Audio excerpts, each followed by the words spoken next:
McClunky.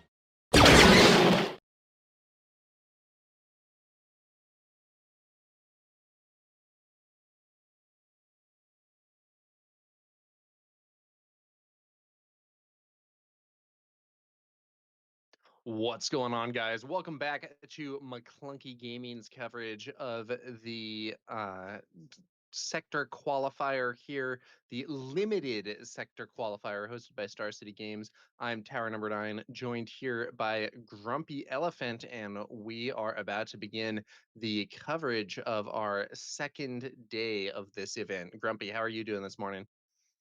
Hey Tower, I'm doing well. I'm excited for a second day of Limited. We started out at the Pennsylvania Convention Center yesterday with 468 hopeful players. That field has now been winnowed down to 38 players, of whom a single member, Justin from Team KTOD, remains undefeated. But this final group of 38 will engage in a 3-round draft in their bid to make the final top 8. Now, Tower, all 38 of these players have a good sense of what they need to do. The bulk of them are coming into day 2 at 7-2. For those folks, they need to win out their draft pod. They need to go 3-0 to make that top 8.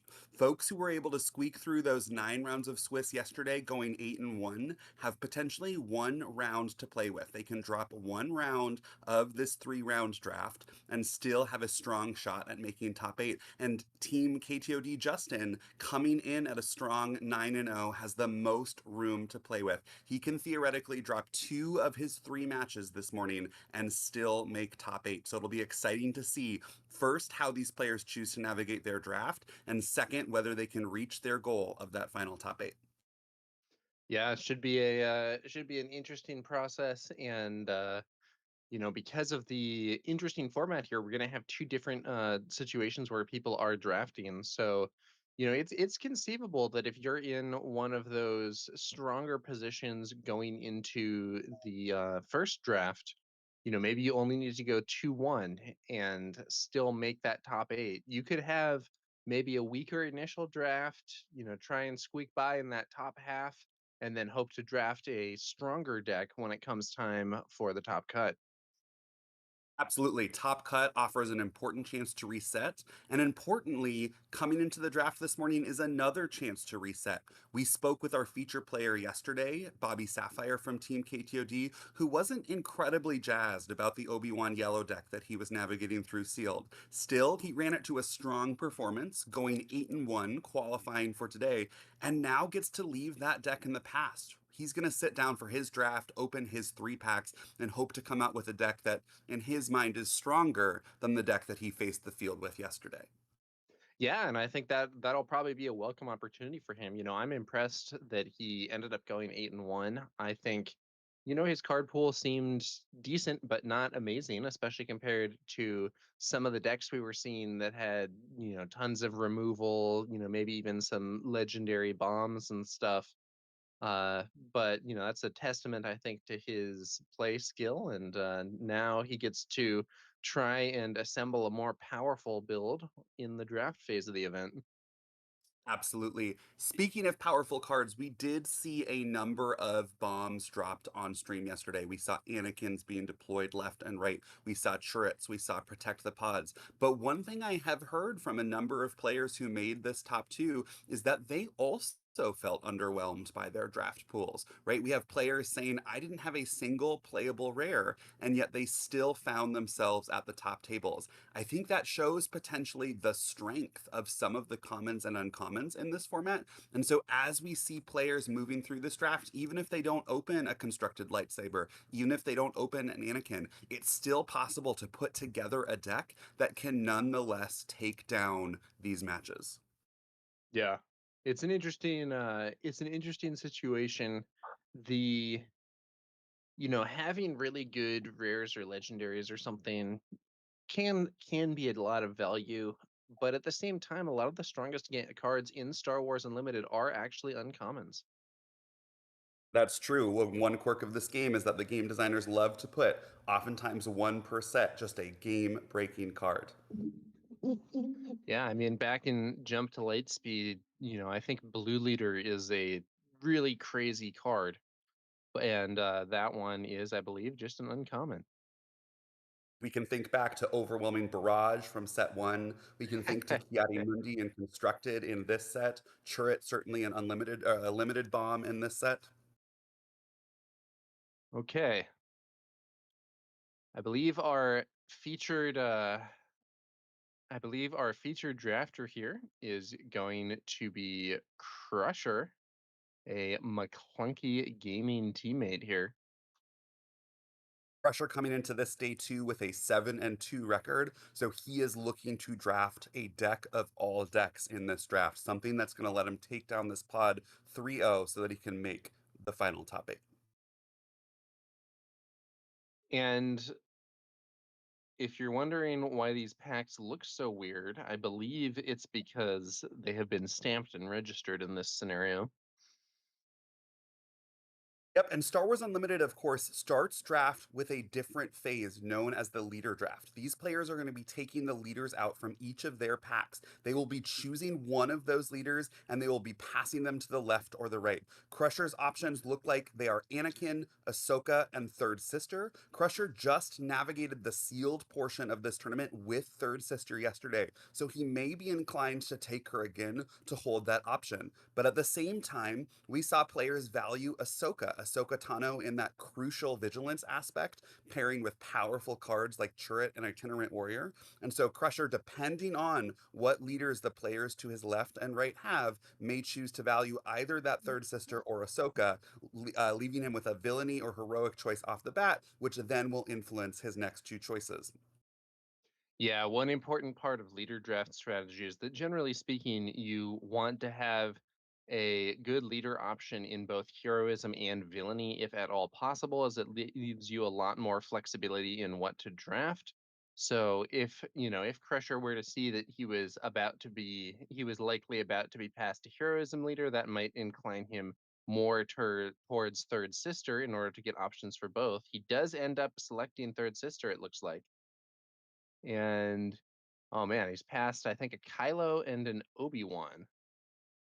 I think Tower, this is going to be an easy Obi-Wan pick for Crusher, one of the favored leaders in any context in sealed or draft. And as you said, now a heroism pick to pair with that third sister. Yeah, and then the last leader, Crusher is passed. There is a Cal Kestis. So I think this was a pretty good leader draft for Crusher. Not necessarily living the absolute dream, but Third Sister, Obi-Wan, and Cal all at least like decent. And after that success he'd had with Third Sister previously, that might be a stronger option than it would be for some players who may not be as familiar with that one. Plus, he has Obi-Wan, which, as you said, is kind of one of the high tier leaders in this format for sure. Yeah, the only leader I think he would have liked to see is a Mother Talzin, but it was unlikely that he was going to be past a Mother Talzin based on how highly she'd be prioritized by other players. But still, he's managed to end up with one villainy leader and two heroism leaders across three different aspects. Yeah. So that's going to give Crusher a lot of diversity in terms of what aspects to select, which is something that you definitely want. And he's looking through his first pack now, trying to Yeah, see no what real card to take. bombs off the jump. His rare is Eye of Cyan, which is a powerful card, but it was a villainy command card, so it immediately would put him in the direction of Third Sister Command, potentially too early in this draft process to lock into that particular color pair, but it may be of a power level higher than some of these other cards. We're not seeing any of those game-breaking commons or uncommons that would push him pretty strongly in that direction. Yeah, now they're taking a look at that. It's a little interesting. He's going back and forth looking at those cards, and I think I think okay, yeah, it looks like he is going to pick that Eye of Sion. I think that may be reasonable just on power level. I think another thing, I believe there was a bolstered resilience in there, which we saw being quite effective for a bunch of players and would also push him towards vigilance, generally considered the best aspect in this set's limited formats. However, going for the best aspect in a draft is not necessarily what you want to do because it's likely to face more competition from other drafters. Yeah, look at this here in pack two. He's got an Adigalia at the second card from the front. Adigalia, a 2/4 force unit for two, one of the better and more reliable force openers, potentially to pair with Obi-Wan. But he's pulling that Exegol Patroller to the front, that 3/1 overwhelm in space for two in command villainy, potentially saying, I rode to day two off the back of a third sister command. That's what I'd like to bring today in this draft as well. Yeah, there's his pick, Crusher, going for another command villainy card. When I draft, I often like to try and stay open for longer than this, taking cards that could potentially fit into a bunch of different leaders. But there's definitely an argument for doing the reverse and going for an aspect combination quickly to try to send a strong signal to the player that you're passing to that, the aspect you're going for, command villainy in this case, is not open. And we see him doing exactly that, picking that aggression villainy card to the front, further cutting the cards going to his left. But I do want to note, Tower, I see immediately to Crusher's right, that player has Snoke Leader as an option. That Snoke Leader, incredibly powerful in this format, potentially going to try and pull that player into command villainy, which could pose problems for Crusher down the line as these two players right next to each other try and split that aspect's powerful cards between them. Yeah, the open leader information in this game does allow you to get some knowledge of what's going on around you. Another thing that's important but not visible on the camera here is what the player that's going to be passing to you next is going for. If you see, for instance, that someone has been stuck with all heroism leaders or all villainy leaders, you have a pretty good sense of what's going to be passing your way. Pressure pulling this DRK probe droid to the front, potentially to have the powerful option of upgrade removal. We also see a hunting Nexu, that card working powerfully with Third Sister to turn on its additional Rage 2 ability for a little bit of aggression. But because the power of upgrades in this format, having the opportunity to defeat an opponent's upgrade can be incredibly valuable. Additionally, having a 2 drop to make sure not your favorite turn one play, but nonetheless being able to deploy a unit, also a valuable option. Yeah, I think the DRK1 Probe Droid's a very strong card in this set's limited play. We saw in our first day of the event some very influential plays with respect to uh, upgrade upgrade based gameplay. I think we had that crazy game where someone put two Battle Furies on their leader. Uh, and having some options to deal with upgrades is very relevant. Plus, like you said, Grumpy, just having another 2 drop can help smooth out the curve. Now, Now, Crusher's going for a Purge Trooper here. this is a nice pickup. Purge Trooper being able to deal 2 damage to an opponent's force unit. We know that force units are going to be running wild left and right, and so I think it's a strong pick. One comment I want to make about that pack is there was a Deepa Balaba going around. That was a pick 5 Deepa Balaba, potentially showing that none of the players at this table valuing the cunning aspect, despite how powerful that card is. Players tend to think the cunning aspect is the weakest in this Legends of the Force set, which means there might be one lucky player being able to pick up the valuable cards in that color. Yeah, the Purge Trooper is also quite synergistic with Crusher's leader there. Units with high power but low HP can work in a more aggressive strategy and also work well with hidden. Now we see him drafting a Sith Legionnaire, another potential early play that can end up being very aggressive in the right scenario. As well as another turn one play. And now we have a Scythe here. And correct me if I'm wrong, but I believe Third Sister is an Inquisitor, which means that that Scythe rare that Crusher just picked up, I believe that card gives the ability to power up other Inquisitors that you have on the field. Yeah, on attack, he's able to give another unfriendly Inquisitor unit +2/+0. That Third Sister coming in already with 5 power, which means if she's buffed by that Scythe, that's now going to be hitting for 7. That's potentially a strong synergy. Backed up, but is that a Grand Inquisitor's lightsaber or an Inquisitor's lightsaber in this pack? Crusher potentially Yeah. being rewarded by having locked down his lane early. Potentially the player to his right choosing to go to that Ahsoka Tano vigilance that we see in the corner, leaving Crusher open to pull up these powerful cards in his color one after another. Yeah, this is really, this really looks to be a draft that's starting off well for Crusher. He has essentially locked in aggression Action, command, villainy, and it looked like he was picking the Praetorian Guard there, but I think he swerved. I think he swerved to that hunting Nexu, preferring that raw, aggressive power over the potential board complication of the Praetorian Guard's Sentinel. Yeah, and we are as we do get later into the packs, your options are very limited. Oh, look at that though. That relic scavenger is a very nice pickup this late in the draft. If you get past a pack with just, 4 or 5 cards, and one of them is something that has been getting pretty good results for players on the day, that's something that you're pretty happy to see.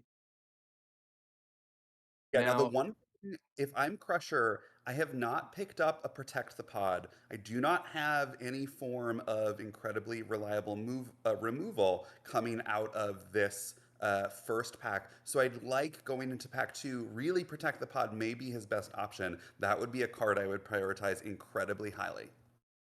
yeah, now the Soresu stance here is not something that I think Crusher is going to put a ton of value on. Basically, just something he was handed at the end there that's unlikely to make the cut. The Sand Trooper he got in the very last pack may may be relevant. And then what's that card in between them there? It looks like a neutral card. Yeah, I thought I was maybe an It's Worse, but I don't believe it is. Boy, it would be very fortunate to be passed an It's Worse as one of the last cards of a pack Yeah. there. That card is not okay, so It's Worse is not a good card. Let's be clear. But in a format with such little removal, It's Worse can be very relevant.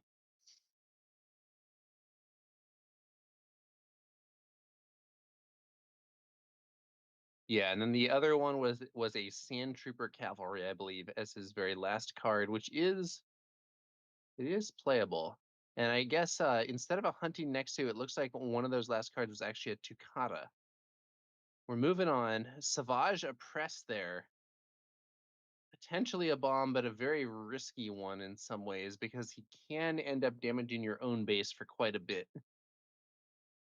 And Crusher coming out of pack one with very few ways to generate the force. Of course, Third Sister as a leader can generate the force prior to that 6-drop Savaggio Press coming down.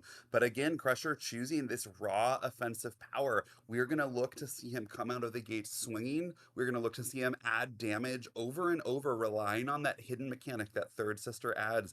This is not a bad deck that's coming together for Crusher. I'm excited to see how it's going to play out. Yeah, and it is also worth noting that while Crusher may not have a ton of ways to generate the force, he also doesn't necessarily have a ton of ways to spend the force. So he may well be able to save that force token for Savage Oppress here. And if you play Savage with Cunning, that does decrease, or I'm sorry, with Hidden, that does decrease the chance that he'll quickly be defeated and send a lot of damage to your base.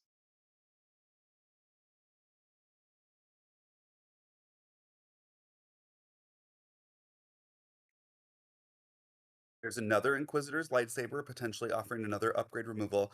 That is, I couldn't quite see what that event card was in the back. Yeah, so Quizzer's lightsaber. There's another Tukata in there. There was a Pelimoto. Let's see what he goes Now, one for. thing I like about the lightsaber, we'll see if Crusher picks it here, he does, is one of Third Sister's biggest drawbacks is her limited 4 health. But this Inquisitor's lightsaber can give +1, +3. So Third Sister's going to be protected by that hidden mechanic when she deploys. And if Crusher can put a lightsaber on her, all of a sudden she's going to be a 6/7. Much harder to remove right off the bat and able to get in potentially multiple terms for that 6 damage. Yeah. One thing that I don't like as much about the Inquisitor's lightsaber is that I don't feel that it's incredibly synergistic with an aggro strategy. Simply because the main attack boost you get from it is from attacking a unit, which is not necessarily what you're going to be trying to do if you're going for the opponent's base to close things out fast.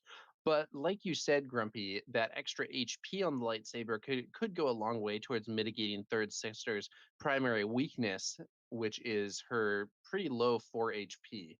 Looks like a Vane in that pack, a basically this is a 2 cost 2/4 starting unit. Its ability does not do a lot under normal circumstances. We might see it generate some value, but I think it's mostly just like, hey, this is a solid starting play.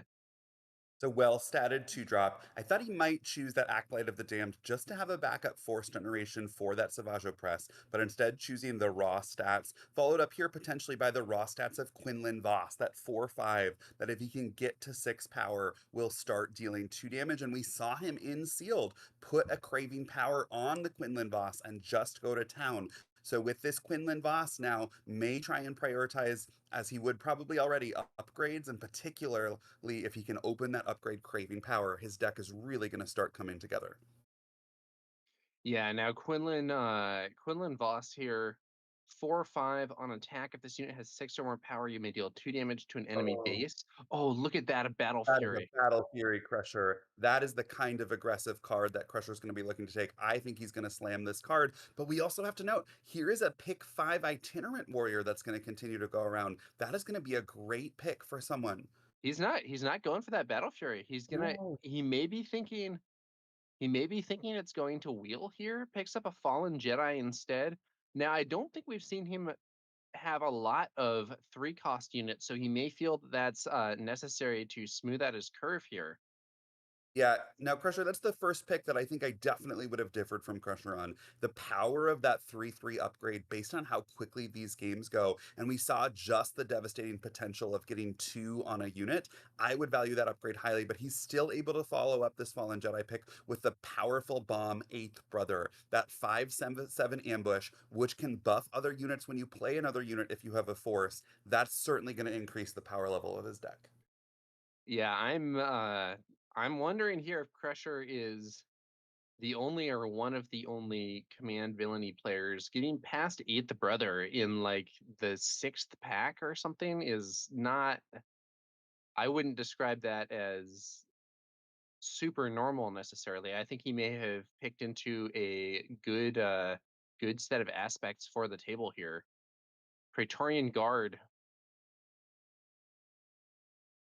another 3-drop, little bit of a defensive card, but again something that can work well with Third Sister to protect her on flip. He did pass an itinerant warrior to his right, which if that player was not already in Ahsoka or was trying to waffle between Ahsoka and one of the villainy leaders, that late pick itinerant warrior would certainly try and solidify that player into Vigilance Heroism, which would further free up Crusher next round to receive powerful cards in his aspects from the right. Unleash Rage, 1-cost event, use the Force if you do give a friendly unit +3 power for this phase.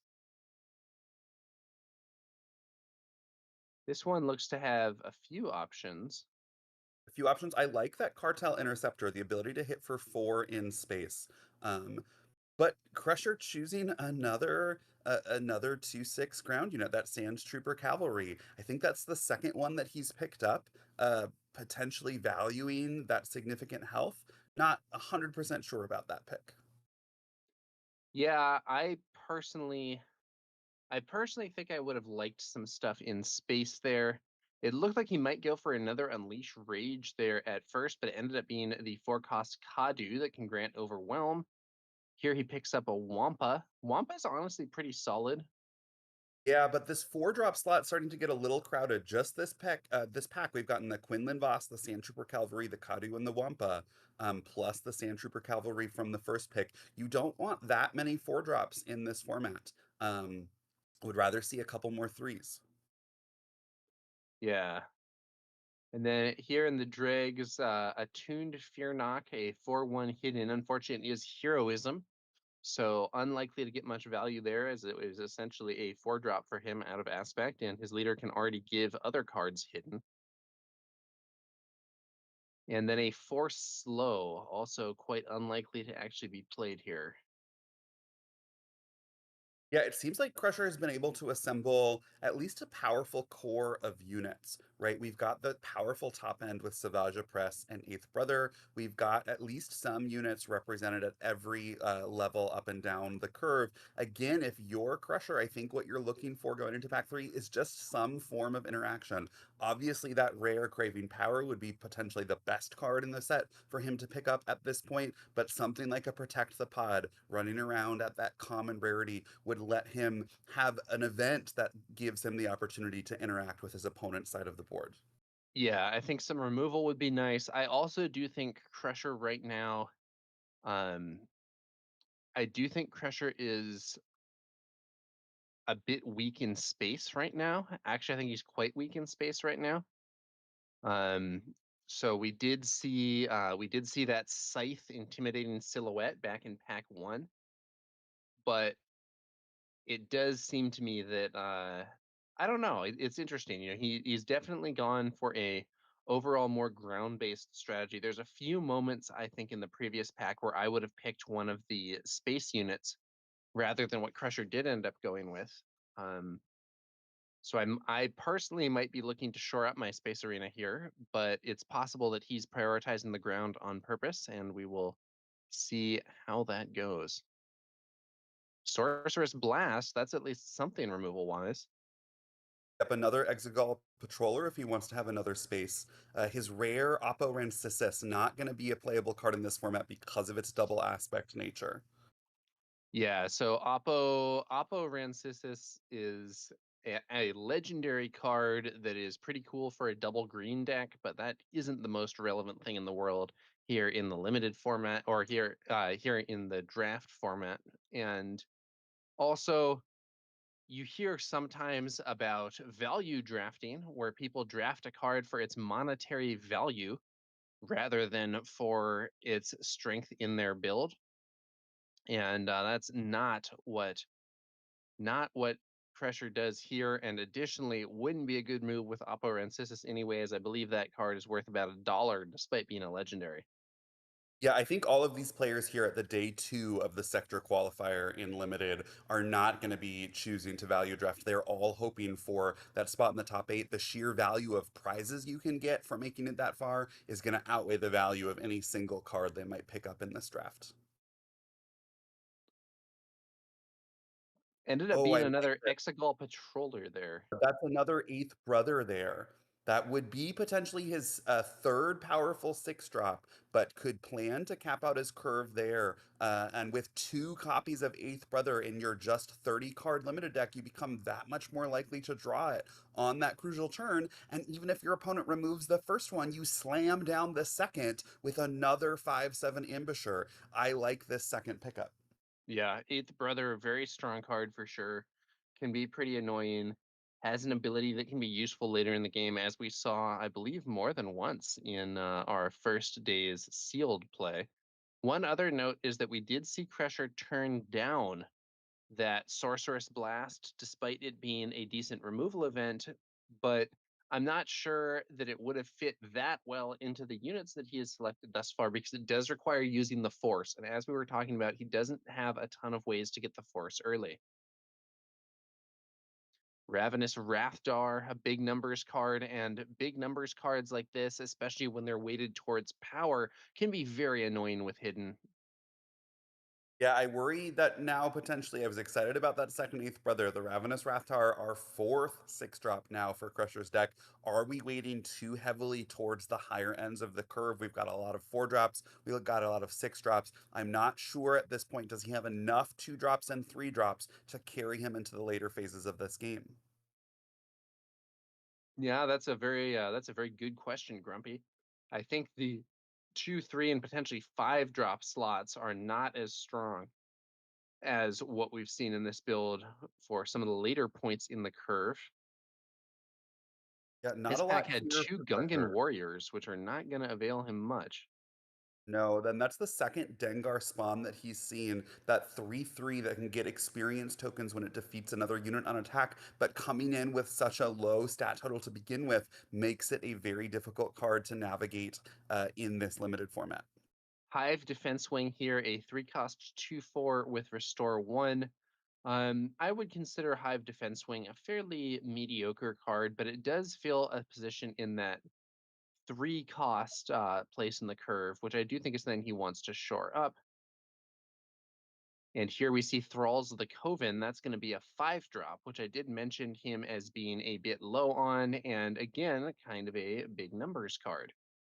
Yeah, but giving away another Cartel Interceptor, Crusher really saying, I do not like this card. It can hit for 4, but the fact that it has only 2 power on defense, maybe not enough for him to want to include in his deck. I I think I value that Cartel Interceptor more highly than Crusher does. I think it's actually a very good aggressive unit. But oh, that's interesting. Kowakian Monkey Lizard. That is a form of interaction. It's unlikely to survive an ambush unless the opponent has a 0 power unit, but it is something that can deal quick damage out of the hand. And it can be a play in case of emergency, turn 1 play if you have nothing else and want to get something on the board. We are seeing these packs now really dry up for Crusher. It seemed like he'd found a strong lane, command, aggression, villainy, but potentially one or two other players near him pivoted into one or both of those colors later because we are now just on pick 7 of this pack, and there was nothing in his aspects for him to take. Drain Essence, a solid removal, but in the wrong colors. And it's definitely looking like Cunning is pretty open here, Yeah, that but this Aura is Sing much too and late. Aura Sing and Nile Marauder both in that pack, both incredibly powerful picks for Cunning Villainy, potentially saying there's no one at this table that was bold enough to make that their lane. Yeah, sometimes you can gain a real advantage in a draft by playing an aspect combination that may be weaker in principle, but that other people aren't competing for, allowing you to have higher overall card quality. Here we see here we see it looks like another fallen Jedi being selected. And let's see how we do here.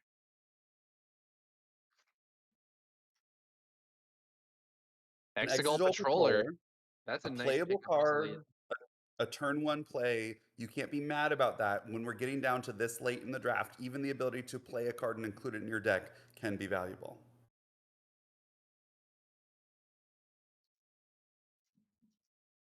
All right.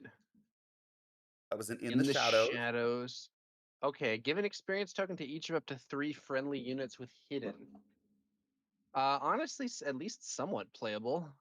At least in the Yeah, hidden based leader. Could be worse. there was a Village Tender and now a Drengir spawn does make an appearance in the build. We did see one game previously where a Drengir spawn was able to build up huge value. Village Tender, not the hypest card in the world, but somewhat playable turn 1. And now we see Tip the Scale, which will almost certainly not be included. It's not a terrible card, Tip the Scale, but it is out of aspect here for Crusher. As this draft concludes, I do think we're in a spot where it appears that Cunning Villainy might have been a strong aspect combination for at least somebody to go for. I agree. And if I'm Crusher, I think my overall sentiment's going to be I did pick up some powerful cards, particularly at that 6 cost slot. We started out with that Eye of Scion. We picked up a Savage Opress. We have 2 Eighth Brothers. We have a Ravenous Wrathtar. In terms of that, that's to me what feels exciting. The rest of Yeah. his deck feels like cards that he put together that are going to at least fill the curve. He's likely to, at this point, I think, have something to play every turn of the game. Can he get through enough chip damage, potentially squeak through these wins, relying on the combination of hidden Third Sister's ability to give hidden to these powerful drops that can swing in for a lot of damage? Yeah, it's interesting. I would say overall this draft strikes me as having been pretty good but not amazing for Crusher. I think he definitely has a deck that has a coherent, like pretty straightforward game plan. This is an aggro, this is an aggro deck. and he has some nice aggro units, but it does not necessarily have, we didn't see him pull some of those bombs that like the craving power we had been discussing earlier, Grumpy, that would have been really exciting to see in this build. Yeah, no craving power, no protect the pods either opened or passed his way. I think the one card I would have really liked to see Crusher pick that could have made a difference in his game plan would have been that Battle Fury, that 3/3 Mm. upgrade for two, just to add an immense oomph to either an early drop or turn that third sister leader into an 8/7 and potentially close the game really quickly. That card offers something that his current deck does not. He does have an Inquisitor lightsaber able to give +1/+3, but as you said earlier, Tower, that +1 power not potentially aligning exactly well with the more aggressive focus that it looks like Crusher's going to try and bring to these games. Yep.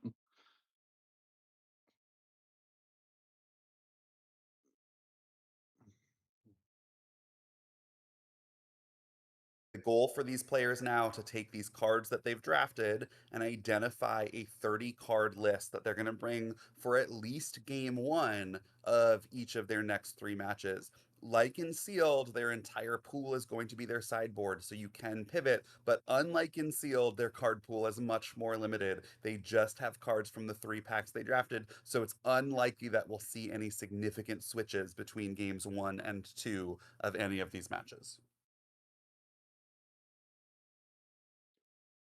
Yeah. I do think I do think it might have been nice also to see a bit more space for Crusher. We talked about this a bit earlier, but there were a few, I think there were two different times where he could have gone for a Cartel Interceptor, which I actually think is a pretty good aggro card in a set that's mostly focused on the ground, and ended up taking a ground unit that I at least was less excited about. Yeah, many of your opponents are going to be focused on the ground, as you say, because of that force mechanic, trying to generate the force to either use their leader ability in the case of Mother Talzin or Obi-Wan, or to turn on powerful wind plate effects such as Itinerant Warrior or Talzin's Assassin. That creates an opening potentially for aggressive decks. We've seen in the constructed format the rise of space aggro to respond to the prevalence of forced-based decks on the ground. So an opening like Exegol Patroller on two, that 3/1 overwhelm that can chip in for three a turn, followed by something like, as you say, that Cartel Interceptor, the 2/3 Raid 2. Now you're threatening 7 power in space every turn, and an opponent who's only focused on the ground arena is going to be unable to stop it, which might let Crusher take that space aggro as a backup plan or alternative plan for this aggressive third sister deck. So I agree with you, Tower. I think a little bit stronger space presence might have been nice for Crusher. Now here we're looking at the total cards drafted, and they're organized here by cost curve. So we can see, as we had discussed a bit, there are quite a few 4 drops and quite a few 6 drops. The 5 drop slot, not necessarily as strong, and really a pool that has skewed a lot more towards units with fewer, we have a lot fewer upgrades and events here. Yeah, now think of it though this way, Tower. I'm thinking that Crusher could develop an alternative plan for his 5 resource turn in lieu of one of those 5 drops. His third sister is going to deploy on 5, and that's going to give him that 5/4 hidden body. He could look to do two different combinations. He could play a 3 drop unit, followed by that Inquisitor's lightsaber onto his third sister leader to make sure she's going to survive not just the hidden turn, but at least one action in the turn thereafter. So that would use his full 5 resources. But then what I'm most curious about is he going to choose to include the In the Shadows, a card that most people would not look twice at, but because of Third Sister's ability to not only have hidden herself, but give hidden to another unit, he could choose to play Third Sister, attack with Third Sister, play a 3 drop with hidden, and then play In the Shadows to give that experience buff to both Third Sister and the new unit. And if he has another unit that exists with hidden, such as the Village Tender, would be able to take maximum advantage of In the Shadows to give 3 experience for the cost of 2. At that point, that card would start to look pretty good. Yeah, I mean, we could also see Crusher potentially using Third Sister's leader ability before flip to play a card with hidden, and then play the In the Shadows after the flip to buff Third Sister before she attacks, although a little risky in that the opponent might have something to deal with her. But I think often you would figure if the opponent had removal to shoot my leader, they would just use it immediately on flips. The fact that I was not immediately defeated might mean that I have a little time to upgrade here. Yeah, now thinking of turn one plays, that crucial turn in limited, we saw time and time again in sealed when a player missed their turn one play. I don't think they were ever able to recover just because the importance of early momentum in this format. If you're Crusher, I think you're happy to see any one of your 3 Exegol Patrollers. That's going to be his most reliable start, putting 3 power into the Space Arena. And I think you're happy to see Vinay as just a powerful 2/4 on the ground. He's got 2 Sith Legionnaires. Those are fine turn one plays, but if you don't have the initiative and you play a Sith Legionnaire in response to something like an opponent's Secretive Sage, an opponent's Karis, an opponent's Adigalia, an opponent's Acolyte of the Damned, there's any number of 2 drops in this format that are just going to eat the Sith Legionnaire and stay alive themselves. So I would consider his ideal turn one plays to be those 3 Patrollers and the Vinay. That gives us 4. He's got at least 2 in the Sith Legionnaires for backup, and he's got that DRK-1 probe droid, which he's going to hold hopefully for later on in the game, but can come down turn one in a pinch if he needs some board presence. Yeah, and then I think the Village Tender is a turn one play that's at least kind of okay, but nothing amazing, but could be potentially annoying over the course of a game if the opponent doesn't deal it with Restore, and is another target for the In the Shadows with Hidden. The Kowakian Monkey Lizard is, I think, primarily something that is going to be used essentially as a removal event later in the game rather than played on that first turn. Although if it's your only turn one play, you might well go for it. I agree. And One looking at his events and upgrades, there's not a lot to work with. We've got those 2 Inquisitor lightsabers. Those are both, I'm sure, going to be an auto include in his deck. Just the ability to make a unit slightly stronger, but also significantly more resilient with that +3 health. And then he's got this Unleashed Rage, potentially includable in his deck as a finisher, just to be able to attack with a unit and give it some additional power. But other than that, I think it's going to be, do we include In the Shadows? Or is our non-unit composition going to be limited to these 2 lightsabers and potentially this Unleashed Rage?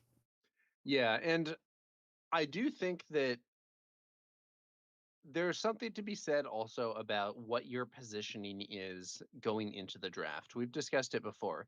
If this were my draft and I felt like, okay, I need to go 1 and 2, I would be like, yeah, I can do that easily.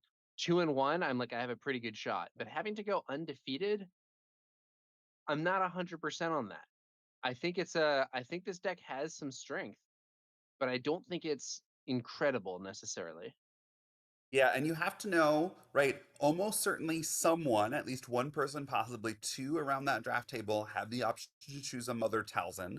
Mother Talzin, probably the most powerful leader in this limited format. You know that someone somewhere has likely opened a turret, right? And so if someone slaps down a turret, I'm looking at this list and I'm not seeing a lot that can get through that easily. Crusher having an aggressive game plan, but without some removal in the form of Craving Power or Protect the Pod, has the potential to get gummed up in the works pretty easily by a wall as large as Turret presents.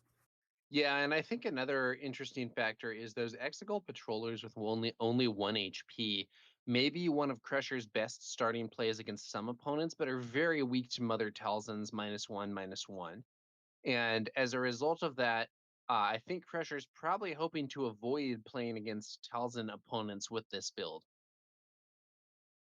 Yeah, certainly trying to dodge that matchup, but that makes this deck a little bit harder to be confident about going 3-0 after the draft portion. If the best and certainly most popular leader has a direct counter to your most frequent turn one play, um, that's something to be worried about. Yeah. So, we'll see what happens here. There's Yeah, it's interesting too. One thing I've noticed here, and that is actually being discussed in the chat, like we were saying, he does not have a lot of ways to get the force, but may not necessarily need it before we see Savage show up. I think that craving power also reliant on, or not craving power. He wishes he had craving power. Unleash rage. I think that unleash rage also needs the force, but it's not necessarily all that important. The main card here that's reliant on it is Savage, and you probably are going to have the opportunity to get the force somewhere in those first like 5 turns. Yeah, third sister, of course, having that force trait herself, coming out one turn before Savage Press, that hidden, almost guaranteeing that she'll get an attack off, short of something like a protect the pod from an opponent. So I think Crusher can be pretty confident if he draws into Savage Press, he'll be able to play it without taking that damage when played. But the question will be, can he keep the force, and can the opponent defeat Savage Press so that he does not have the force and will take massive damage from Savage's when defeated? Could be a Yeah. live vote. Sure. There are a few other force units in this pool. So I see there's two Fallen Jedi, for instance, the Quinlan Voss in the 4 drop slot. So Crusher does have some other ways if an opponent does happen to have some removal for the third sister. Um, and in a deck that isn't very reliant on force payoffs, not having a lot of force generators is not necessarily a big problem. I think that's right. I'm thinking through how we might see the rhythm of Crusher's games go. And what I'm thinking of is that he's built this third sister deck to potentially be similar to the Grand Inquisitor from the very first set rhythm we've seen in Constructed. Grand Inquisitor not really caring if his units stick around, just trying to get at least one attack in with a unit over time. So choosing to include units that can attack for a lot, but nonetheless have significant bodies. So this Thralls of the Coven, just a 3/7, but has raid 3. Crusher's going to play that down, hope to get at least one attack for 6 off, and then while his opponents are trying to spend time and resources to take these units off the field, Crusher's moved on to attacking with his third sister, playing Savage Press, and so trying to basically close the game through 5 or 6 or 7 instances of significant amount of damage, ultimately saying there's no chance I'm going to preserve board control in the long run, but if I can kill you before you fully close the door on these powerful attacks, I'll be able to win the game. I don't see this deck being able to hold up well necessarily in the long run because of its lack of removal options, because of its lack of units that can and impact the board significantly outside of those two Eighth Brothers, and because of the lack of significant hefty upgrades like that Battle Fury that we saw Crusher pass. Yeah, we'll see how it goes. I think if Crusher does manage to pull off the 3-0 in this pod, I for one will be impressed. We do know he's a strong player, 7-2 coming off of the sealed yesterday, a multiple PQ champion, having won 2 PQs all the way back in the Boba era days. So he has the skill. The question is, does this deck have the strength? Yeah, and you have to have a combination in limited of, you got to have play skill, you got to have some deck building skill sort of on the fly, some card valuation skill, and you have to have some luck, even more so than in a normal scenario, because not just what cards you draw, but what cards are even in your deck are heavily influenced by luck in a limited event. Now, one thing to note for Crusher as he navigates trying to go 3-0 is there's some other heavy hitters in his pod. We have Eric Hunter, who sat immediately to Crusher's right. We saw Eric Hunter on stream yesterday choosing between, and here today in the draft, we saw him likely choosing between that Snoke leader and that Ahsoka leader. And then we have also Michael Conroe, I believe formerly of Team Secret, now part of the enlarged KTOD team. Michael sat to Eric's right. So these players potentially feeding off of each other's builds, passing each other significant amounts of cards. Yeah. Should be interesting to see that in action here. you are facing off against players who have themselves battled into day 2. So that caliber of opponent are, at an event like this, you're likely going to face off against some strong players one way or another, but the opponents will likely keep getting stronger as the event goes on. Yeah, the players now in the process of registering and building their decks. We hope that you enjoyed this drafting portion. This was a new element that McClunky Gaming wanted to bring to this experience. We think it's fascinating and interesting to see how these top players navigate both the draft and ultimately the deck building process. And this would not be possible without big friend of McClunky Gaming team Henry. So huge shout out to Henry for being the technical master behind all of this draft tech that you all saw today. We hope you enjoyed it, and we hope to be able to continue off to offer sort of high tech and innovative content, SWU content for you all through these streams. Yeah, it's a team effort here, so big shout out to Henry for building out some of the stuff that allowed us to display the cards being drafted so easily. And of course, a big shout out to Tim and Claire, the on-site production crew, and to Fantasy Flight Games and Star City Games for letting us stream this game and making it all happen.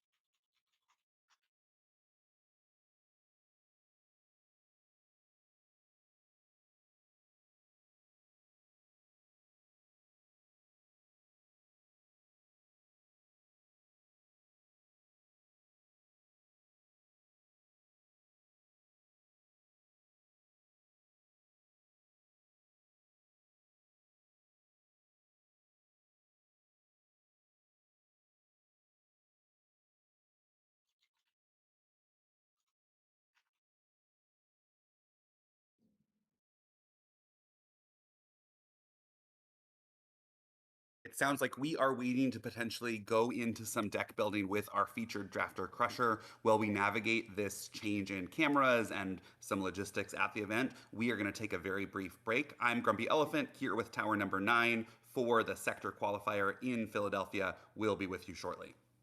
See y'all soon.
got that 6-drop Space Whale 410 with no additional text, potentially on the chopping block because of how deep his 6-drop slot is. But all of those 2 drops, nonetheless, making the potential cut. Even that Village Tender and Kowakian Monkey Lizard, not necessarily the kind of card you want to be playing early, potentially making the final 30 just because they guarantee he'll be able to have something on the board early on in the game. Yeah, and there is a brief audio out there. So just for those who may be joining us now, I'm Tower number 9, joined here by Grumpy Elephant. We are covering the deck build here for our featured drafter Crusher. He drafted this pool of cards, and now he's trying to figure out just which ones to keep and which ones to cut in order to try and make a deck that really comes together.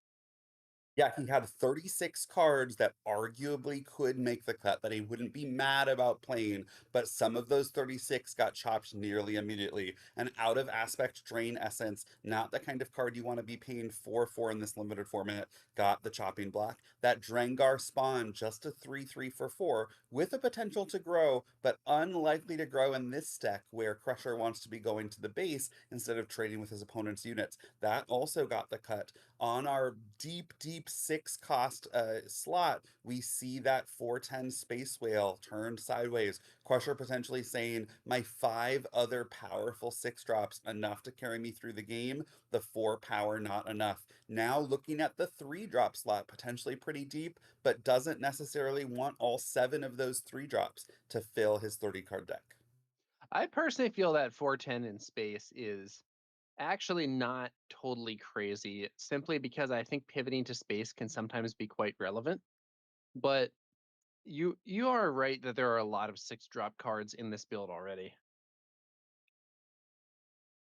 And I do think I agree with you. Sometimes if you need a closer, just that big body can present a 4 power threat that your opponent's unlikely to be able to remove. But in this case, I think all 5 of those other 6 drops serve Crusher's game plan better, which is dealing as much damage as you can quickly, backed up with the hidden mechanic of Third Sister to be able to close the game before your opponent can fully get board control.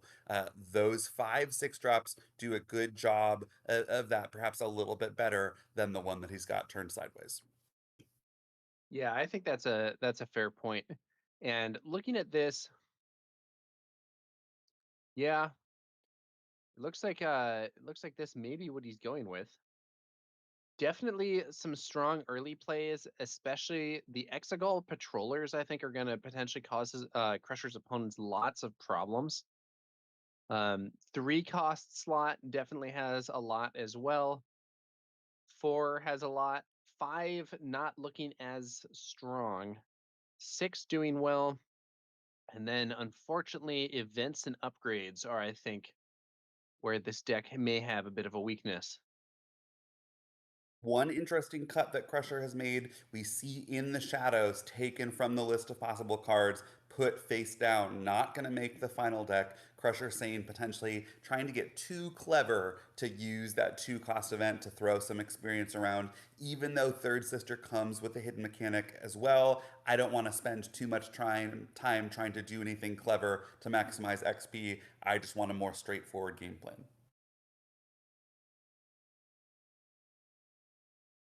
Yep. And one interesting thing here is Quinlan Voss does not have a lot of power upgrades here to work with. The Inquisitor's lightsabers there could be used, and then attacks could be made into units. The on attack ability there would still trigger for damage to the base, but I think I do think that that Battle Fury that we saw Crusher not pick ultimately might have been a great option to have there, both for Quinlan and for an aggressive game plan in general. I agree, Tower. I do think there's 2 potential tricks that Crusher could have up his sleeve with respect to Quinlan. The first is that Unleash Rage that we see there. Just that 1 cost event using the Force, you'd be able to give it a unit +3/+0 on attack. That would smash in for a devastating 9 damage. The 7 from Quinlan's attack and the 2 then from Quinlan's ability. And the other way that Crusher might be able to get Quinlan into striking range is with those Eighth Brothers. Their ability to give another unit +2/+2 when you play a unit could throw that +2/+2 on buff onto Quinlan, which would make him a 6/7 and turn on that additional 2 damage. Good point, Grumpy.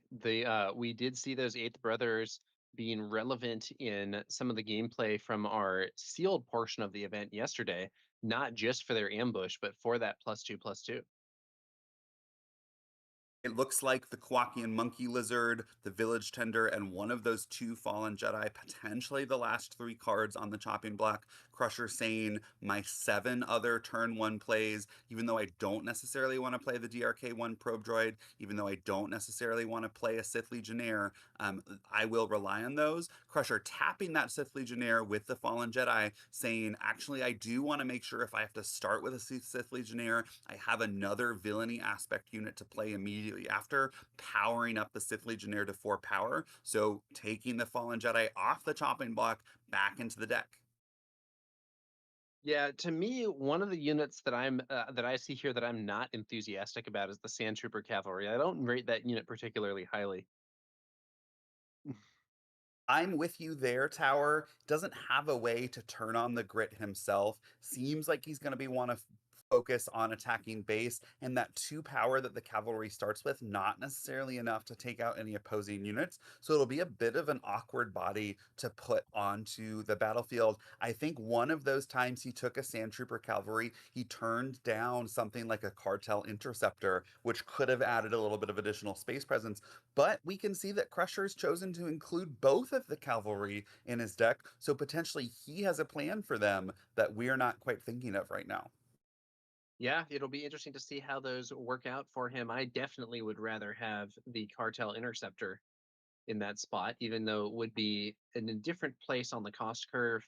I think having more threats in space just to me seems more relevant. Grit isn't really my favorite mechanic. It feels to me like it can be awkward. It can require some setup. It's not necessarily what I want to be doing. But and it looks like he's considering removing one of his space units.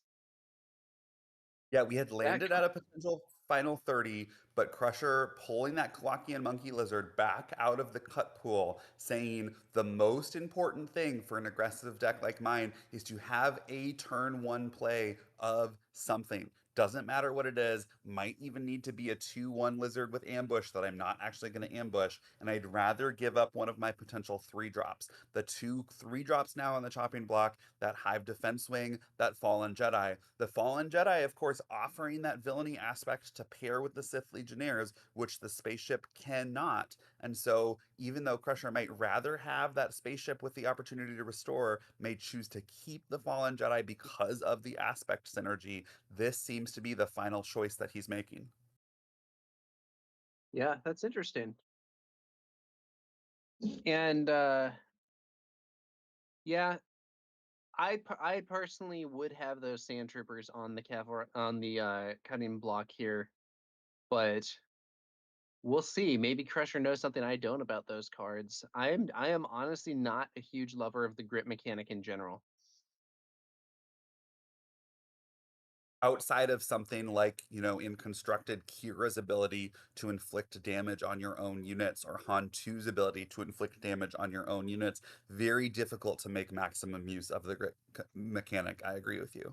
Yeah, and there are definitely some strong uses with Kira and with Han 2 and so on, but in situations where I don't have built-in enablers for grit, I'm not usually excited about grit units. Like you said, you want to have a way to damage your own unit or set up some condition where you can get you can get the grit going yourself without having to rely on your opponent attacking into your unit in a bad way or relying on you setting up some kind of unit combat scenario that gets you what you want. I just don't see that that is necessarily so reliable. However, it does look like Crusher has finished his deck build. Like it or not, those Sand Trooper Cavalry seem to have made it in. So now he's sleeving up his cards here at the Philadelphia Sector Qualifier Day 2 draft. Yep, this will be the final 30 that he brings for at least game one. We may see him regret the choice of those Sand Trooper Cavalry. He has some backup four drops. We've got that Edu, we've got that Dengar spawn, right? So there's some potential backup options in his pool. But with these 30 cards, he'll be trying to win every game one that he can, and he'll need to win again all three of his next three matches if he's going to make it into the top eight. One interesting thing about draft is that even though you have a pool that's a bit more honed and focused on your specific aspects, at least hopefully, a draft deck is not going to have as deep a sideboard as you would in sealed. We're not going to see those like swerve onto a totally different build style plays, I think, that we saw Bobby Sapphire at least preparing to do, and we saw at least one player actually go for swapping from Obi-Wan to Kylo for game two. Yeah, players not it's not uncommon for players to completely switch leaders and bases in sealed. I can guarantee you, Tower, for every one of Crusher's games in this draft, he will be playing Third Sister paired with that command aspect. Yeah, so looking at this visualization of the deck here, um, it does seem like the Inquisitor's lightsabers there are the only non-unit cards that made the final cut in this deck. So we have a lot of 2-cost units and 3-cost units, some solid 4 costs, a few 5 costs, and then a strong 6 cost position. We'll have to see whether or not this third sister deck is going to be able to overwhelm Crusher's opponents and get him that 3-0 that he needs to make the top 8. Yeah, and unless I missed it, Tower, I'm nearly positive Crusher does have that single copy of Unleash Raise. It's almost impossible to imagine that he would cut it, given the fact that it synergizes so well with that Quinlan Voss, given the fact that a +3/+0 pump is going to be the aggressive power he's going to need to close out these games. So I personally would be shocked to see if he cut it, but it's possible that this overlay is accurate. And he said, I don't want this one cost pump spell. I'm not Yeah, sure. the timing of Unleash Rage is awkward because I believe it does not give you an immediate attack. Uh, Oh, that's fair. so yeah, you do have to play it buff, have the buff stay on, and then swing, and that just tends to be pretty awkward in this game. We haven't seen cards that do that necessarily being all that good. I do think that with Quinlan in particular, that Unleash Rage could be nice, but I wouldn't be totally surprised if he did end up cutting it. However, I do And think we this have shows lots of units probably could have used a few more events or upgrades. Yeah, we have confirmation he did in fact cut it. That is an interesting choice. Many of his units take, for example, the Thralls of the Coven, just 3 power with 7 health, but backed up by that raid 3, likely to be able to survive at least one action if you use it to play Unleashed Rage to bring it up to 6 power, hitting in for a massive 9. That's the kind of trick that I think Crusher might need to have up his sleeve to be able to get over potentially the higher power levels of some of the decks he might see in this draft portion. So certainly Unleashed Rage likely to be one of those cards he might side in if he realizes he needs a little bit additional pressure to get through his opponent's defenses. Yeah, could be interesting. I think that Crusher I think Crusher is in an interesting spot here. I would be kind of surprised to see him get the 3-0. I would not be very surprised to see him get the 2-1. And unfortunately, he does need the 3-0 in order to make it to that top 8. And this shows the importance of doing well in that initial sealed phase because depending on your record earlier, you can have either a pretty safe position going into the draft. Maybe you only need to win one. Maybe you have a decent position where you need to win two and just be in the top half. But Crusher's in that spot where he's got to win all 3 games, and I'm not totally sure this deck will get him there, but Crusher's a strong player. Let's see how he does once we move on to the actual gameplay, which should be in somewhat less than 15 minutes. We're going to take a moment now while we wait for the players to finish their deck building and set up for round one of day two to look through some of the top cards from this limited format, some of the cards that Crusher potentially would have hoped to see coming his way. But we're going to start with one of the aspects that Crusher was not in. Vigilance, often considered the most powerful aspect in this limited format, in part because of the strength of the cards that we see. And one thing I want to call out in terms of the Vigilance commons that we're now looking at, Tower, is the powerful four drops. The four drop slot, not historically one of the most powerful slots in this game, but in this limited format, in Villainy, we have Talzin's Assassin, the ability to use the Force to give a debuff to an opposing unit. And in Heroic, we have Itinerant Warrior, a 4/4 shielded, an absolutely massive threat in limited, with the additional ability to use the Force to heal 3 damage from your base. Both of these four drops just absolutely incredible and absolutely the kind of card that you want to have in your deck if you find yourself in Vigilance in a limited format like Draft or Sealed. Yeah, I mean, Talzin's Assassin is like arguably a bit of a bomb in this format and is, available in the common spot. You do need to have gained the force, and we saw that be a problem for players a few times in our uh, day one play. I think two or three times someone was forced to play a Talisman's Assassin with no force token, so just four for a 4/4, which definitely hurts. Itinerant Warrior is probably not as high in raw power as the Talisman's Assassin, as the heal ability there not really as strong as the -3/-3 in a lot of cases. However, the Itinerant Warrior having that shield token makes it stronger for fighting and definitely a lot stronger in a scenario where you don't have the force.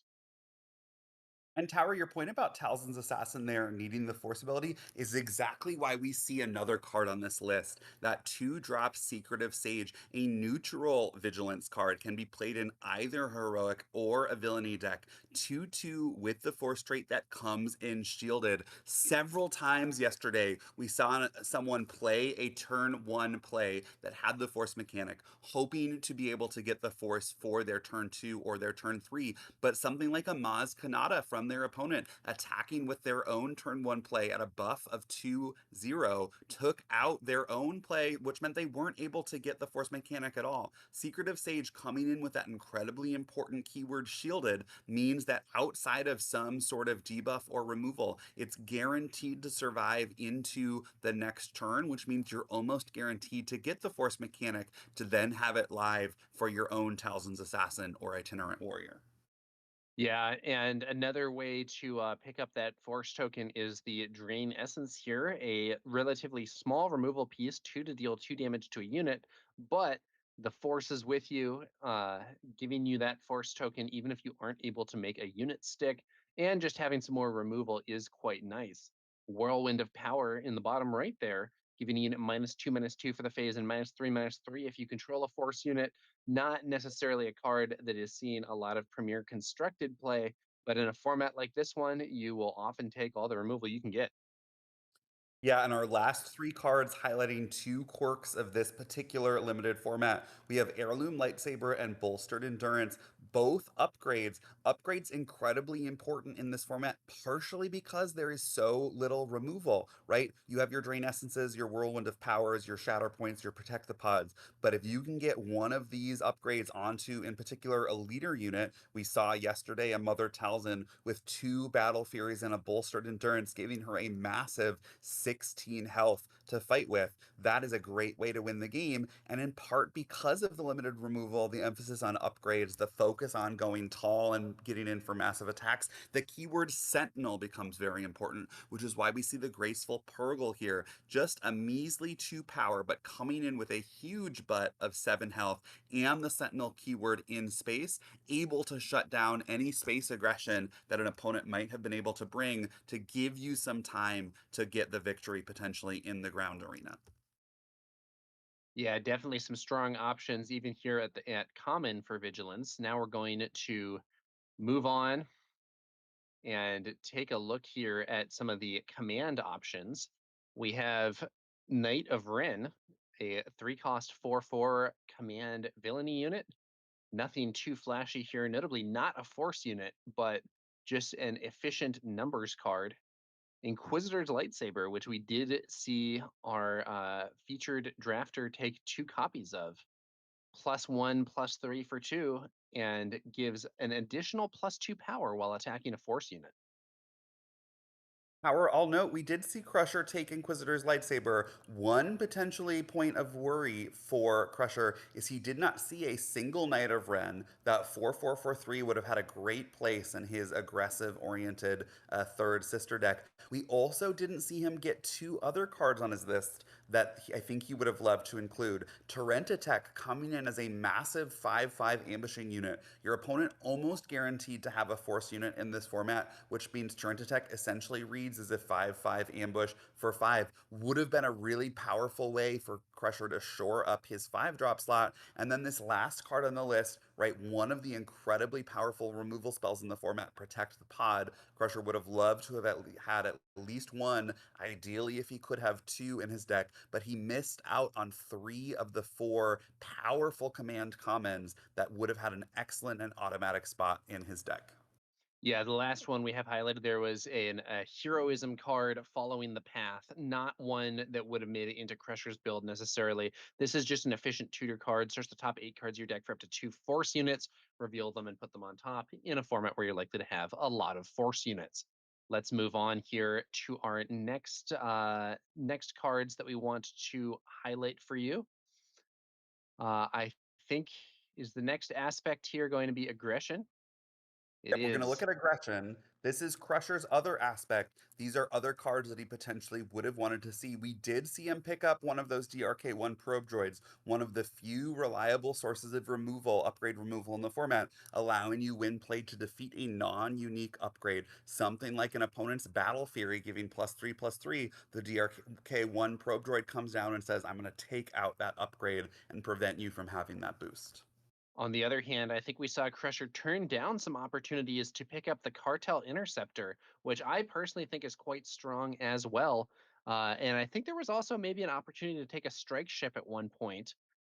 On the other hand, I'm not sure that I like those choices, to be honest. I think that those Cartel Interceptors and Strike Ship might have provided Crusher with some strong ability to push damage in space as well as on the ground.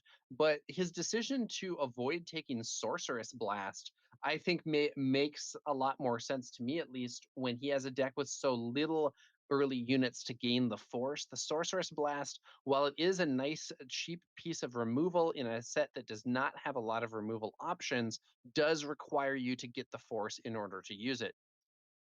Yeah, one of Crusher's early choices in that draft was to choose a 2-drop. He was choosing between a Vinay, which he did take, a 2/4 with some text that's ultimately not going to be relevant for Crusher's build, and his other choice was Acolyte of the Beyond, a 2/3 that on attack and when defeated gives the force, right? He chose the greater stats, the 2/4, ultimately saying my leader doesn't require the force. I'm unlikely to pick up a number of cards that require the force, and that choice maybe was the first of a series of decisions that ultimately led him away from including the Force in any meaningful way. Had he gone towards the Acolyte of the Beyond, saying, I want to make sure I at least have the option of including the Force, later on down the line, he might have chosen to prioritize cards like Sorceress Blast a little more highly. The ability to do 3 damage for 1, a powerful effect in this limited format, but you do need the force mechanic to go with it. And so generally the force mechanic has to come first before you can reliably take those cards that ultimately need it to be impactful.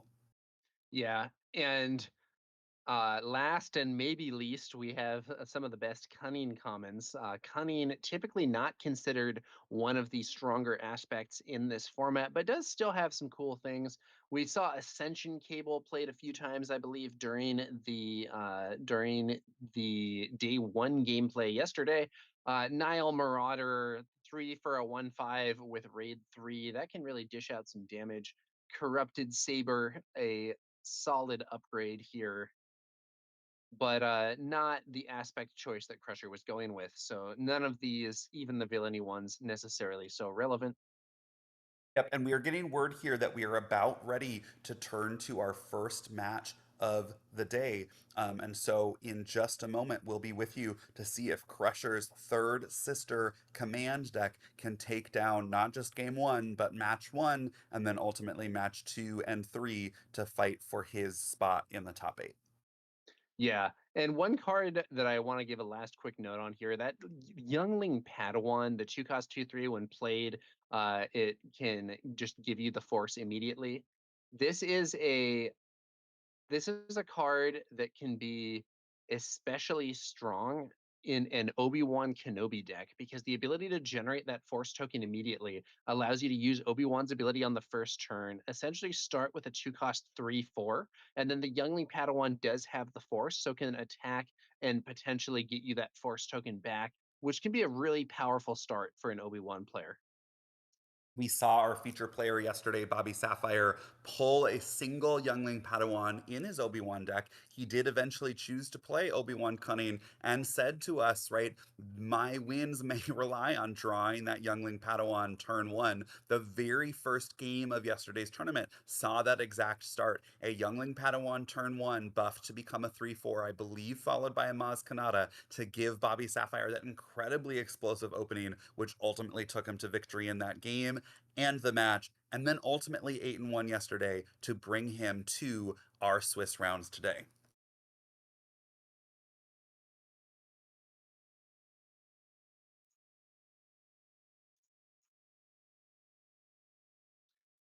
All right, as we can see here from the crowd camera, there is a smaller group of players getting set up. One of them, our featured player Crusher. Let's get into this. Round 10 of Swiss play about to begin at the limited sector qualifier in Philadelphia. They've had the draft for those last few games. We're not going to be playing with those sealed decks from earlier. We are going to be playing with the decks that were just drafted. We saw the deck being drafted. We saw the deck being built. Now we're going to see the deck being played. Can Crusher pilot that third sister command build to victory? He'll need to win all 3 matches in his draft pod to make the top cut. Crusher's opponent, Zach here, also having gone 7-2 yesterday, also going to be trying to win all 3 rounds of this draft pod. We'll see in a moment what leader, what base has Zach chosen to draft. Oh, and it's a Mother Talzin aggression deck. We talked earlier about how because Crusher's most powerful turn one play might be those 3/1 Exegol Patrollers, not going to match up well against Talzin's ability to give opposing units -1/-1, meaning Crusher may have to adapt on the fly, deprioritize those Patrollers, and potentially try and start with a Vinay or even a Sith Legionnaire. Yeah, I think you're absolutely right there, Grumpy. Mother Talzin is, I think, kind of the worst case scenario in terms of the leaders that Crusher might be facing. Let's see if he can navigate that nevertheless and try and get a win here. Should be interesting to see how this goes. Yeah, one other worry I have for Crusher here is the way in which Third Sister's stats line up against Mother Talzin. Third Sister able to survive at least the flipped round, attacking in for 5 damage, but if Zack takes the initiative with both leaders deployed, Mother Talzin attacking into Third Sister can give her a -1/-1 debuff, making Third Sister just a 4/3, which means that Mother Talzin's 3 attack is enough to take out Crusher's leader and still survive. This is going to be a tough one for Crusher. Looks like Zach winning the roll off to determine who gets initiative. Also not what Crusher, Crusher wants to see. yeah, I think Crusher has some disadvantages going into this match, but that does not necessarily mean he's out. He's prevailed to in several matches to get here, and we'll see if he can put something together here to take out Zach's Mother Talzin red build. Now, one advantage I do think we have is Crusher does have those Inquisitor's lightsabers. And if he can play one of those on Third Sister while she's protected by Hidden, that might give him a much better shot of surviving against Telzin. Yep, that +3 health in addition to that +1 power will make Third Sister into a small juggernaut in this matchup. And importantly, the ability of that Inquisitor's lightsaber to give Third Sister +2 when attacking Force units. Crusher may choose to take a moment's break from slamming into Zack's base to take out the Mother Talzin leader. Third Sister would bump up from 6 to 8 power in that attack, leaving her now alive with 4 health remaining, able to continue slamming down onto Zack's space the following turns.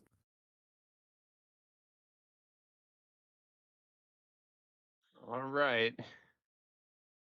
Zach looking at that opening hand, maybe deciding whether it's a keep or a mulligan, and it is going to be a mulligan. Crusher, on the other hand, looks to be keeping.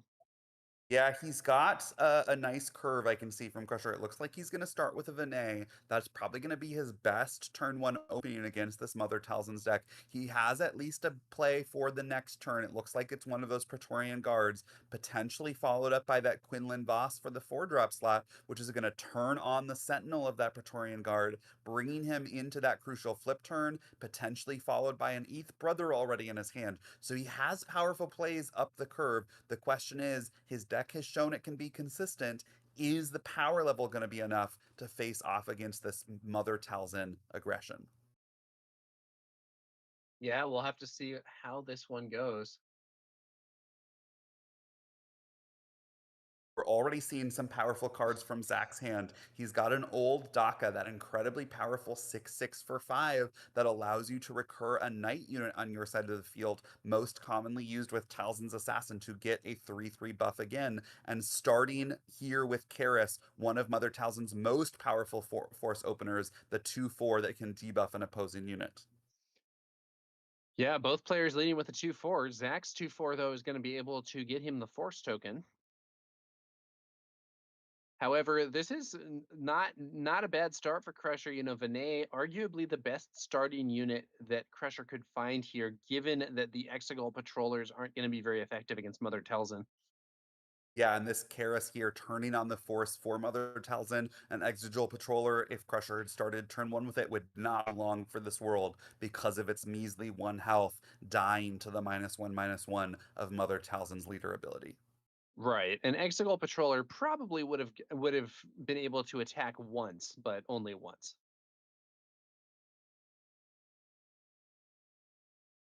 If Zach had missed the force, maybe an Exegol patroller would be able to stick around for longer, but that's not necessary. You don't really want to have to rely on your opponent missing what their deck is trying to do. Yep, that's not a strong strategy to go 3-0 in a draft pod full of top players. Here we go. Base attack, 2 damage on Crusher's base, force token secured for Zach.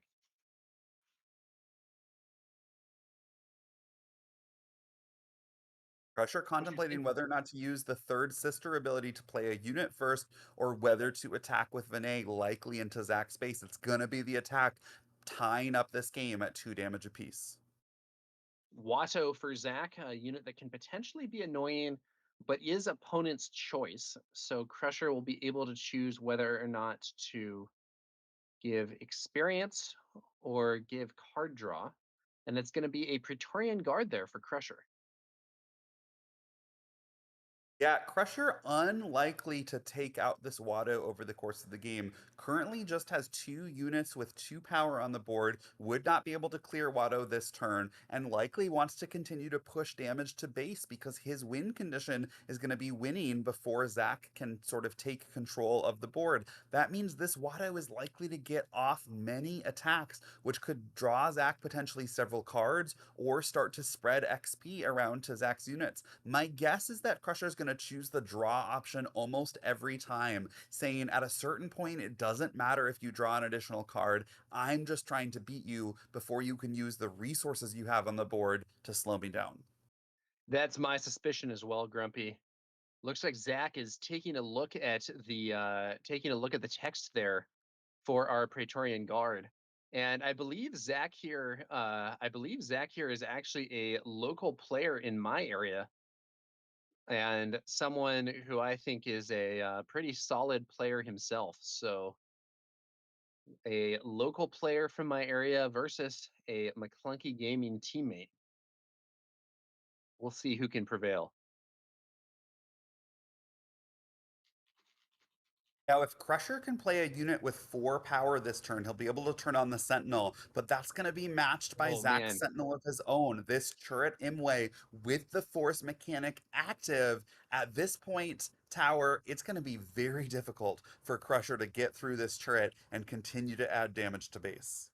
we had identified Chirrut as one of the cards that might be most problematic for Crusher, and it's going to pose a huge obstacle for him here. Um, I'm not entirely sure what Crusher has that can potentially get through that Chirrut.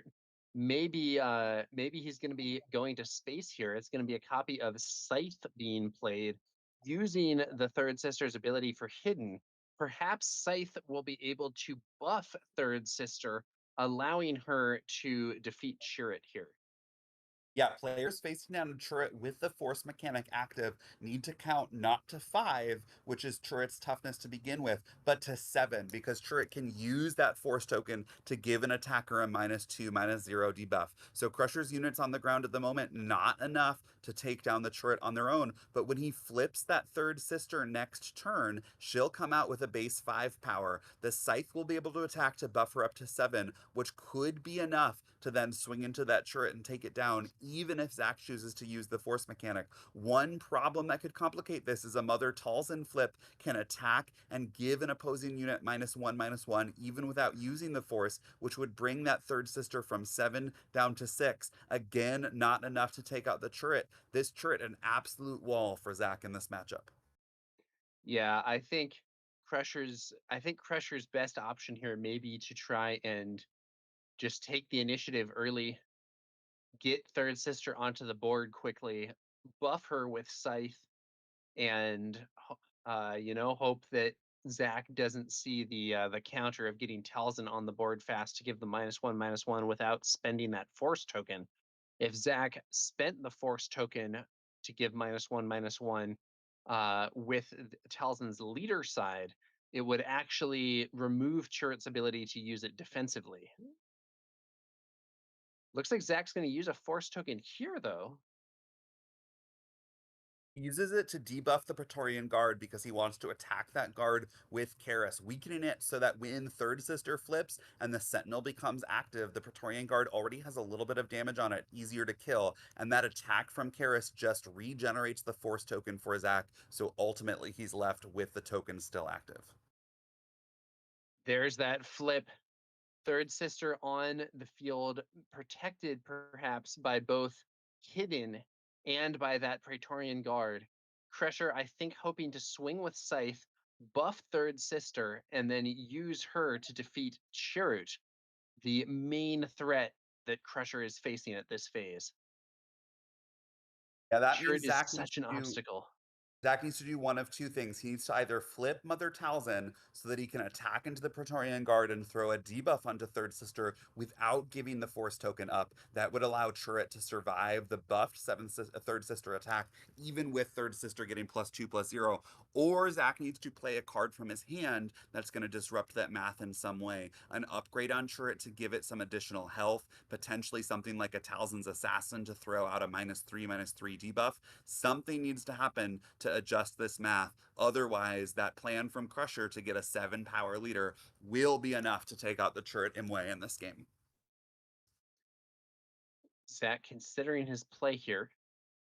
I do think Crusher may still have that Dark Probe Droid if we do see an upgrade on Chirrut. There is an upgrade on Chirrut.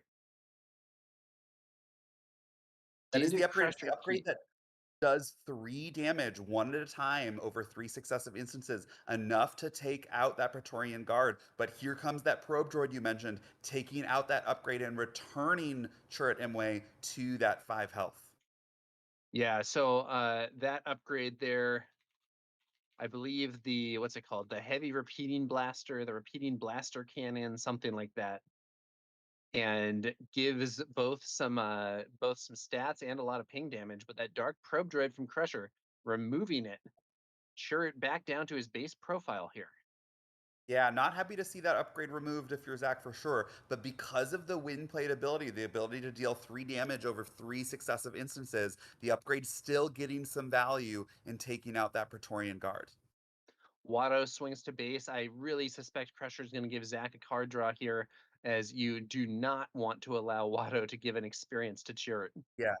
Now, this might have been the first misplay of the game, I think, from Zach, because Crusher now has a window to attack in with that scythe, give the third sister +2/+0. Mother Talzin not deployed, which means she'd have to use her leader ability to debuff the third sister. That would use the force token, taking it away from Chirrut, leaving Chirrut at just 5 health, so even a debuffed third sister would be able to take it down. What I think Zach needed to do there was deploy Mother Talzin so that if the scythe attacks to buff the third sister, Mother Talzin can attack in, no longer limited by the Sentinel of the Praetorian Guard, and throw the debuff for free. Zach is now going to lose his turret this round, and that I think was an avoidable mistake.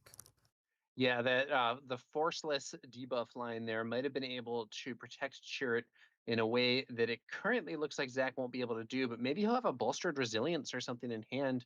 I do think that this line, while it does get Chirrut off the board for Crusher, is going to leave Third Sister on 1 HP unless we see some upgrade from Crusher's hand as well. And that means that Mother Talzin's ability can be used to simply remove Third Sister from the board on attack while attacking into one of these other units or into Crusher's base.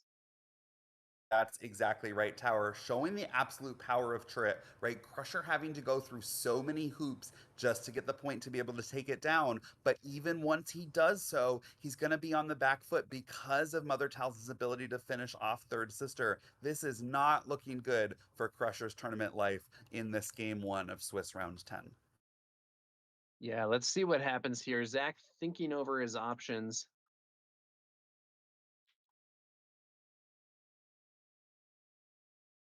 Chirrut swings base. That's going to get 7 damage up on Crusher's base. Now we're going to see Third Sister defeating Chirrut. Zach opting not to use the ability there since Third Sister does not have Overwhelm. The extra damage being wasted, but that Chirrut is off the board and the path is open for Crusher to potentially swing base. Looks like Third Sister going to fall to the leader ability there from Mother Talzin. Yep, keeping the Mother Talzin debuff alive for when she flips on attack would potentially let her take out this Vinay, giving it -1/-1 before coming in for 3 damage. Or we may see Zach choose to start going on the aggressive, swinging into base. Both players now at 7 damage on their base, and so even though Crusher has taken out this turret, he's lost his leader, making Mother Talzin the only leader still remaining. Yeah, so Mother Talzin flips and Crusher plays a Fallen Jedi who does have hidden from Third Sister's on attack ability. Talzin could normally attack into that Fallen Jedi using the on attack ability to debuff it and get it off the field, but in this case, hidden going to protect that unit to allow for a potential swing for 3 next turn. Yeah, Crusher not out of this game. He has a scythe still, right? The only space presence. But that being said, we talked about this Watto early on. This Watto has already attacked not once, but twice, drawing Zach 2 cards. Nothing that Crusher has is going to be able to take out the Watto unless he throws all of his attacks into it next round. So this Watto going to continue to generate value turn after turn for Zach, card after card, meaning Zach is not going to run out of cards in hand this game. Crusher limited to those 2 draws a turn from Star Wars Unlimited, meaning if this game goes much longer, Zach is going to absolutely swallow Crusher and card advantage. Yeah, and so now we see Mother Talzin attacking into Crusher's base, debuffing the Dark One probe droid. That is going to set up a scenario where the uh, Karis here could be used to defeat that probe. That's exactly what we see. Karis alive at 1 HP. Moving into this next round, we see 3 cards on the board for each player. But is one of Zach's cards there is Mother Talzin, very powerful relative to the other units on the field at this time.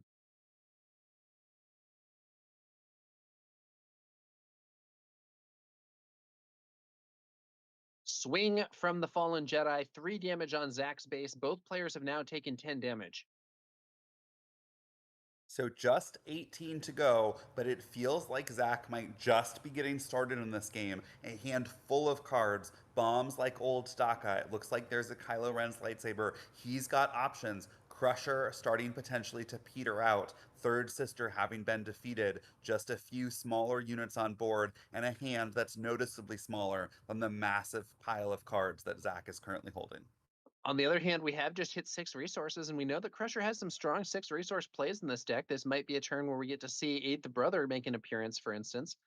We'll have to see how this one pans out. If Crusher can develop an Eighth Brother, there's extra value to be had with Scythe potentially buffing him in future turns. That is true. We also know these players at 18 health remaining, being able to play something like a Savage Oppress with hidden from that third sister ability would threaten to hit for 9. That is half of the remaining life points. So if Crusher could chip in some incidental damage from these smaller units, it's possible that a massive play like Savage Oppress might be able to finish the game, regardless of whatever Zach's holding in his hand.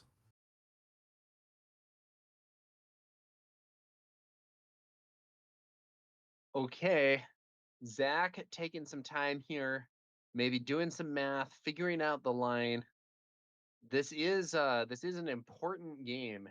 Really, every game is important in this phase in the tournament. Both players need to win all 3 of their matches in their pods in order to advance. I can say I've drafted with Zach here several times in my local area, and he's definitely gone undefeated in some drafts before. He's a pretty strong player. Looks like he's going to trade Karis there for Vinay, using that when defeated ability to give Vinay -2/-2. Crusher swings on in with Scythe. Yeah, and this is Zach showing I have the card advantage. I know I can win if this game goes long. You might be sending all of your units towards my base, but I'm going to focus on clearing your units. My goal is to slow you down as much as I can because I'm going to win this long game. Crusher trying to put now as much aggression as he can. This Ravenous Rathtar with Hidden coming in with a massive 8 power. If Zach does not have a way to deal with it immediately, is threatening to bring Zach from 13 to 21. That would leave Zach with just 7 power remaining, 7 health remaining. This Third Sister Hidden mechanic potentially showing the power of Crusher's deck of these high power units able to get this additional protection and get a guaranteed attack in. That is a strong play from Crusher.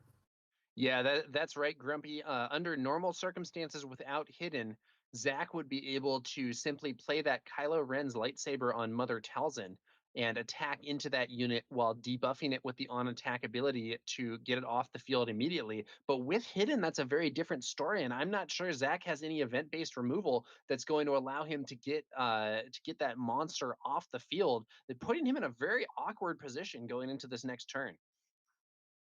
Absolutely. An attack from that Ravenous Rathtar would bring Zach to 21, followed up with something like a Scythe attack would bring him to 24. Third Sister using Hidden to deploy almost any unit from Crusher's deck, something like an Eighth Brother, something like that Savage Oppress, something like that Quinlan, right? That would threaten to close the game out, and that Hidden mechanic putting in massive amounts of work, shielding Crusher's units from any retaliation in the form of an attack that Zach might want to bring. Yeah, hidden paying off here, I think. Let's see how this goes. And Zach, again, deep in the tank, looking at his options. None of them seem particularly compelling. That Kylo Ren's lightsaber, as you say, not enough to solve the problem because Mother Talzin can't attack into the Rathtar. We have that old Daka, a massive 6/6 for 5, would certainly develop Zach's board, but again opens him up to an attack next action phase from that Ravenous Rathtar. And so Zach having to figure out, do I have a way out of this situation? It seemed like I had things under control. I had the turret wall. I was able to take down Third Sister using Mother Talzin's ability. I was feeling really good. But the 8 power from the Rathtar enough to potentially turn this game into Crusher's favor. Even if Zach claims here saying I can't deal with the Rathtar, he can't deal with the Rathtar first action, next action phase. Yeah, it's an interesting situation here for sure. It looks like Zach opts to use Mother Talzin to clear the Fallen Jedi. The -1/-1 on attack, dropping that Fallen Jedi down to a 2/3, and then is going to be old Daka on the board, but that is not an answer to the Ravenous Rathtar, and we're going to see, I think, a big swing for 8 damage to lead this turn off from Crusher. Yep, that's going to bring Zach to 21. Zach now with some aggression of his own. The 6 power from Old Daka combined with the 4 on the board could threaten to bring Crusher to 21, but that's not enough to even put Crusher in check, absent putting something like a lightsaber onto this Old Daka, which means this attack for 8, bringing Zach to 21, followed up with another threat, potentially an 8th brother using Hidden, is going to make Zach pushed into a very tight corner very quickly. Yeah, here we go. Resource choices made, units are readying up, and here comes that big swing. 8 damage to Zach's base. A massive 8 damage. Zach now forced to deal with this Rathtar and figure out a way to continue to push damage. It looks like he has a Supremacy tie in hand. That would be a Sentinel in space to slow down the Scythe attack, buying him a little bit of time. But Crusher clearly on the offensive. Yeah, and Zach does play out his supremacy tie, putting up that sentinel in the space arena.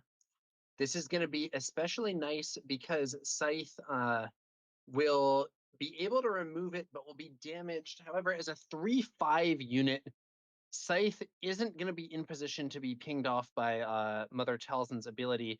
Crusher, another big play. Look at that. 8th brother on the field with Hidden, ambushing and defeating Mother Talzin. That is huge. Yeah, we've arrived at the point of the game. We had talked about the strength of the 6 drop slot in Crusher's deck. We've seen 2 of them now back to back, the 8 power Ravenous Rathtar, followed by the ambushing 8th brother, both supported by the 3rd sister hidden ability, showing the strength of that potential synergy. Yeah, so now we're in a situation as well where I think it's fairly likely that Zach will have to trade old Daka for the Rathtar here. And in that scenario, 5th brother still, or I'm sorry, 8th brother still on the board without something immediately poised to remove him. We could see Scythe attack and buff 8th brother with that on attack ability that can give bonus stats to a friendly Inquisitor unit. At which point, at which point, 8th brother would himself be threatening lethal in one swing. Yeah, Zach does have that Kylo Ren's lightsaber in hand. That would bring old Daka to 9 health, which would allow her to cleanly Ooh, take out good the point. with 1 remaining, which means she could then trade the following turn with the 8th brother. The Scythe attack would still get in, bringing Zack to 24, but in that instance, Crusher would likely choose to start with the 8th brother attack, bringing Zack to Right. 26, which would make the Scythe attack then lethal. Yeah, but it would give an opportunity for Zach to stop the scythe. Here we see that Oh, lightsaber. yep, and Mother Talzin, her ability, she's exhausted now because the 8th brother ambushed into her, but she will be able to use that force mechanic to deal that last point of missing health from the scythe next turn. So if Crusher chooses to attack with No, the no, 8th brother first. scythe is a 3/5. It is not in Oh, range. that is a good point. I was thinking it was a 3/4. Flight of the Inquisitor being played here, I believe, which it's gonna allow you to get a force unit and a lightsaber from discard. There is not a lightsaber in discard, but Zach used that to return Chirrut. That's going to allow him to put up a big obstacle to Crusher potentially playing more ground units. But does Zach have an answer for the attacks that Crusher can put together this turn? I I think we're going to think, see the swing from that 8th brother, and then Zach will have one action to stop Scythe or yeah, heal base. he may have just drawn a Sorceress Blast tower. He has a red, an aggression event towards the right of his hand. If it's a Sorceress Blast, that 3 damage will be enough. If it's an Unleashed Rage, that a pump that we talked about earlier, that would not be able to take the Scythe. But a Sorceress Blast would be able to take out the Scythe, followed by a turret to offer a Sentinel on the ground, would hopefully stabilize Zac, if you're Zac in this case, from Crusher's aggression. Yeah, that early Chirrut for Zach was very strong, but Crusher still putting on a major threat here. There comes that attack from the 8th brother. 2 HP left for Zach. He must stop Scythe one way or another. And there's the Sorceress Blast. Yeah, that's not what you want to see if you're Crusher. You know at this point that Zach has the turret in hand once again because you saw him return it with Flight of the Inquisitor. You're sitting on 3 units, all ground based, none of them with enough power to get through a turret that has the Force token active. When this old Daka attacks this turn, Zach will once again get the Force, which means it will be ready to go next action phase when Crusher tries for the second time this game to get through a turret MWay. This might be one of those situations where having more of those space threats would really be handy. Playing some space units here would, I think, put on a lot more pressure than ground units, given that Zach was able to recur his chert, but I don't think Crusher has those options in his hand. Let's see what he does here. A hidden unit takes the field, I believe. Yep, this is the 4-2 for 3.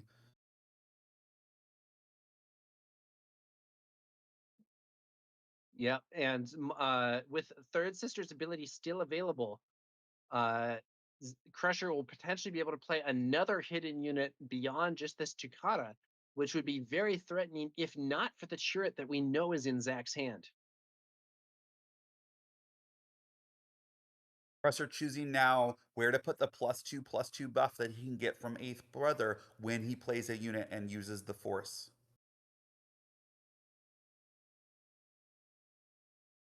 Throws it onto the Eighth Brother himself, which I think makes sense under the circumstances, given that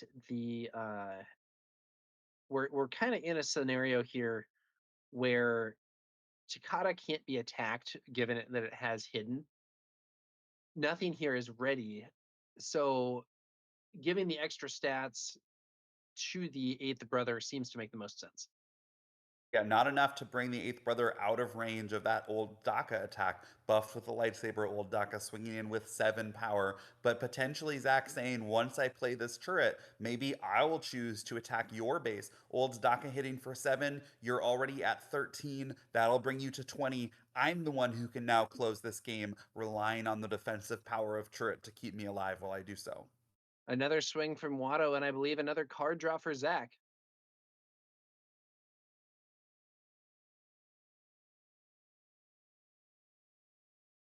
Crusher still has, I believe, 5 resources this turn. We'll probably be able to play at least one additional unit, but not any additional units to the space arena where he would really like to be right now.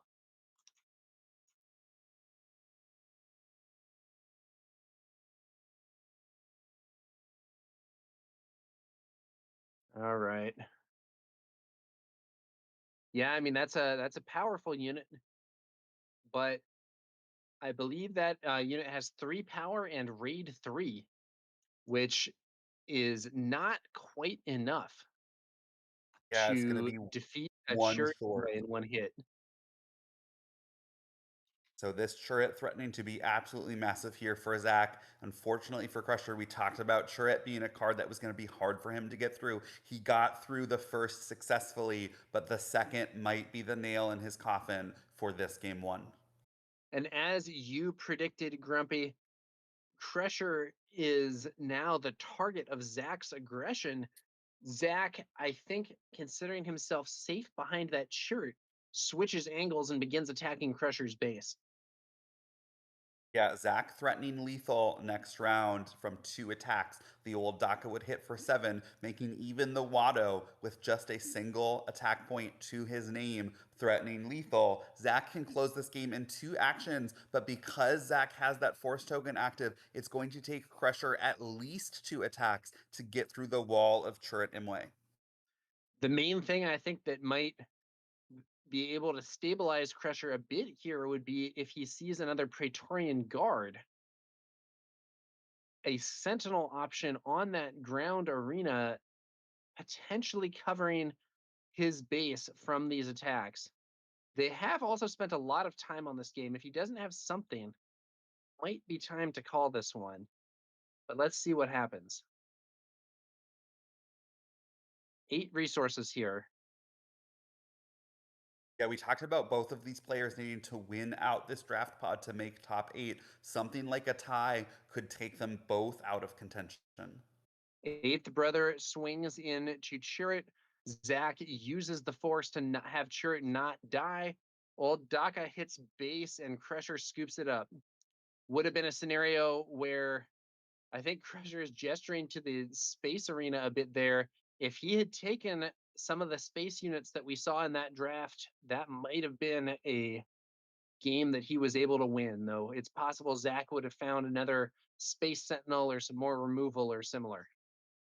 I will say, Crusher may not know this, but Zach drew into that Sorceress Blast on that key turn. Zach, at the time, did not have an out in his hand to that lethal attack from the Scythe, so it was a lucky draw from Zach that allowed him to stay in the game, buying him time to then play that second Chirrut Imwe. So this was a close one. By no means a bad showing from Crusher's deck, certainly showing it has the potential through those powerful six drops combined with Third Sister's hidden ability to get the job done. We can expect to see potentially similar levels of aggression from Crusher in game two, and hopefully just a little bit more luck will let him take it down.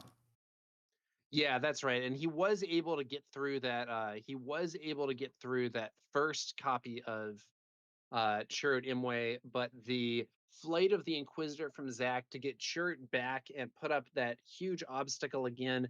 Chirrut, one of the absolute best cards in this format, and I think a good play by Zach to go for the recursion there.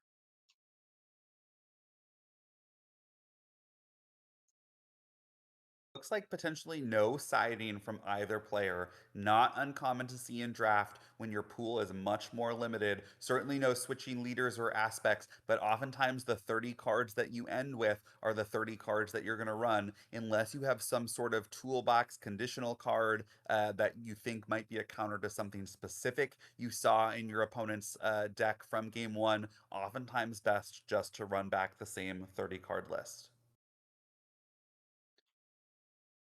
All right.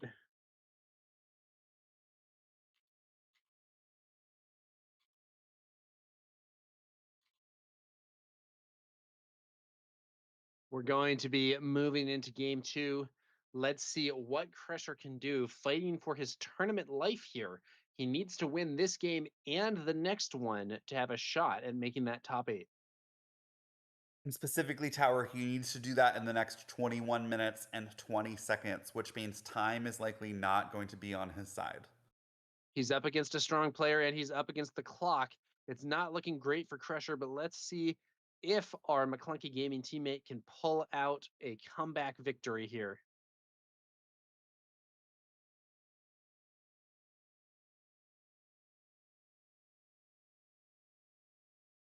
Here we go. Crusher is resourced. Zach either taking a little longer or maybe a mulligan. Let's see what happens here.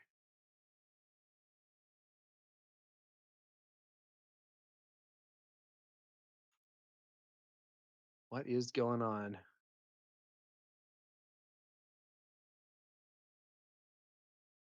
Hidden unit from Crusher. Sith Legionnaire. No starting play for Zach. This might be what Crusher needs. This might be the opening because if he can play another villainy unit, that Sith Legionnaire is going to suddenly start hitting for 4 every turn, and Zach is going to find himself on the back foot very quickly. Yeah, Crusher, not sure how many two drops Zach's deck has. He may have just gotten unlucky here. Crusher has a lot of two drops. Not all of them are necessarily the best. The Sith Legionnaire wouldn't have lined up very well against a Karis from Zach, but against no opening play from Zach, the Sith Legionnaire is excellent. Let's see if Zach has some answer. No. Nameless Terror, but the Sith Legionnaire is not a force unit. The exhaust effect does not go off. Then we're going to see a Purge Trooper, which is not able to do any damage to the Faceless Terror, but is able to buff that Sith Legionnaire into swinging for 4 damage here. And that means both of these units from Crusher now will trade into this Nameless Terror. So the Nameless Terror could potentially attack into the Purge Trooper. Both of them would die. The Sith Legionnaire would return back to a 2-2, but it would leave Crusher once again with the only unit on the board. And the Nameless Terror not a Force unit, meaning it's not able to turn on Mother Talzin's leader ability with the Force mechanic or provide protection for a turret Imwe if Zach has one in his hand. This is a much weaker start for Zach. He does take that trade. Sith Legionnaire dropping back to 2-2, but Crusher's going to be able to use Third Sister's ability again. We see Scythe on the board. Sith Legionnaire buffed back up, now threatening 4 damage on Zach's base, and that Scythe offering some potential strong synergy with Mother Talzin. Yeah, Zach's hand looking much, much weaker this game. None of those powerful force mechanics at play. Kylo Ren will finally offer an ability to get the force if it survives. Oh, but look at this. Last words will make this Kylo Ren a 4-5. It can now attack into the Sith Legionnaire and survive, but that's not going to be before Crusher's able to attack for a third time into Zach's base with Sith Legionnaire. This 2-drop potentially dealing 12 damage over the course of this game to Zach's base. That is absolutely massive for a single unit. Yeah, this is a very strong opening for Crusher. Zach absolutely on the back foot here, has to find some kind of way to stabilize. And to make matters worse here for Zach, we actually do see Scythe in space once more, which means that even a Chariot at this point could be defeated by Scythe buffing the third sister. Kylo going ahead and swinging into that Sith Legionnaire. Sith Legionnaire off the board. Kylo still alive at 1 HP thanks to that experience. Interesting scenario here where upgrade removal, if we saw that Dark Probe Droid defeat an experience token here, that would actually defeat Kylo outright.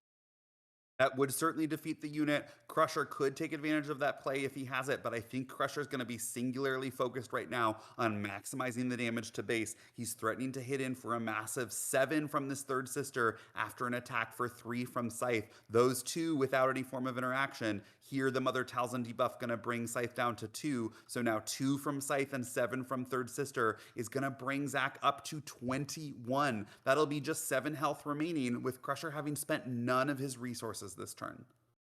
Zach is in a very rough spot here, I think. Uh, Mother Talzin deploys, will be able to potentially kill third sister next turn. Can't do it right now, could debuff, but like you said, Grumpy, Crusher still hasn't spent any of his resources, still has all 5. Now, Zach hasn't either this turn. Both players still floating a lot of resources. Supremacy Tie hitting the board for Zach, providing some defense there. Oh, but the Thralls of the Coven offering another high attack unit for Crusher, and both of Crusher's ground units protected by Hidden. Yeah, look at this. Whatever Zach chooses to do, Crusher's going to be able to hit in for 5 or 6, depending on which unit he attacks with first. An attack from Third Sister for 5 would bring Zach to 26 with just 2 HP remaining. That Sentinel certainly gumming up the space, but with 2 threats on the ground, absent some sort of Sentinel, Crusher is threatening to end the game as soon as this next action phase. Yeah, Zach is very far in the back foot and actually chooses to scoop it up here. That will give them some additional time compared to playing out that phase, even if it was going to be a relatively short phase. We're 1-1 going into the third game of this match in the 10th round of Swiss play. Just like that tower, we were worried for time on behalf of Crusher if he was going to have any chance of winning 2 games in this match. That was a significantly shorter game. We had more than 30 minutes for the first game of this match, just 5 minutes for game 2, in part because of Zach's stumbles. No turn 1 play, no force unit to turn on the force mechanic, no turret Imwe. Crusher was able to capitalize on those weaknesses and just slam in for an incredibly fast victory in game 2. Yeah. Well, Zach, Zach definitely stumbling a bit in that second game compared to his very strong performance in the first game. Not having a turn 1 play really hurting Zach there, as Crusher was able to get a very aggressive start into an empty board and ultimately likely would have won that game there on the 6 resource turn. Zach has got to be hoping for a better opening hand than what he just saw.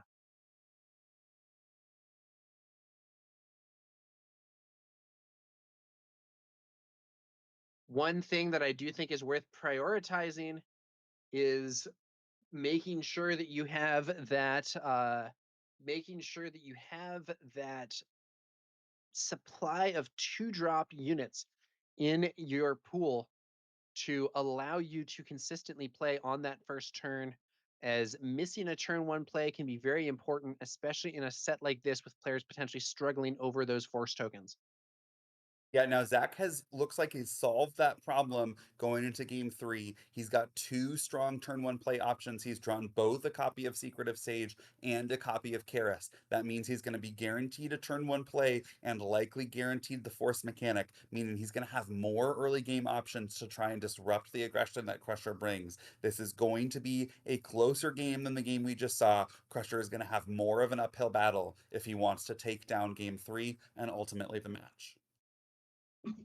Okay, winner of this remains alive for the tournament. Loser of this is out, at least for the top 8, though may of course choose to keep playing, trying to get better standings for potential prizes.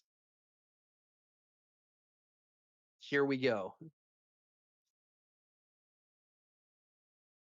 We're 1-1. Zach leading us off. It's Karis. Let's see what Crusher has for his own first turn. 2 resources. Sith Legionnaire. Very bad matchup into a Karis. Rough turn 1 there for Crusher. Zach will be able to swing into the Legionnaire and clear it off the board before Crusher can play a unit to buff up that unit's power. Yeah, not the start you want to see if you're Crusher after that incredible game two. Hidden Praetorian Guard. Is that another Sage there? Or is Secretive Sage? Yeah, yeah. The other turn 1 play that Zach had access to. Not the best play ever for Zach here on turn 2. Ultimately leaves one of his resources unspent, but having that Secretive Sage on the field is better than nothing. And given that the turn 1 plays lined up well for Zach, it's hard to say he's far behind. In fact, I think he's probably ahead at this point.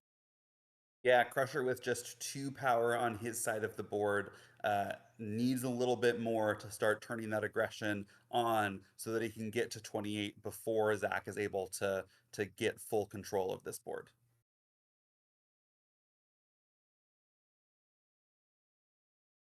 Praetorian Guard defeating Karis. Zach uses the Force to debuff the Praetorian Guard with Karis's when defeated ability. Secretive Sage now in a good position to get that guard off the field, I think. Yeah, Secretive Sage likely instead to attack into base, getting the Force token back once again so that Mother Talzin can use her leader ability to finish off the Praetorian Guard. That will keep the shield on Secretive Sage for another turn. Well, it's a question of which one you with the debuff on the Praetorian Guard, it's strength 0 though, right? So attacking into it Oh, with the Sage wouldn't lose the shield. It's a question of whether that's a you'd great rather point. have the shield token or the Force token. And also, as part of that calculation, the 2 damage on Crusher's base. This Kylo Good Ren's point. lightsaber getting suited onto the Secret of Sage, making it now a 3/5, makes it more likely that Zach's going to choose to bring that 3 damage to base and rely on Mother Talzin's leader ability to take out the Ooh. guard. A Purge Trooper shows up though, and that's going to knock the shield off the Sage, and it's also going to be a 4 power unit, which I believe means that the Praetorian Guard now has Sentinel, and attacking into the base will no longer be an option for Zach. Yeah, Crusher doing his best to complicate Zach's choices to make the board position a little bit less in Zach's favor. There's the attack. No damage in return thanks to that debuff from Karis's when defeated ability. The Praetorian Guard is off the field. Crusher takes the initiative. Still 2 resources there for Zach. Was that the monkey lizard that we see? Yep. Zach following it up with the Kowakian Monkey Lizard, that 2-1 ambusher, would normally be able to trade with that Purge Trooper, but because of Third Sister's ability giving the Purge Trooper hidden, the Kowakian Monkey Lizard just hits the field and waits to attack for another turn. Yeah, the Purge Trooper is going to be able to swing for 4 damage to Zach's base here. That's at least some value, but now the Lizard can trade with the Purge Trooper. However, Hidden did buy Crusher a bit of time. That Secret of Sage with Kylo's lightsaber now the only unit on the field.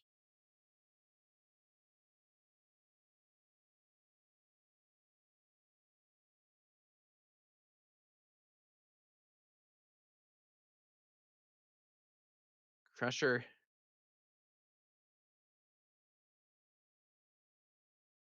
Crusher thinking about what to do here.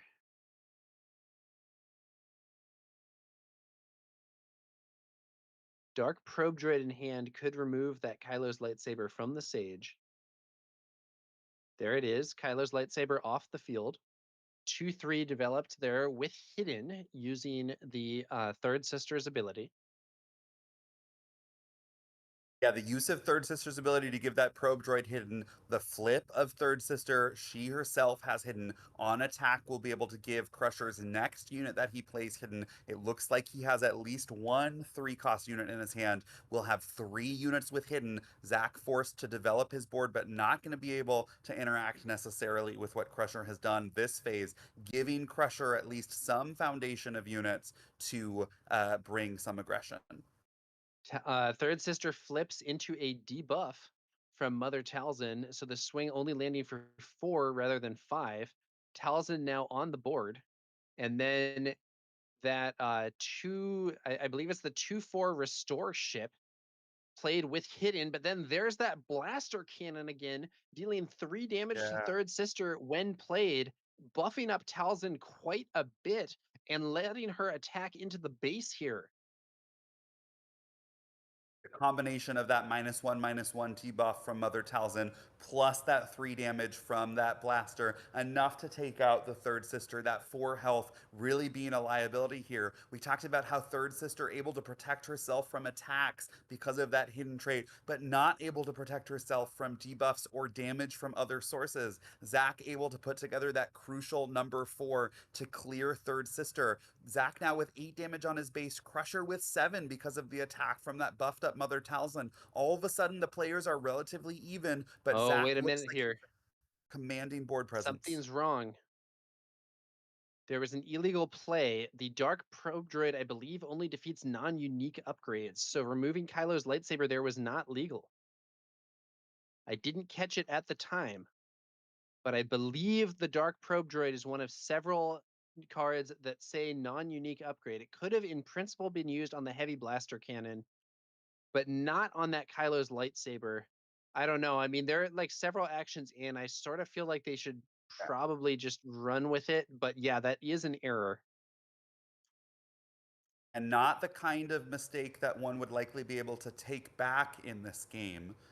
Once Crusher has chosen to play the DRK probe droid that's playing a legal unit, whether or not there's a legal target for him to remove, so wouldn't be able to rewind certainly to that point.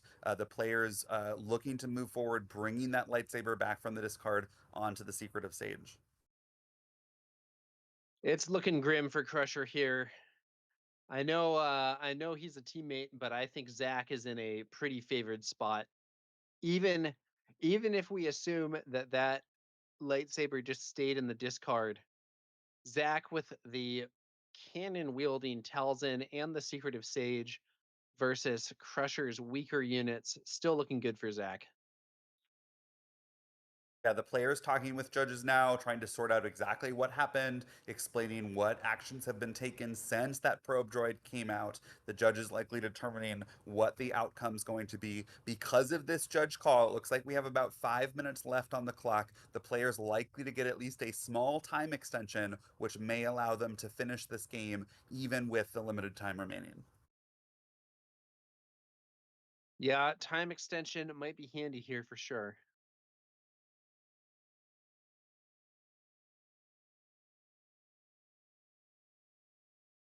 Not a lot of time, and a draw here, I believe, would take both players out of contention for the top 8.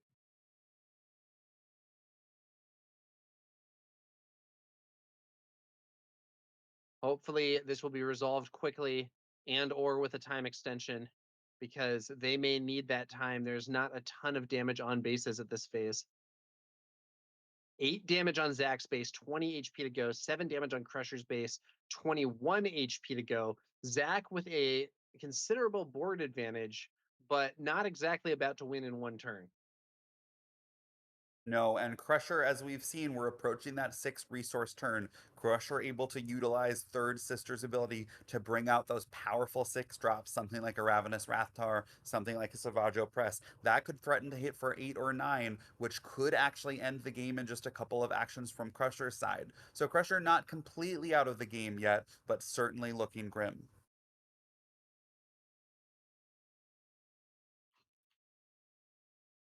I think they're talking with the judges now to try and figure out if the base damage is fully accurate, what units chose to attack into what locations, exactly what actions have been taken. Is there some amount of rewinding that needs to be done? One or both players potentially receiving some kind of warning? All of that needs to get resolved before we can resume play. Yeah, we're gonna have to see.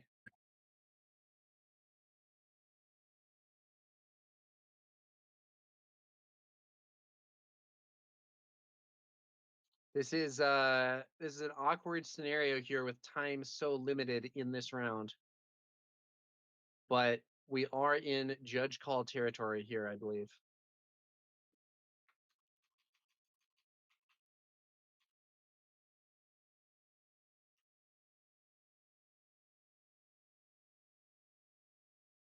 Okay.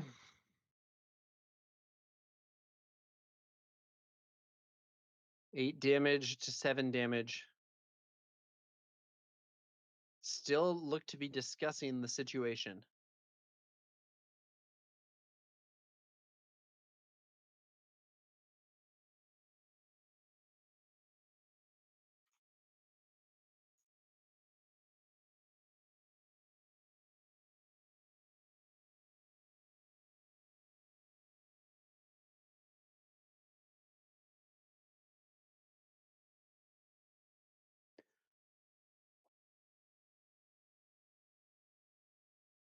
I don't know here, Grumpy. I think even if they say just play on, no changes, lightsaber stays discarded.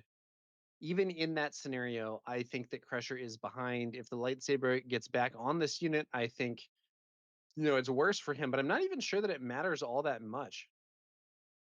I agree. Whether or not the Secret of Sage is a 2/2 or a 3/5, ultimately the real threat on this board is the 5/9 Mother Talzin that's going to be swinging in for a large amount of damage. I do want to note, I think it's fair to say that neither player is particularly to blame for this situation. Perfectly understandable how this situation came about. Limited forces players to play with cards that are seen less frequently. Kylo's lightsaber, rarely seen and constructed. DRK-1 probe droid, rarely seen and constructed outside of some of those new droid-based invisible hand decks that we've been seeing. So the specific interaction at play here, the fact that DRK-1 probe droid can only defeat a non-unique upgrade, combined with the fact that Kylo's lightsaber happens to be a unique upgrade, Crusher plays the card. Zach firmly believes that what Crusher is attempting to do is legal, so allows his upgrade to be sent to the discard player pile. That would have been the moment for either player to say, hold on, let's actually take a look at this interaction. But both players happen to miss it. Both of these are excellent players, having gone 7-2 and sealed. Both of them understand the mechanics of the game. Neither player trying to get an unfair advantage here. Certainly both of them invested in trying to get to the right outcome.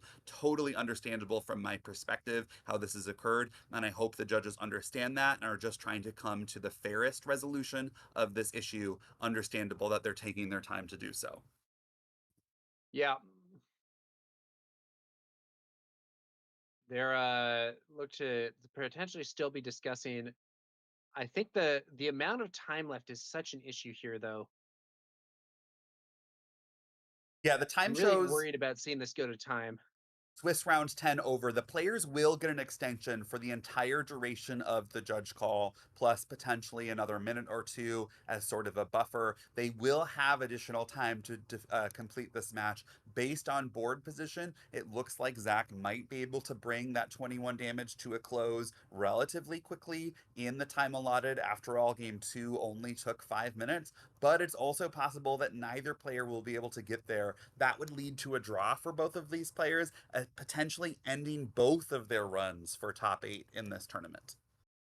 Yeah, that would be a very undesirable outcome, I think, for players here and also for us, the viewers.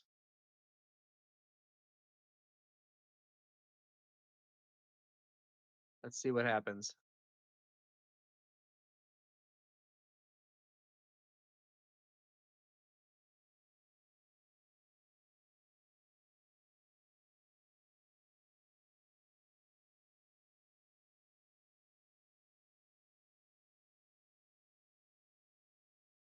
Judge call still looks to be in progress.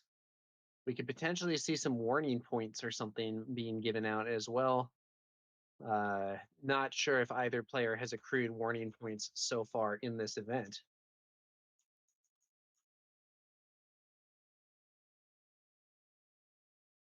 Now, what's happening here?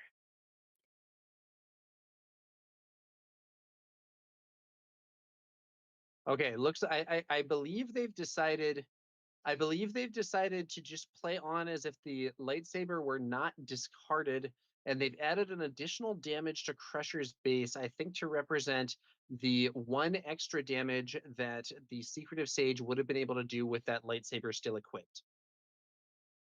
Yes, this seems like the cleanest resolution to this situation. Zach able to keep that lightsaber on board now. Crusher having still played that DRK-1 probe droid, but in this revised scenario, that probe droid not able to defeat the lightsaber when played. So one additional point of damage there on Crusher's base, up to 8. The lightsaber indeed not seeming incredibly relevant as the unit there ambushed and killed by Eighth Brother, with Third Sister using her ability to grant hit in there, preventing Talzin from attacking into the Eighth Brother.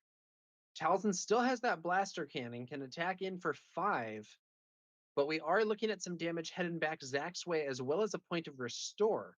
On the other hand, Zach has not used any of his resources yet this turn. Yeah, that restore in space potentially making this game much longer. Although Zach has a powerful Mother Talzin leader, the restore will help keep Crusher's life total alive. Dragging this game on may not be enough for Crusher to claim victory, but may be enough to make these players run out of time. Yeah,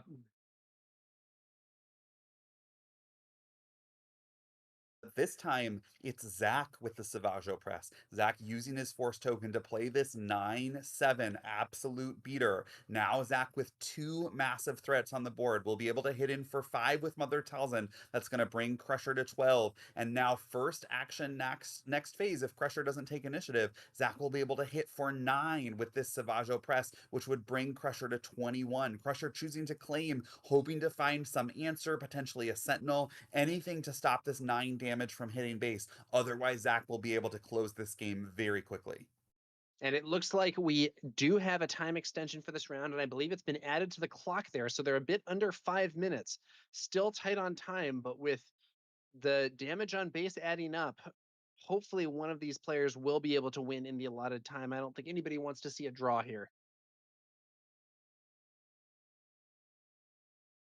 I'm looking at Crusher's hand. It does not seem like he has a clean answer to stop this Savage Oppress.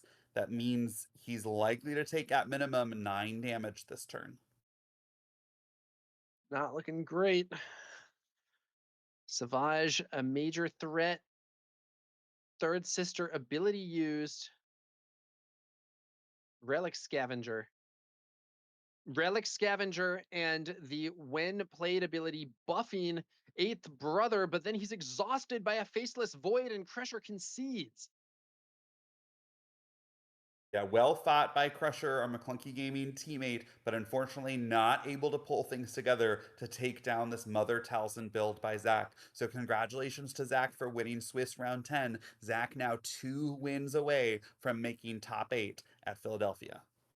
Yeah, the first game was very close, but ultimately Crusher was too tied to the ground arena, and when Zach was able to recur, sure, it proved insurmountable in time. In the second game, Zach really stumbled with no turn one play, and Crusher got a very convincing win. But in that third game, ultimately it was Zach who was able to walk away with the win, keep his tournament life alive, but he will need to win both of his other rounds in this draft pod if he wants to move on to that top 8. With that time extension, it's likely that we're very close to the end of round 10. You all will be treated to round 11, but that's going to be the end of me for this morning. I'm going to step away, and Josh Snyder from Next Gen Gaming will join Tower number 9 for the next 2 rounds of Swiss. I hope you all enjoy the next few hours. I will be back for the start of our top 8 cut to once again cover the drafting process with Tower number 9 and McClunky Gaming. Thank you, Grumpy, for showing up and casting here with me. We will, I believe, take a very quick break here before moving on to round 11, which should be with you guys very soon, thanks to the time extension on that previous match. Thanks for watching, and we'll be back with you shortly with Josh from Next Gen Gaming SC.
Welcome back to McClunky Gaming's coverage of the Star City Games limited sector qualifier here in Philadelphia. I am Tower number 9, joined here by Josh Snyder from Next Gen Gaming SC as we are about to move into the 11th round of Swiss play. Josh, how you doing today? Tower, I'm doing great. Good morning to you and all the viewers. This is exciting. We are getting down to the wire here. The final couple rounds of Swiss, these players trying to position themselves into the top 8. We just witnessed a very good match with one of your teammates, and I'm looking forward to some more action. It's been so much fun this weekend with our first major limited event here in the United States. Yeah, I think this is a really exciting tournament to be casting and seeing here on the stream. Looks like we're going to have a match here between Grand Inquisitor Red, and take a look at that. That is, I believe, Morgan Elspeth, not a leader that we have seen on stream before in this event. No, I We're in love it. red, Grand Inquisitor Red, cunning aggression villainy versus command aggression villainy. Couple leaders. Have we seen Grand Inquisitor on stream yet? We have not, and Okay, so I 2 brand new personally leaders. This think is great. Yeah, I personally think Grand Inquisitor is an underrated leader. I think that these sorts of abilities that allow you to reduce the defending unit's strength can actually be extremely powerful and limited. We saw it in set one with Jin Urso, who was not a strong leader in constructed premier play, but one of the best leaders in limited in the Spark of Rebellion environment. Grand Inquisitor has an ability that's even stronger than Jin's, reducing the defending unit's power by 2 rather than by 1, with the one little weakness and caveat on that ability being that Grand Inquisitor does require the Force to use it on his leader side. So you are going to have a deck that's capable of getting the Force to make the most out of that ability. It's a really good point. Morgan Elsbeth also, this is one we don't see a lot of, but Elsbeth has the ability to essentially cheat out units a turn early if they share a keyword with one of her units in play that attacked. So this is going to be really interesting. Game one is underway. Pete starting with the initiative with the Minoc going to the space arena here early in game one. Yep. And on the ground arena, I believe that's going to be HK47 for Sam. Now, the interesting thing about Morgan is her ability is based on sharing keywords with a friendly unit. And in terms of keywords, the humble Minoc there does have the overwhelm keyword. So potentially Morgan's ability could be used to discount another overwhelm play, assuming that Minot gets a chance to attack this turn. But it seems pretty likely that will be the case. The question being if Pete has an overwhelm card that lines up well. Yeah, that's absolutely right. Essentially, to make Morgan work, you want multiple units that share keywords with one another, and then you can get the most value out of her. We do see Pete with the initiative will attack with Minoc right away, so we'll have to see if Pete is able to take advantage of Morgan's ability here on this turn. But now we're going to see Consumed by the Dark Side. That's going to give a couple experience tokens to HK47, dealing 2 damage to it, but now HK47 will be swinging for 4. Yeah. And a unit does hit the field for Pete, but it is not a powerful unit discounted by Morgan. It is a fallen Jedi. HK47 defeating the fallen Jedi thanks to those extra stats from Consumed by the Dark Side, and then HK47's ability kicking in to throw a point of damage onto Pete's base. You have to love that if you are Sam, able to give those 2 experience tokens, not only able to defeat the Fallen Jedi, but keeping the droid unit in play. HK47 doing some early work. Pete still with the initiative. Now we're going to see that DRK1 probe droid, which you guys saw a good bit of last round as well, defeating the non-unique upgrade, taking away 1 experience token, and that means HK47 had no remaining HP. It's off the board. Yeah, nice play there by Pete, using that upgrade removal to actually defeat HK47. Thanks to that experience going away, and that experience was needed to keep HK alive. This was a situation where the downside I mentioned of Grand Inquisitor's ability from earlier was really kicking in for Sam, where without the Force token, he was unable to decrease the damage that HK took on that attack, putting him in position to be removed. Now, Sam does follow up with a pretty nice statted unit in the ground arena. We see Dooku coming out. That's a 5-4 with hidden. So that certainly can put some good pressure on starting next turn. Pete has a couple ready resources. We still have the Minoc there. And definitely interested to see if Pete is going to be able to make use of Morgan Elsbeth's ability here in the very near future.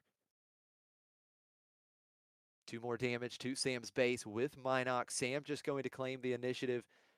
Now let's see if Pete has a good, efficient use of these 2 resources. It's going to be the Inquisitor's lightsaber being played onto that probe droid. So the probe droid getting +1/+3, and that great ability of being able to get +2 power when attacking a force unit. Yeah, that's going to be very handy here. This probe droid suddenly looks in a position to not only survive in the event that Dooku were to attack into it, but also the ability to potentially attack and remove Dooku. However, Dooku's hidden text not relevant at this point. The when played, each friendly unit with hidden can't be attacked for this phase. Also not relevant. Let's see if Sam has some option to improve things here, an upgrade of his own, upgrade removal, something to help Dooku against this probe droid.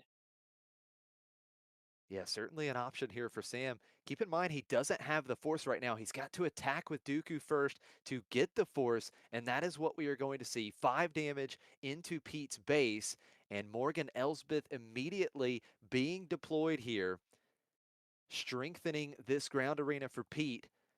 Now, of course, Grand Inquisitor also does deploy on the 5 resource turn, so we can see the Inquisitor unit here as well. Yeah, so Morgan is a 3/6 on attack. The next unit you play this phase costs 1 less if it shares a keyword with a friendly unit. Grand Inquisitor now on the field. Grand Inquisitor is himself an interesting leader with the shielded on flip that we originally saw with Iden Versio. He's only a 3/5, but 3/5 shielded is probably better than 3/6. And on attack, Grand Inquisitor gives the defender -2 power without using the force on that Oh, leader side. look at this play tower, craving power being attached to Morgan Elsbeth. Morgan getting +2/+2. That's 5 damage going into Dooku. Dooku is defeated. And now Sam has some real trouble here in the ground arena. Let's see how he responds. 5 resources. He's going to play Asajj Ventress. That's going to give Grand Inquisitor +2 power for the phase. So now we'll be swinging for 5. Yeah, Ventress also shoring up the Grand Inquisitor's power for a potential defense, I believe. But it looks like Pete is going for base instead. The probe droid swings in for 3. Yeah, Pete currently just ahead in the race, but let's see where the Grand Inquisitor goes. Grand Inquisitor can attack with 5 power, but it's not going to be enough to take out either one of Pete's units. So let's see if we just see an aggressive line here, go to base. That's absolutely what the play is for Sam. Another 5 to Pete's base, and now we're going to see 5 coming back from Pete. Pete getting the force now for the first time in game 1, and that's 12 damage on Sam's base. And we do still have the Minoc that can get in for another 2. So at the end of this turn, Sam is going to only have 14 HP remaining on that base, while Pete has 3 additional HP. So Pete just a bit ahead in the race here. Yeah, these players are racing, but Pete's ahead in the race. Let's see what happens moving into the 6 resource turn here. Ventress, yeah, we could potentially see. Okay, what do you think? Attack from Ventress here? Yeah, I guess the real problem for Sam is, 5 power is just not enough to take out these units. So Right. Sam either has to be able to outrace Pete here or find a way to slow down Pete because Pete is showing more damage on the board. Ventress does get to use her ability every time she attacks. So she could swing base for 5, buff Grand Inquisitor. He could swing for another 5. That's 10 damage. It would put Pete at 21, which is an awkward number because it's not in range to win with a single attack. By contrast, Pete could do a 10 damage of his own, which would leave Sam at 24, and the 4 HP remaining could be removed in one swing from Morgan. So Sam definitely a bit behind here. We do see that Ventress swing, though. Yeah, Ventress getting in right away. Grand Inquisitor once again will have +2 power for this phase. Again, so far it's just a racing situation. The question is, what cards do these players have in their hand? Do they have anything that can impact this race? I do believe, as you called out, Sam would be in threat of losing in just one action during the next action phase. So we'll see if he has a way to mitigate some of this damage coming through. DRK1 Probe Droid getting in for 3. So that's going to be 17 damage on Sam's base. And here comes Darth Revan's lightsabers. That does give an additional +2/+2 to the Grand Inquisitor leader unit. So Grand Inquisitor can now swing for 7 here, Yeah, which so if does Grand mean Sam could win Inquisitor, in one action next turn. yeah, if Grand Inquisitor swings for 7, we'll be at 23 damage on Pete's base, and then Ventress could swing for 5 and win. There's another upgrade headed to Morgan Elsbeth, though. Josh, could you catch what that was?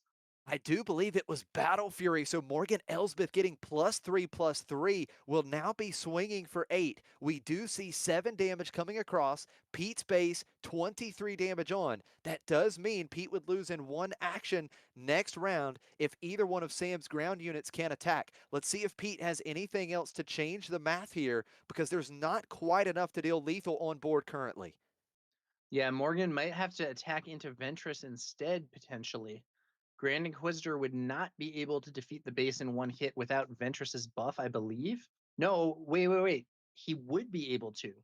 Yeah, the It lightsabers. would be exact. It would be exact lethal. The display was showing 22, but it is actually 23 damage on the base. So Pete actually is in a spot of trouble here potentially. Oh, he's got Unleash Rage. That's going to give Morgan Elsbeth another +3 power using the Force. That means Pete is showing Fatal on board this turn, and Sam has no response. What a play from Pete. An aggressive game one. He's got the early lead here in round 11. Yeah, these players really loading up their characters with upgrades and buffs that game, but Pete had just enough additional buffs to win a turn earlier than Sam was going to be able to do it. Sam poised to win as the first action of the next turn, but we didn't get there with those buffs on Morgan Elsbeth. No, so many good upgrades. My goodness, Pete's got Craving Power and Battle Fury, arguably two of the better upgrades in the format. That is just brutal. So I think going into this game too, Tower, Sam may have to change his approach a little bit because Grand Inquisitor is generally not a super aggressive leader, right? This is a leader that wants to take advantage of that ability, being able to take out opposing threats and essentially create really good value trades with that ability, maybe 2-for-1s in certain situations. But instead, Sam was in a position where he had to be aggressive, and I just don't know if he can do that better than Pete with things like Craving Power, Battle Fury, the Unleash Rage, just so many ways for Pete to get massive amounts of damage on the board. Yeah, this was actually a funny situation because neither player's leader's abilities did anything at all. I don't think Pete had a single Morgan Elsbeth trigger. That's right. I guess the only relevant one was that Grand Inquisitor having a shield meant that he couldn't be removed in some situations, but Pete was just attacking base anyway. Yeah, no, that's an excellent point. Pete definitely didn't take advantage of Morgan Elsbeth's ability, but Sam also not taking advantage of Grand Inquisitor's ability. So very interesting game where neither leader having their action ability used and their text on the leader unit side not being used either. So Yeah, very awkward game one, but Pete takes it, and let's see if Sam kind of changes up his strategy in game two. He'll have the initiative, which could certainly help, try and stabilize this board early. And that's what he's going to have to do, I do believe.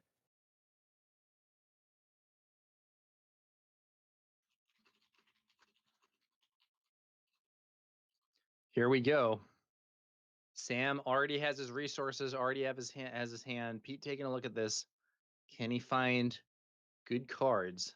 And maybe even ones that line up with Morgan's ability.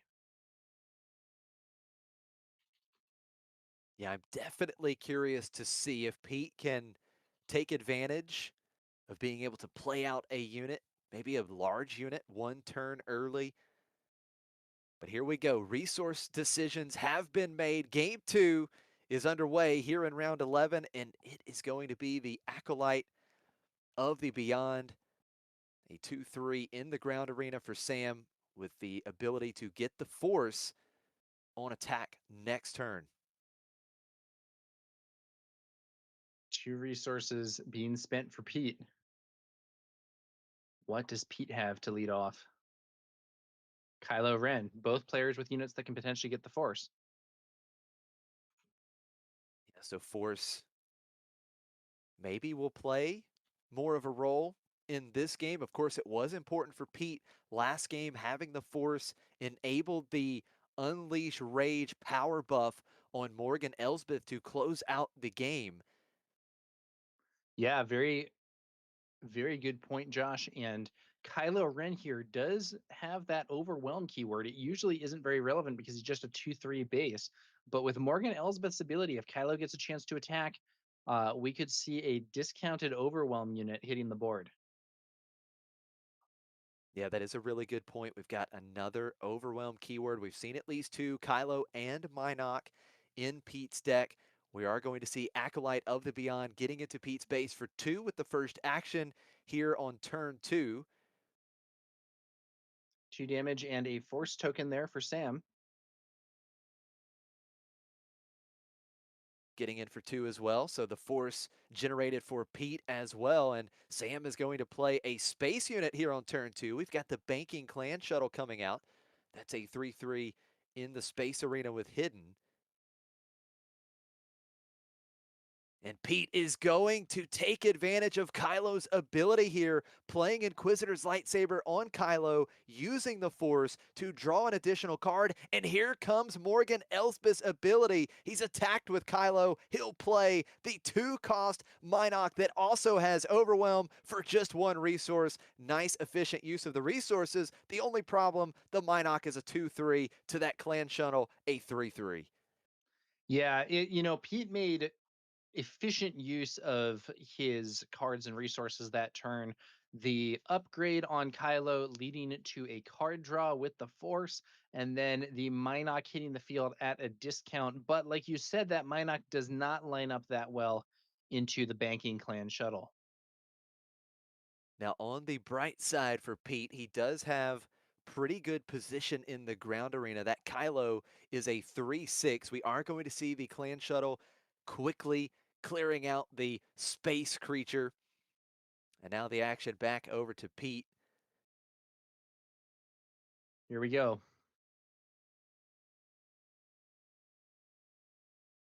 Now, if 2 Pete has damage. another overwhelm unit, we could see another attack from Kylo and another Morgan trigger. But 2 resources being spent first. Oh, I like this. The last words, because the Minok was defeated, Pete is able to give 2 experience tokens to Kylo here. So Kylo is now a 5-8. What a massive unit in the ground arena. We do see Dooku coming out for Sam, but now Pete can start being quite aggressive. 5 damage to base with Kylo and getting the Force once again. Yeah, and Morgan's ability now live if there's another overwhelm unit in hand for Pete. 2 resources for Pete, so he could potentially use Morgan, discount an overwhelm unit, and play potentially a 3 cost. Not going to be that, though. It's going to be an Acolyte of the Beyond on the other side of the board.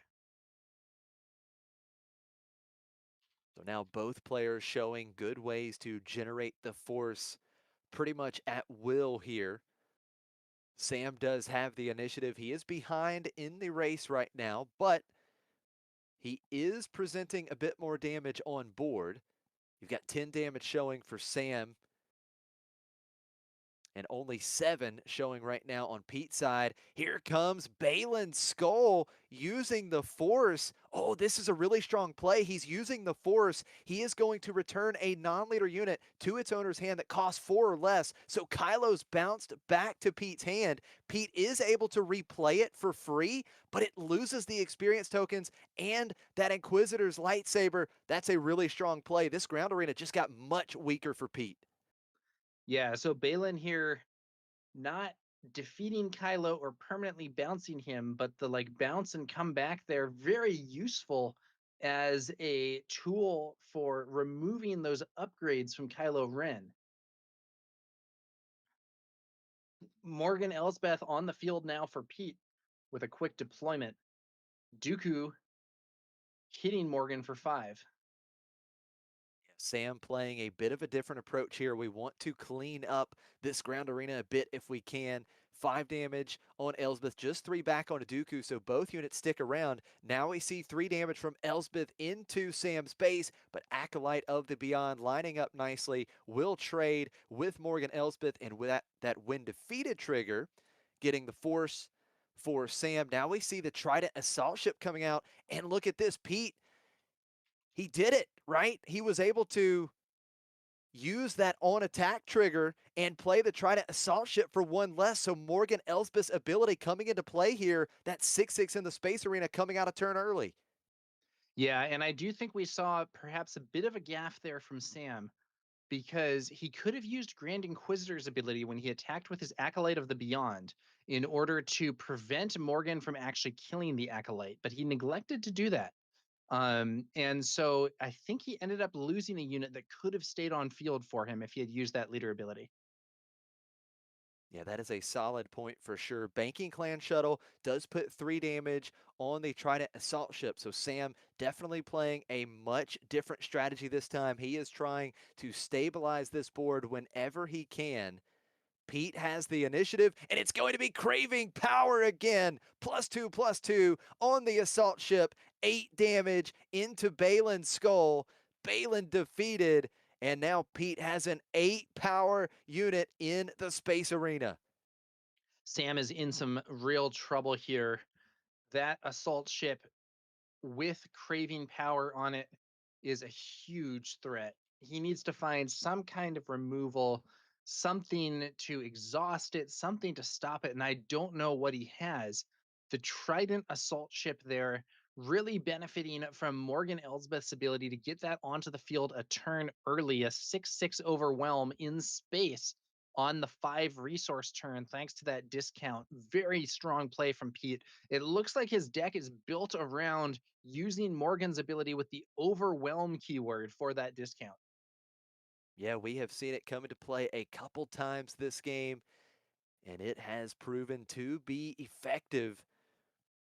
Now, the one positive note for Sam is the assault ship, even with 8 power, would have to swing 3 times because Sam does have 18 HP on base, but this changes things. The Ravenous Rathtar coming out for Sam, Pete using the Force with Unleash Rage, and now Trident assault ship would swing for 11. That means that 2 attacks with this assault ship will close out this match. Sam can take the initiative here, and he's going to need to answer this Trident assault ship first action one way or another. If he doesn't, it's game over. Can Sam do it? If he is able to do it, that Ravenous Rathtar is going to be able to start adding up the damage pretty fast on Pete's base. But I don't know if Sam has what he needs to stop that Trident assault ship. This is kind of the moment of truth. Yeah, this is it. Just 7 HP left on Sam's base. The assault ship is able to deal 8. He is paying 2. Does he have some kind of answer? It is a precarious predicament that would return the Trident assault ship to Pete's hand, unless he says it could be worse. If he does say it could be worse, we could see it's worse being played for free from Sam. What a line this could be. Yeah, And if that does bounce to hand, that means that the craving power there falls off. Even if Pete replays it, it would no longer be threatening a one-hit kill. Is Sam bluffing, or does he have its worse? A moment of truth here for Pete. I love it because you saw Sam look through Oh, his he resources had before he it. played the card. You better believe it. It's worse for Pete. No units in play, but he follows it up with another assault ship. My goodness. What a play on this turn. Sam was not bluffing. Pete said it could be worse. Sam played that it's worse for free from the resources. That does actually deramp him because you don't replace it in that interaction, but it kills the Trident assault ship. The new Trident assault ship takes the field, but that Trident assault ship does not have the upgrade, and that means it is only threatening a 2-hit kill, not a 1-hit kill, unless there's an attack pump of some kind. That is exactly right. And you know what that means, Tower? There is 11, now 13. Wait, I'm sorry.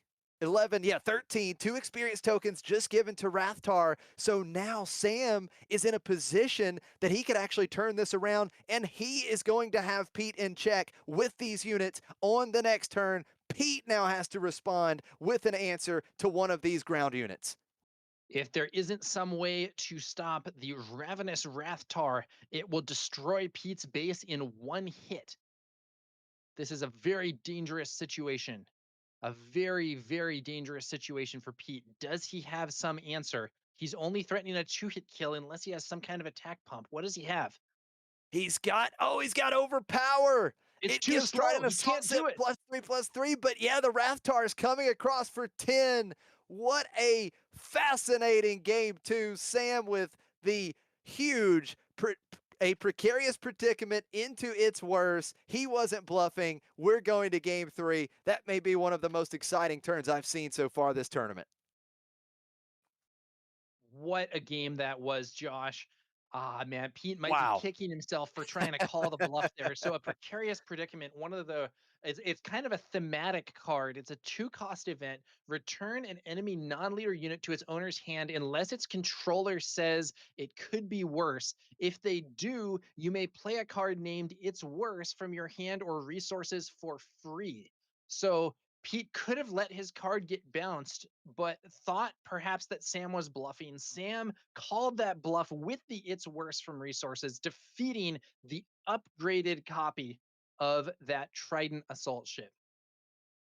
And once again, we see how important these big statted units are. Ravenous Rathtar, it's a very unassuming card, right? There's no text on it, but it has 8 power for 6, and that is what allowed Sam to turn around and win the game after taking out that Trident assault ship.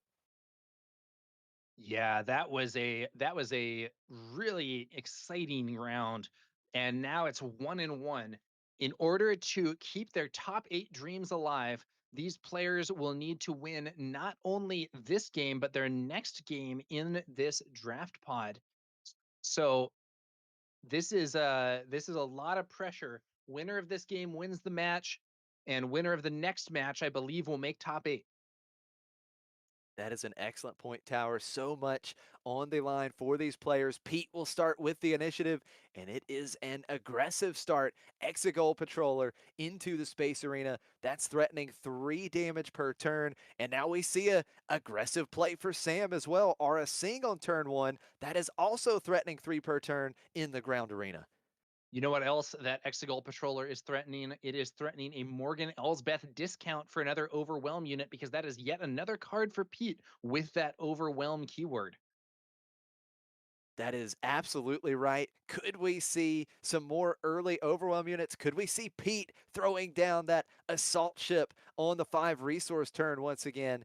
Pete's got the initiative. He's going to take the first base damage of the game, 3 damage into Sam's base with the patroller. All right. Sam has Aura Sing poised to throw 3 damage right back at Pete potentially, but is going to play at least something first. I think it's that Banking Clan shuttle again. Yeah, once again, A 3-3 in the space arena, so now Sam can contest in the space arena. And here comes Strike Ship for Pete, only playing it for one because Strike Ship also has Overwhelm. So using Morgan Elspeth's ability there, Exegol Patroller attacked, they share a keyword, Strike Ship comes down for just one resource. But unless Pete has some way to bump up that Strike Ship, Banking Clan Shuttle could take it out, and that Strike Ship has 0 power when defending. Yeah, absolutely.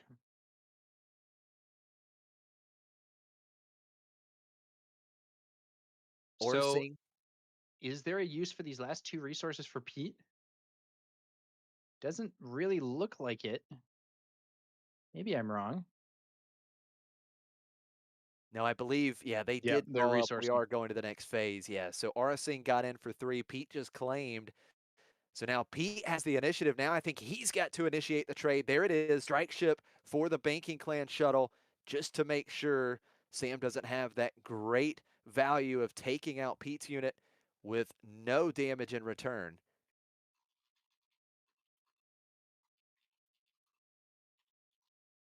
Sam's first action, it is Acolyte of the Beyond, another 2-cost unit in the ground arena. Here comes Pete for 3, so both players just in a position where they can trade 3 damage back and forth, but Sam is going to make Ara Singh a little bit stronger here. Darth Revan's lightsabers giving Ara Singh +2/+2, so she will be able to attack for 5, getting 2 additional power from the lightsabers and has Raid 2. Yeah, that should allow some nice damage here for Sam. Let's see what happens here.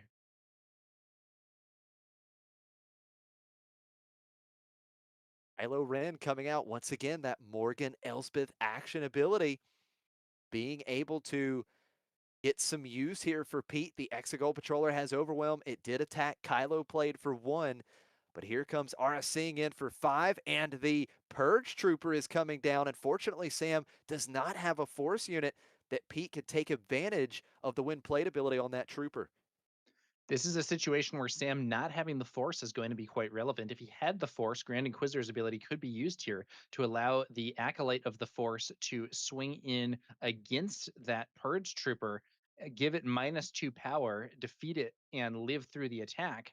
But since the Force is not with Sam at this time, that move won't be possible.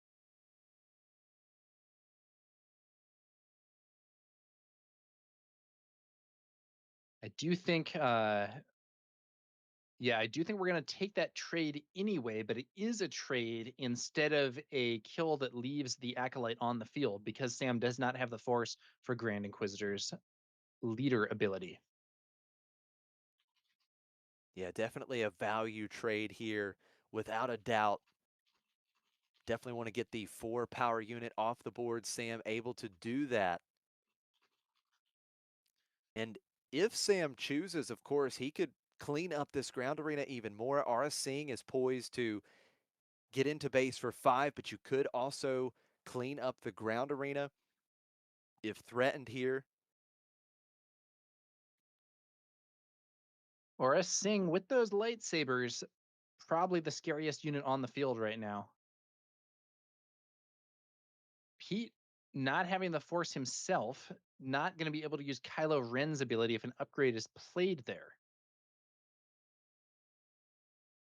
We could see Kylo swing first to get the Force.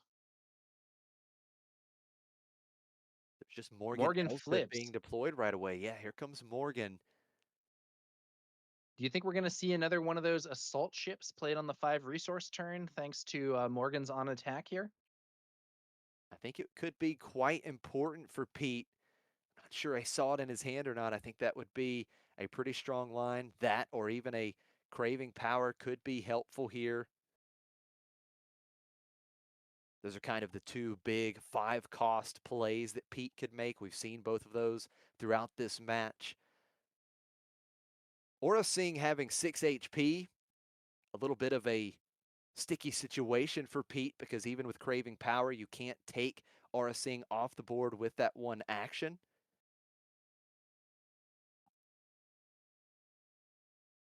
Let's see what we got here. Aura swinging for 5 total, right? 3 base plus 2 from those sabers, Yeah, that's absolutely or right. 1 base So plus 2 from raid plus 2 from the sabers. But anyway, 5 damage, not quite getting there against Morgan.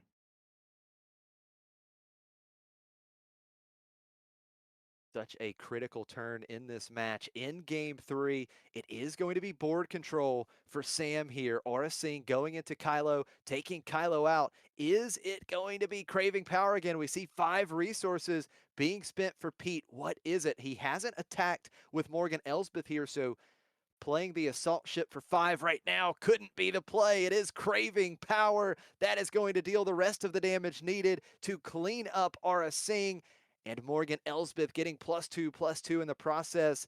A 5 power threat for Pete. But Sam still has plenty of options here. Grand Inquisitor yet to be deployed, still has 5 resources. So we know he's got options to work with. Let's see if he can find any kind of answers. This is another situation where Sam looks to have neglected to use the Grand Inquisitor abilities. And he could have taken 0 damage with that swing from Aura Singh if he had used that ability to debuff Kylo. And in that situation, Aura would have lived because she had 6 HP total with Darth Revan's lightsabers and only would have taken 5 damage. So once again, Sam missing Grand Inquisitor's leader ability in a situation that ends up really hurting him. That is a really good point, Tower. I don't think Sam has used Inquisitor's action ability in this match, has he? I don't think so. Yeah, it's really And interesting. in fact, I'm not sure if he put the shield on Grand Inquisitor here. Did he get hit somehow? What happened there? Yeah, I'm not totally sure. Should have a shield token. Oh, I guess no, he attacked into Morgan. Oh So yeah, Morgan that's right. has 3 He hit damage on. Morgan. That's what happened. And he reduces Morgan's power, but not by enough to not lose the shield. Okay, that makes more Yeah, sense. that's right. So Pete does have the initiative. Balin's skull came out for Sam. That was the force being used, bouncing the Exegol Patroller back to Pete's hand and replaying it, so it did mitigate 3 damage. But now Pete definitely feeling he is the aggressor. Here comes 5 damage with Morgan Elsbeth, 16 damage on Sam's base. We've got another 3 in the space arena, and I think Sam right now is just in damage control here. We've got to clean up this board.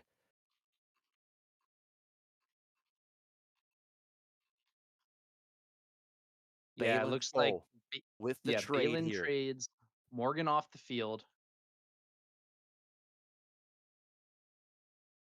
Now keep in mind, Morgan did attack, so we could see a overwhelm unit cost 1 less being played. We've got heavy missile gunship coming out, and it is going to be the Trident assault ship once again for Pete. So Pete showing 9 total power in the space arena. Sam claims not attacking with the Inquisitor. I think Sam's going to have to do some cleanup in this space arena with his first action. The problem is you can't take out the assault ship with the heavy missile gunship, and it's only got 3 HP. So you could trade with the Exegol Patroller, but you're trading down, right? That's a 4 cost unit for a 2 cost unit. So still not the greatest spot to be in for Sam. Yeah, those those assault ships are really been standout here for Pete. Playing them early with Morgan is definitely nice, but even if you're not playing them early, just throwing down, I mean, you were saying it earlier, Josh, these units that are just big blocks of stats can be very effective. Yeah, absolutely. We're seeing it time and time again, especially in the space arena, because it's much harder to contend with. Now here It's comes It's worse. Worse taking out the assault ship.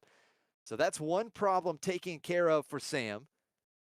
Second time we've seen It's Worse take out an assault ship in this match. This time, no bluffing required. Sam just playing it straight from hand for those 7 resources.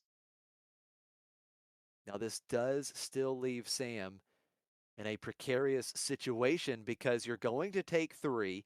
You can clean up the Exegol Patroller with the gunship, but the problem is Pete has yet to spend any resources, so Pete can certainly put some more threats back on the table. and Sam had to use all 7 to play its worst. Yeah, I think probably you want to clear the gunship, keep Grand Inquisitor up to potentially clear a smaller unit on the ground, but that's not the route Sam's going for. Throwing some damage onto the base instead. Let's see what happens next. Pete have another big unit. Yes, he Torrenta does. He's Tech. got Torrenta Tech that has ambush because Inquisitor is a force unit. So Sam's leader unit is defeated, and now we've got a 5 power unit in the ground arena for Pete. 5 power is off by 1, but Sam does not want to deal with that. Yeah, that's a great versatile play that you can make with the heavy missile gunship. It's got that action ability. You can exhaust it to deal 2 damage to a ground unit. So that did line up very well to take out the Torrenta Tech. Pete does claim the initiative. He's threatening with another 3 here from the patroller. And that would put Sam with just 3 HP remaining. Sam is in trouble here. He would be in a better spot if he had used Grand Inquisitor's ability and saved or a sing, I think. Although it's possible Pete would have taken a different line, seeing that the craving power would not have killed there. But even still, I'm not sure that would put him in a great position with these threats showing up in the space arena. He can, of course, trade his heavy missile gunship for the Exegol patroller, but Pete may well have some more threats to develop this turn. It's a tough situation here for Sam.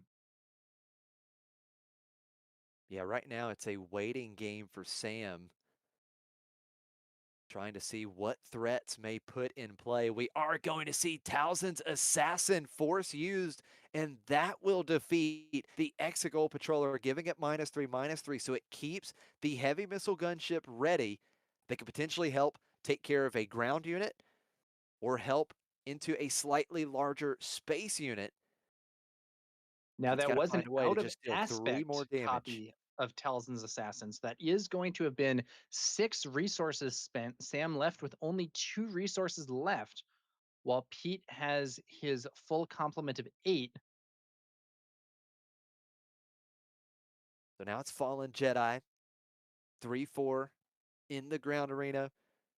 The Towson's Assassin can answer that, but here comes Tukata. There's 2 ground units that are now showing lethal for Pete, so Sam has to answer both of these with his first action. The Assassin can only answer 1. Does he have a Sentinel, possibly, that he could put down? If he does not, this game may be in the books. If he has a Sentinel, something to stave this off, he can potentially kill all this stuff. He What is this? does! He's got the Force Illusion. It exhausts an enemy unit, and then he gives a friendly Yeah. unit Sentinel for the phase. Tukata exhausted. Assassin has Sentinel. He found exactly what he needed to keep this game going. Yeah, and now we're in a spot oh man, but there's another one of those Trident assault ships. So if Sam has something in hand to deal with this assault ship, he's in a decent spot. Talzin's Assassin can kill Fallen Jedi, and the missile ship can take out that creature, but he's then left with the Trident assault ship still lining up a 1 attack win. He has to have some kind of answer in his with his remaining cards and resources, and I don't know if he does. These Trident assault ships may be the MVP for Pete in this match. It has been a card that Sam has had to invest so many resources into taking care of. And I just don't know if he's going to be able to do it once again. He's got 6 resources. We're going to see Asajj being played. Towson's Assassin will get +2 power, but I don't think there's any response to the assault ship. Handshake. Pete takes it 2-1, and he moves to 9-2, and his hopes of making the top 8 still alive. Yeah, now you might wonder, why didn't Ventress buff the ship up there and take out that Trident assault ship? And the answer is Ventress only buffs force units. In any case, even if that play had happened, it would not have necessarily been able to get Sam the game. Yes, he could have cleared the ship in a world where Asajj was able to buff vehicles, but he would still then be left with only 1 attack on the ground and 2 units he needed to clear. Yeah, what a match. And again, we saw the space arena, definitely a lane that if you can push to, it's so important. It's so difficult for the opponent to deal with. And, those big space units in the format, things like the Blue Squadron Assault Wing, the Long Beam Cruiser, the Trident Assault Ship, right? All of those big ships are just tough to deal with. We saw that in this match. And unfortunately, in the end, it just wasn't enough for Sam. He had its worst a couple times, but the Trident assault ships, multiple of them, just too much for Sam to overcome. I do wonder if Sam was maybe less familiar with Grand Inquisitor, or maybe he was trying to preserve his Force token. I did think that there were two notable moments in that match where he could have used Grand Inquisitor's ability to save one of his units, but did not do so. It's an Yeah, that is an interesting excellent point. scenario. It's hard to know exactly what would have happened, but that buffed Aura Singh leaving the board when she could have stayed alive if she had not taken damage seemed like a tough moment there, perhaps. Yeah, I do agree with you, Tower. I do think we are going to cut to a short break. We've got about 10 minutes left in the round, but I believe only about 3 matches left to report. So we will cut away for a short break and we will be back for the final round of Swiss here at the Sector Qualifier in Philadelphia. Stay tuned.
Hello, everyone. Welcome back to the live stream of the Philadelphia Sector Qualifier, brought to you by Star City Games, Fantasy Flight Games, and McClunky Gaming. We are getting ready for the final round of Swiss in the first ever limited sector qualifier here in the United States. I'm Josh Snyder. Tower number 9 is with me here in the booth to provide you some commentary. Tower, we're getting ready to see who's going to make the top cut. Yeah, this should be an exciting and important round, the final round of Swiss play in this event. A lot of players are going to be looking to pick up a win in order to cement their position in that top 8. And even some of those who are already more or less there may be looking to get a win to put themselves in a stronger position in that cut, given that the top seed now chooses initiative. Absolutely. Seeding does matter. And I just kind of want to point out a few things here, a couple things. So, in terms of the standings, you really need to be at least X and 2. So, you need to finish at 10 and 2 or better. But, Mike Jim, Bobby Sapphire was our featured player in the sealed portion yesterday. And we saw him not super excited about that sealed pool. Ended up going 8-1 on day 1. Now he's at 9-2. So he is in a spot, a must-win situation in this final round. But again, he won the sector last weekend. He is one win away from being back in the top 8. He's currently sitting in 5th going into this final round. And then his teammate, Justin Desai, was undefeated yesterday, the only undefeated player in day 1, and did just lose his first round. So he's at 10-1. So super excited to see how those guys can perform in this final round. Justin, of course, has locked a spot in the top cut. But again, both of those guys were in the top cut in the Portland sector qualifier just last weekend, and they both could do it again. What a performance it has been, and that's something that, you're not going to see very often. Yep.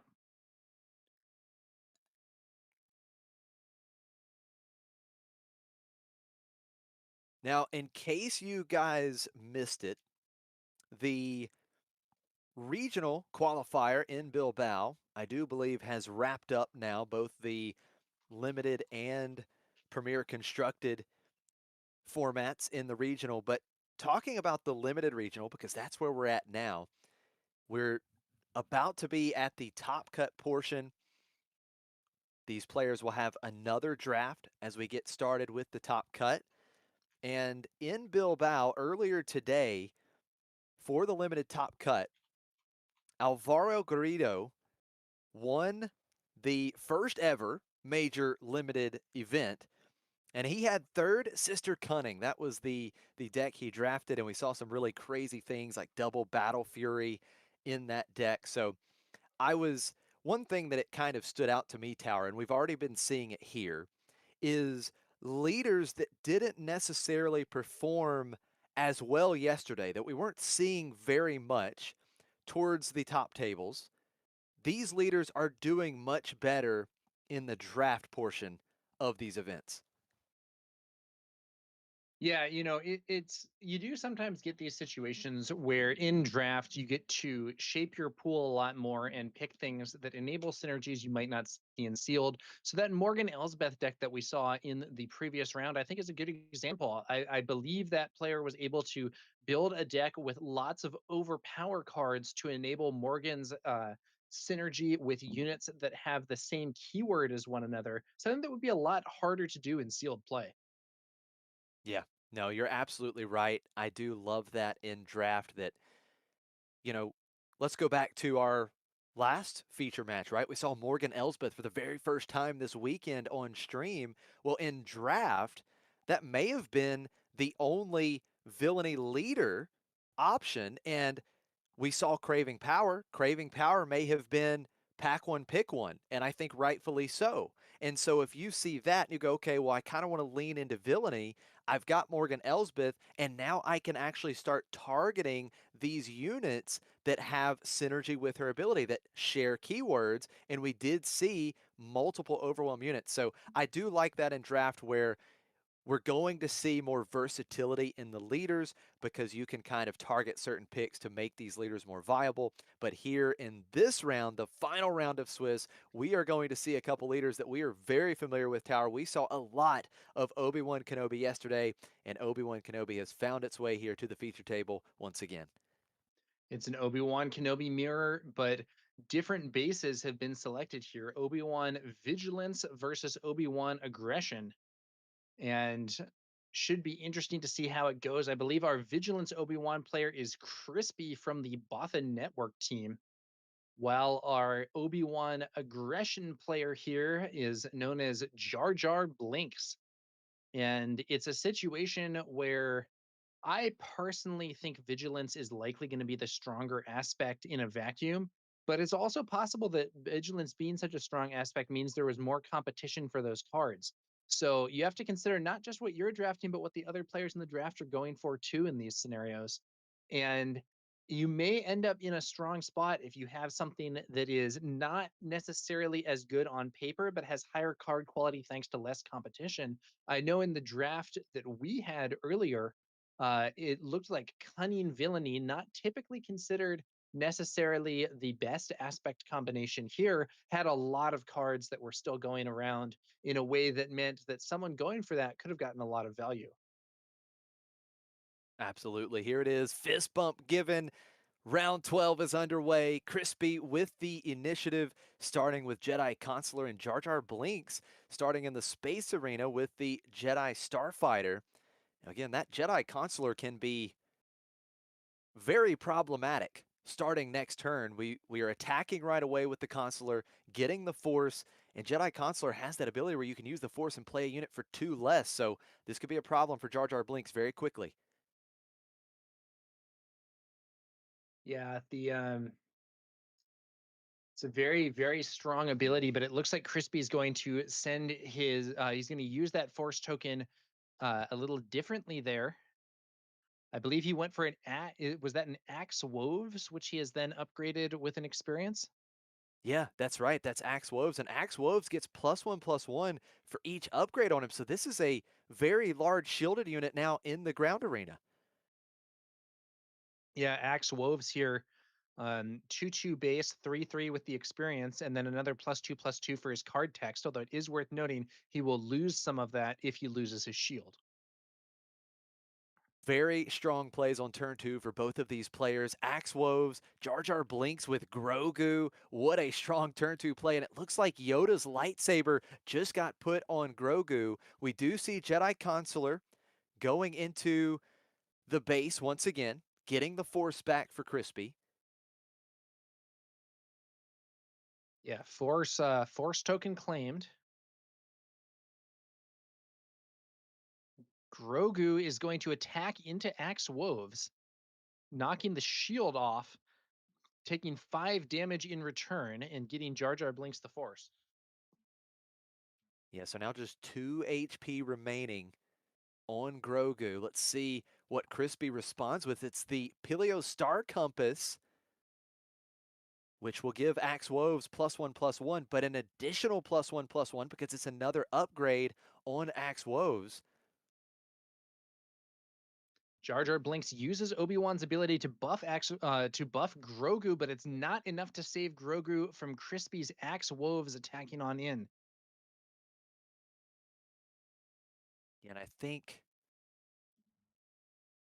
Crispy realizing, I think the when played ability was missed on the Paleo Star Compass, but we are continuing. Grogu off the board. We see Refugee of the Path coming out for Jar Jar Blinks. The Force used for Crispy with Obi-Wan Kenobi's action ability, and that Loth Wolf coming down with the experience token. Now a 4/4 Sentinel in the ground arena. Now, And it is a 4/4 Sentinel that can't attack, so it's not necessarily the absolute most premium option we've ever seen. But still going to be an obnoxious barrier for Jar Jar Blinks to deal with in that ground arena. Crispy really building up a powerful board here. yeah, absolutely. Jar Jar Blinks just throwing the Refugee into the Sentinel to get the Force. The Refugee defeated here. And Crispy now attacking with the Jedi Consular, getting the Force back once again. Just chipping away with the Consular early in game one. Jedi Starfighter also getting it for one. Here comes Obi-Wan Kenobi, and the Dagoyan Master coming out. Force used for Jar Jar Blinks. He will go and search for a Force unit on the top 5 cards of his deck. Yeah, Crispy has been using those Force tokens to give out a fair amount of experience. Jar Jar using one here to search for a card. Another Obi-Wan buff from Kenobi. Crispy. Yeah, Obi-Wan here we buffing go. the Jedi Those Consular and swinging in for 3 more to base. tokens just being passed around. Every single one of Crispy's ground units, other than Obi-Wan Kenobi, has an experience token. Now Jar Jar Blinks deploying his own Obi-Wan Kenobi leader unit. But this is quite the ground arena right now for Crispy. Axe Woves again, a 6 power unit right now, getting in for 6.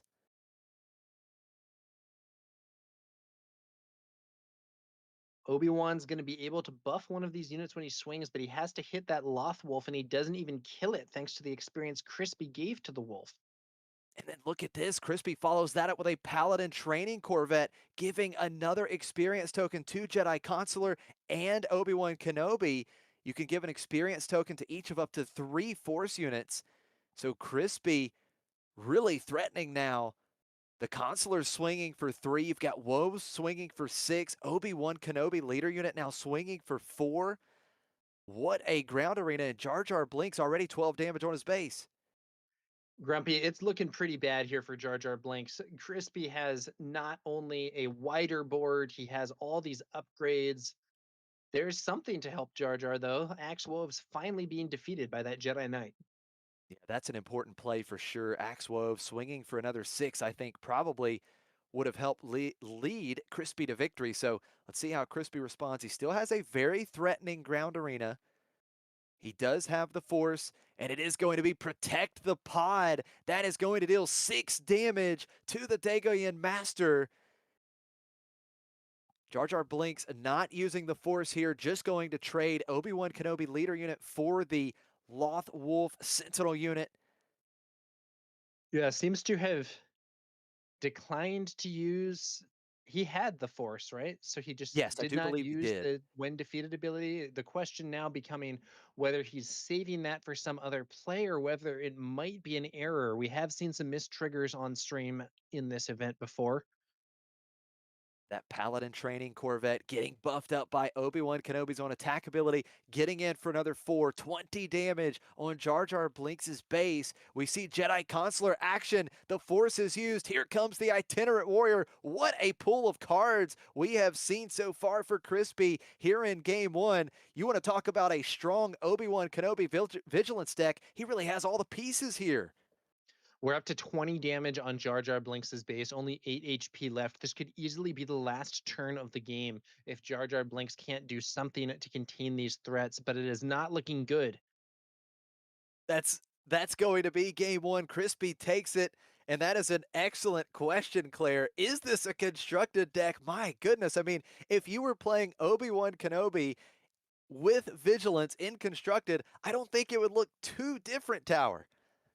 Yeah, I mean, there's definitely a few cards. I'm not sure that training ship would make it into a constructed build necessarily, but Crispy definitely had some pretty strong plays in that round, and we'll be watching him play this next game and seeing if he can have that same success. Such an important match for both of these players. Win, and you very likely will find yourself in the top 8. Lose, and you will not. So a lot on the line here as these players try to get into the top cut. Crispy, Christopher Patrick coming out of Orlando, Florida. Again, you talked about it, Tower, part of the Bothan Network. He has 85 points coming into today, but I do believe now he has locked up at least 100 points, and now he has a guaranteed spot in the Galactic Championship that will take place in 2026. So great job for Crispy here this weekend, securing the points needed to get a spot in the main event of the Galactic Championship. Now getting ready for game 2. Jar Jar Blinks will start the initiative with arguably the most important game of this tournament so far. Yeah, I think at this time, Crispy is in a pretty strong position. He is one game away from that top cut. All he has to do is win this one, and if he does not make it, he'll have a second chance in the third game of the match. Let's see how it plays out. Jar Jar Blinks still in it though. If he can win this one, he has the opportunity to play that next game, win the third game of the match, and make a comeback to make it into that top 8.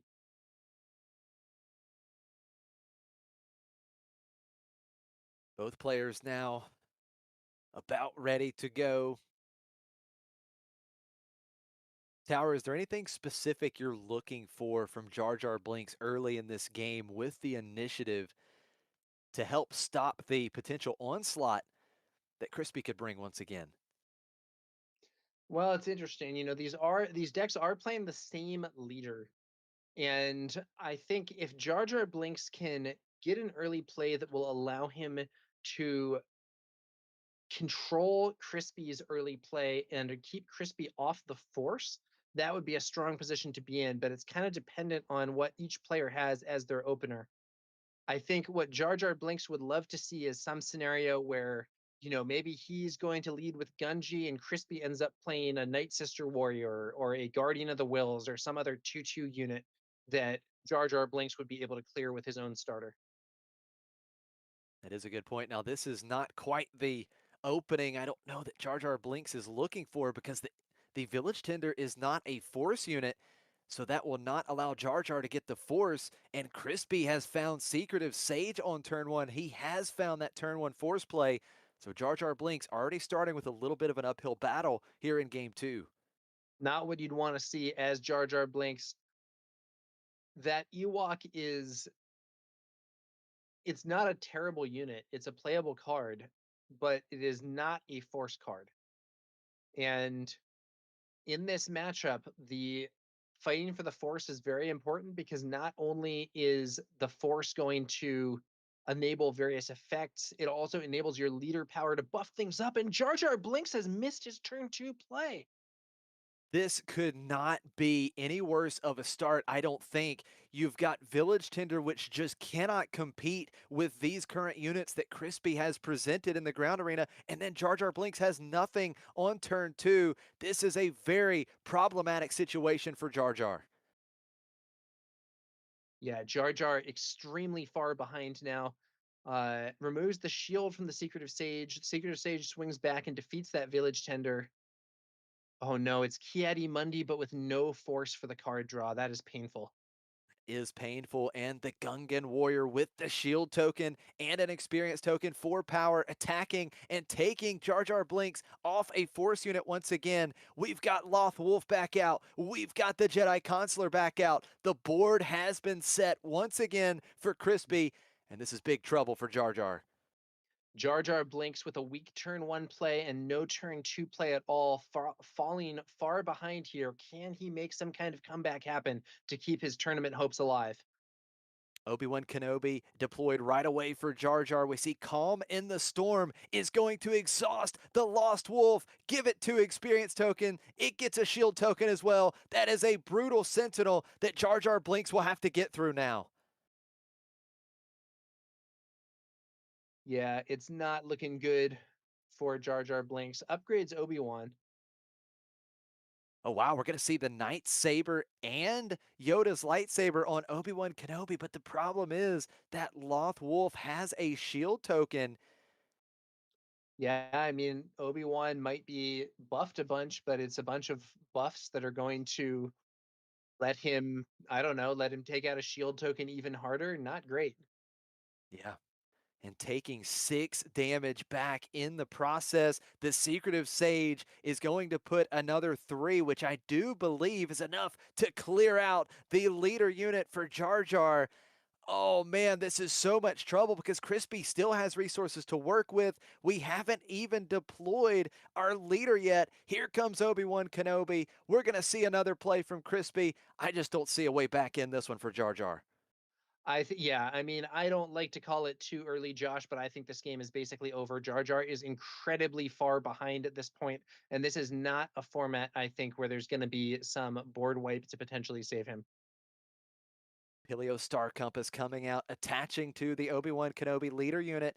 Crispy getting the Itinerant Warrior when he searched the top 3 cards of his deck. So another huge threat that can come out on this next action phase. Jar Jar will start with the initiative, but he's going to need a miracle at this stage. Yeah. We Now do here see comes Mace a Windu. Yeah, that's a good card. Mace Windu using the Force defeats that Gungan warrior. That is one threat off the board. The Lothwolf can't attack. So Crispy's not necessarily presenting all that much damage, but I would still say he's way ahead. Yeah, absolutely. He's still showing a total of 6 damage on board right now. Jedi Consular getting in for 2. Crispy once again, the Force is with him. Jar Jar has nothing left to do, claiming the initiative. Here comes the Itinerant Warrior, getting that 4/4 unit with a shield token out. And now it's just go into base with Obi-Wan Kenobi, 4 more damage. That's 16 damage on Jar Jar's base. The Itinerant Warrior becomes a 5/5 with a shield token now. Let's see if Jar Jar has another response to some of this ground arena. Oh, hey, To protect the start, pod. yeah, to start taking out Loth Wolf with Protect the Pod. So Mace Windu can take out at least the Consular with 1 action. Obi-Wan Kenobi leader unit has 7 HP right now because of the upgrade on it. So Consular getting in for 2, 18 damage on Jar Jar's base. Where does Mace Windu attack? The only unit it can defeat would be the Consular, but just going to remove the shield token on the Itinerant Warrior. Another strong attack from Jar Jar Blinks ends up just going into a shield, not what you want to see typically in Star Wars Unlimited. And here's Whirlwind of Power. That will finish off Mace Windu. And it looks like Extremely another big, undesirable position for Jar Jar Blinks. yeah, I Don't know think how to that get out of is this one. almost an understatement. This is so rough for Jar Jar Blinks. Another Itinerant Warrior. Jar Jar Blinks has no response to this madness. Shenanigans from Crispy here in round 12. What a solid Obi-Wan Kenobi deck. He takes it 2-0 and improves to 10-2 here in Philadelphia. Probably the least close game we've had on stream all event, Josh.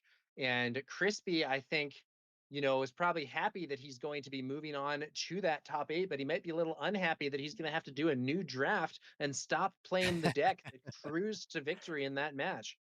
I couldn't agree more. That deck looked absolutely bonkers. Now, again, keep in mind that was a very rough draw in that game for Jar Jar Blinks. No turn 2 play. Your turn 1 play was only the Village Tender. So, really, things didn't line up at all for Jar Jar Blinks. However, that deck for Crispy still looked like one that I would be happy to play in any draft event at any time.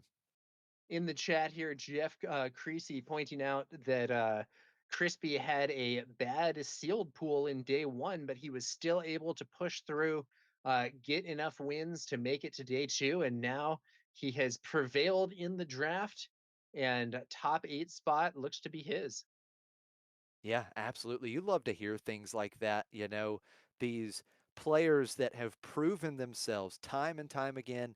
Of course, Crispy, he's got a top 4 and a finalist PQ finish, I believe, quite recently. He's done very well at many competitive events. You've got players like that that can take a pool that isn't really what you're looking for, use your skill set, good, tight play, and carry you all the way into day 2. And I mean, again, look at Bobby Sapphire, right? We saw the same thing. That was not a very desirable pool. He was not super thrilled about it. He knew it was going to be a long grind for him to get into day 2, but he did it. And so we see these players that really are showing their true skill set. They're rising to the top, even with pools that aren't the best, and you do love to see that kind of play. Yeah, that I think it can be a mark of a lot of different skills to do well in the limited environment. So first off, you have card valuation in a different context than what you would see normally. You also have, deck construction under a lot of constraints. Drafting itself is its own skill. You have the skills of related to actually playing, and there's a lot. Sometimes people say, "Oh, it's all luck. It's random."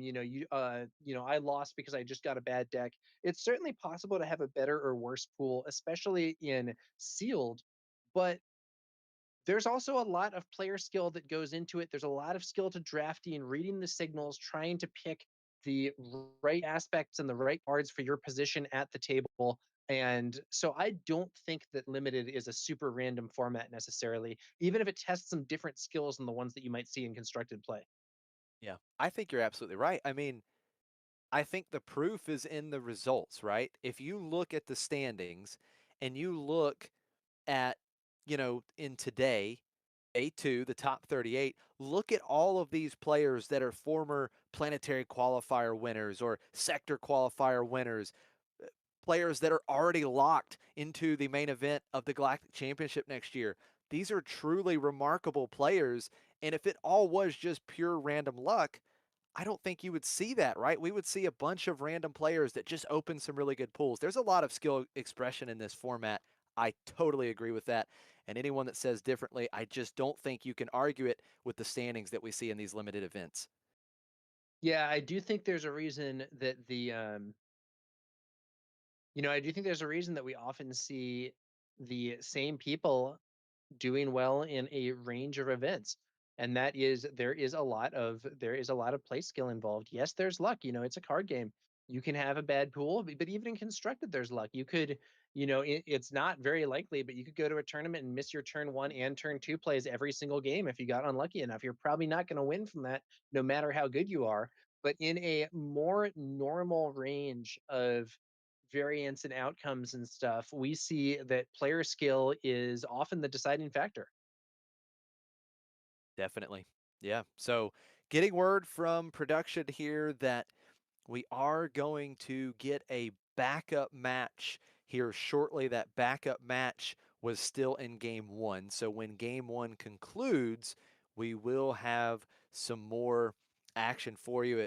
Actually, they are moving now. So we are going to have the backup match on stream very shortly. Again, what a weekend for Star Wars Unlimited. The sector qualifier here in Philadelphia. You had the regional in Bilbao that is now concluded, but there is still another sector qualifier coming very soon. The sector qualifier in Munich, Germany will be taking place November 1st and 2nd, and that is the premier constructed format. That will be organized and run by Organized Play Events. So if you have the ability to check out that tournament, definitely do so. Yeah. All right. We should be able to have that next round coming up soon here from the backup. They're moving on over for game 2. I think game 1 having just wrapped up, and we will have some more Star Wars Unlimited gameplay for you. And it looks like this time it is yet another Obi-Wan Kenobi mirror. This time they are both actually on Vigilance. Two people in the same pod drafting Vigilance Obi-Wan Kenobi. How about that? Wow, that is so interesting. Maybe they were sitting on the opposite sides of the table, but deja vu here. More Obi-Wan Kenobi action. Pascal Maynard on the left, Tyler York on the right. This should be exciting. And Tyler York coming into game 2 here does have the 1-game lead. Both of these players 9-2. This is another match. You've got to win this match to advance to the top cut. So now we find Pascal Maynard in the pressure seat. All right. Now, if two players in a draft pod both pick the same leader aspect combination, that is going to be a scenario where they're probably diluting the the overall picks available there by competing for some of the same cards. However, if it's a strong combination, and especially if they're in different spots at the table, you could see something pretty strong. Yeah, that is a very good point. So we have something to compare these decks to, Tower. Let's see how these two decks compare to the ridiculous deck that we just saw from Crispy, because as you mentioned, these decks may be a little bit more diluted. Maybe Crispy was the only one at his table or in his pod that went Obi-Wan Kenobi Vigilance. Now for game two, Pascal Maynard will start with the initiative here with his tournament future on the line.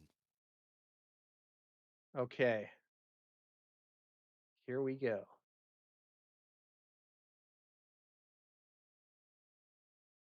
Pascal Menard, very well-known player in some other TCG experience. I believe the leader of a team. It's Mystic Force or Mythic Force or something like that. I don't remember. I'm sorry. Tyler, on the other hand, a Bothan Network player. And it looks like Tyler's the one who has the advantage.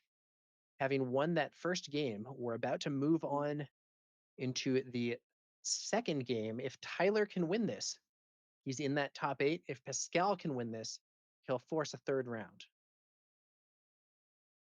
Yeah, Pascal Maynard, a lot of success in Magic the Gathering, a former Pro Tour player, but we are getting ready to go. Game two is underway, and look at this. Pascal Maynard has played Gunji on turn one, and Tyler, just claiming the initiative here, has missed a turn one play. And if I'm Pascal Maynard, that's the turn one play I want.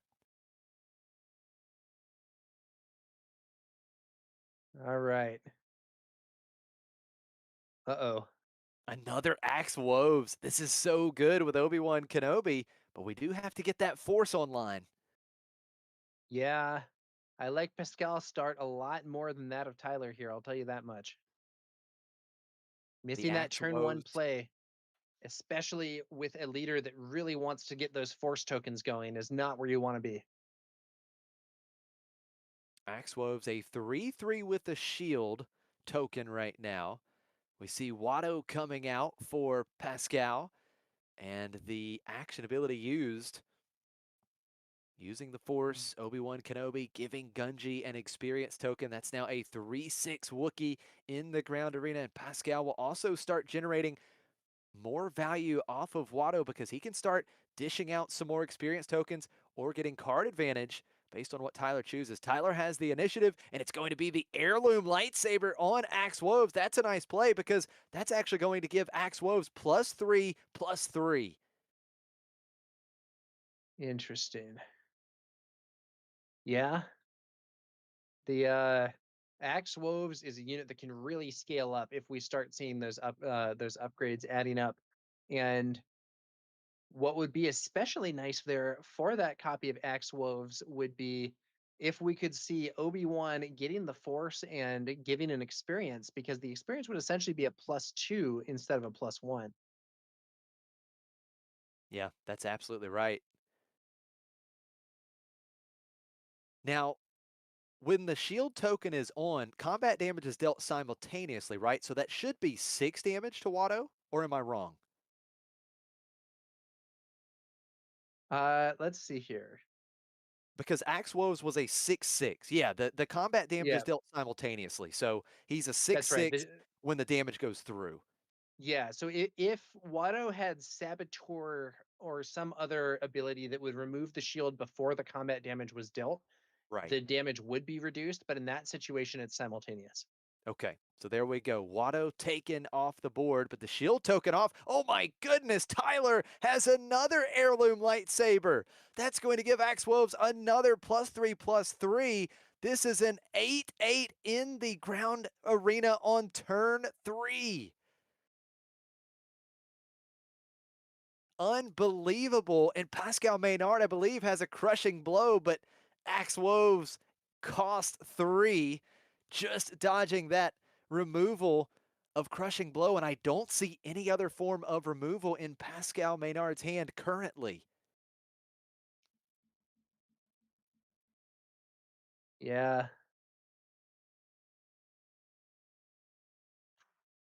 Looks like that Axe Woves may be fueling a bit of a comeback here for Tyler York in a situation where he missed that turn one play, but these upgrades plus a unit that scales up even more with upgrades are looking like a big threat for Pascal Menard. Yeah, this may be the best possible response to missing a turn one play. Axe Woves can scale tremendously. So good with Obi-Wan Kenobi, again, because Obi-Wan Kenobi can give experience tokens, which will essentially give Axe Woves +2/+2. Now, Tyler has yet to get the Force online, but still, this is a massive threat. Gunji getting in for 3. Tyler's got 5 on his base, but here comes a huge swing of 8 damage into Pascal Maynard's base.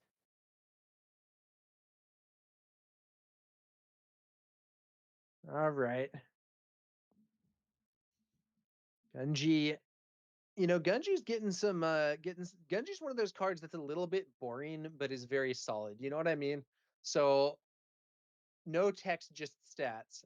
Vanilla card, 2/5, but 2/5 with the force trait, and that means a lot. It definitely does. So here comes the Itinerant Warrior. Force was used. So Pascal Maynard, I believe, just using the Force to give an experience token to the Itinerant Warrior and not the when played ability.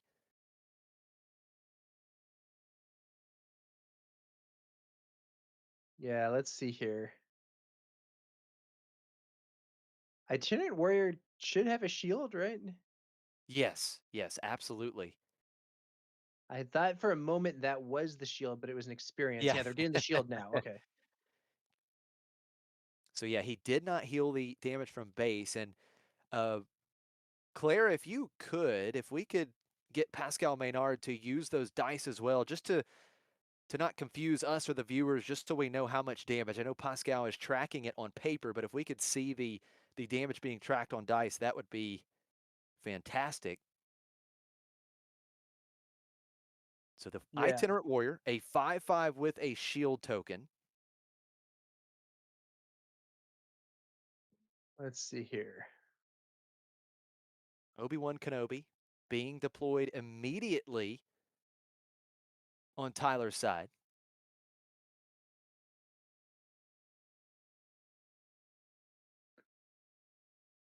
Looks like a potential swing from that Itinerant Warrior. Experience removed? Maybe it was that an experience token was brought out instead of the shield token by mistake, and the Itinerant Warrior's ability was used to heal.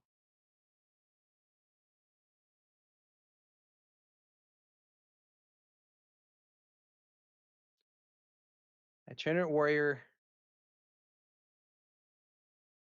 Itinerant Warrior looking for a potential swing, but Pascal's thinking back and forth about which of his units to attack with, Gunji or the Itinerant Warrior. Looks like it's going to be Gunji. Yeah, definitely thinking through this play very carefully. Gunji would swing for 3. He's going to get the Force in the process. The question is, where is the attack going? It is going to be into Axe Woves, so Gunji will be defeated. 3 damage on Axe Woves, but that still leaves 5 HP remaining.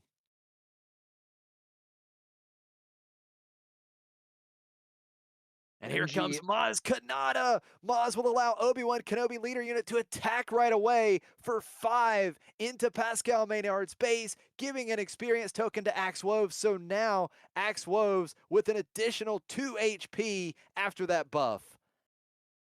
Pascal Menard now does give the experience to the Itinerant Warrior. I think that was an error earlier with the wrong token being selected, but now Obi-Wan's ability has been used. So that is a 5/5 shielded Itinerant Warrior there.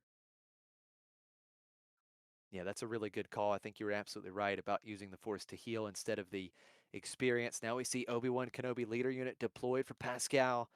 Tyler playing the Night Sister Warrior, and I do believe Axe Wove should have 7 HP remaining.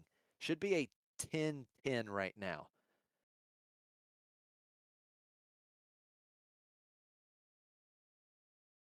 So Let's see Pascal here. Maynard taking advantage of that shield token. 5 damage into Axe Woes. Shield token gone off of the Itinerant Warrior. But now Tyler just claiming the initiative is fully used up his options for the turn.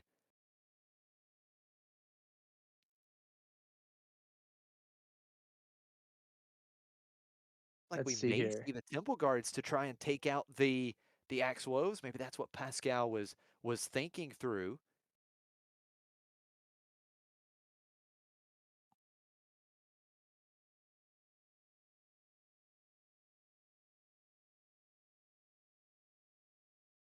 For a wide board on both sides of the field here.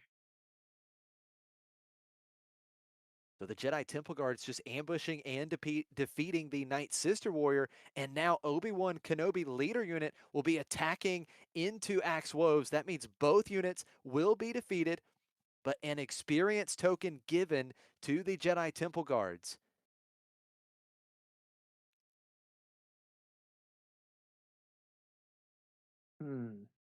Those Jedi Temple Guards are a little interesting. They do have the ambush, they do have the restore, but the problem is they don't actually hit very hard.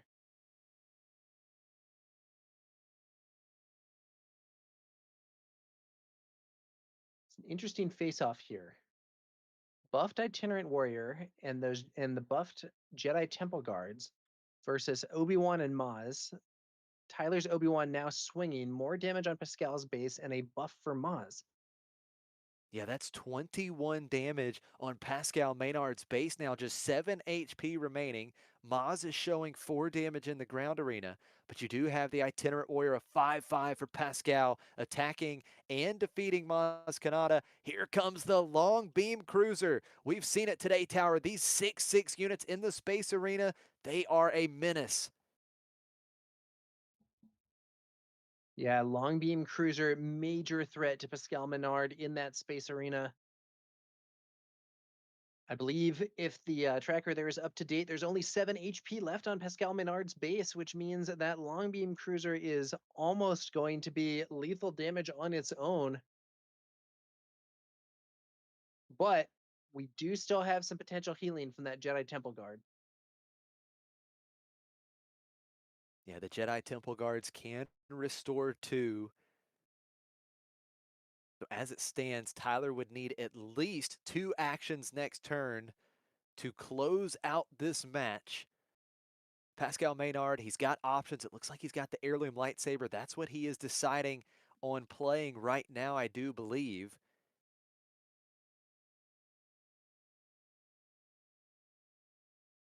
Looks like the Paladin training Corvette coming out here, so we can give some experience tokens to these Force units. So the Itinerant Warrior and the Jedi Temple Guards both given an experience token. And now Obi-Wan Kenobi's ability, using the Force, an experience token to the Paladin training Corvette, very similar to some of the lines we saw from Crispy. Yeah. Here we are. Pascal healing up a bit. Long Beam Cruiser, I don't know. So if we see a swing from Obi-Wan that's 3 damage, buff the Long Beam Cruiser, would that be enough to threaten lethal here? I believe it would. But we could see the Jedi Temple Guard swing again to get out of range. Yeah, I think it would leave Tyler 1 short because of the restore on the Jedi Temple Guards. So does Tyler have another way to potentially buff these units? And it looks like he's just going to swing with the Long Beam Cruiser first. 6 damage to Pascal Maynard's base. That's 25 damage on. Tyler restores 1 from his base in the process. Back down to just 4 on.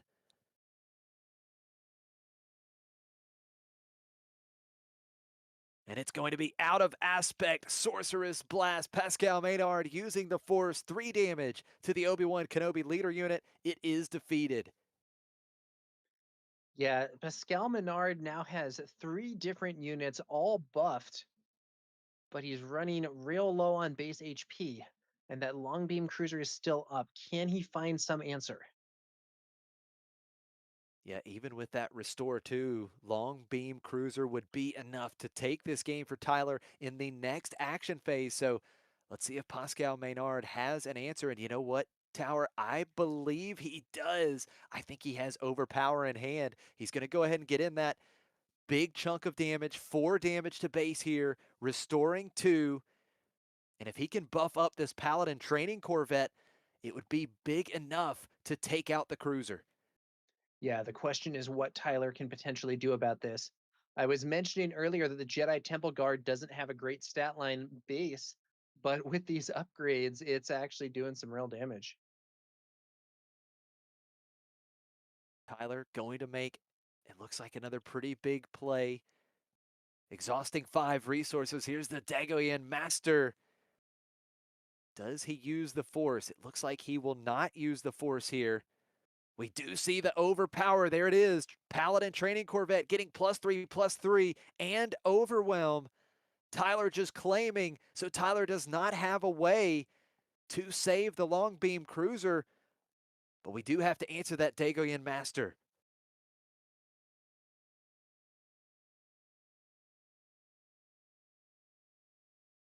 Yeah, this is a wild game. I think Pascal may be turning the corner here.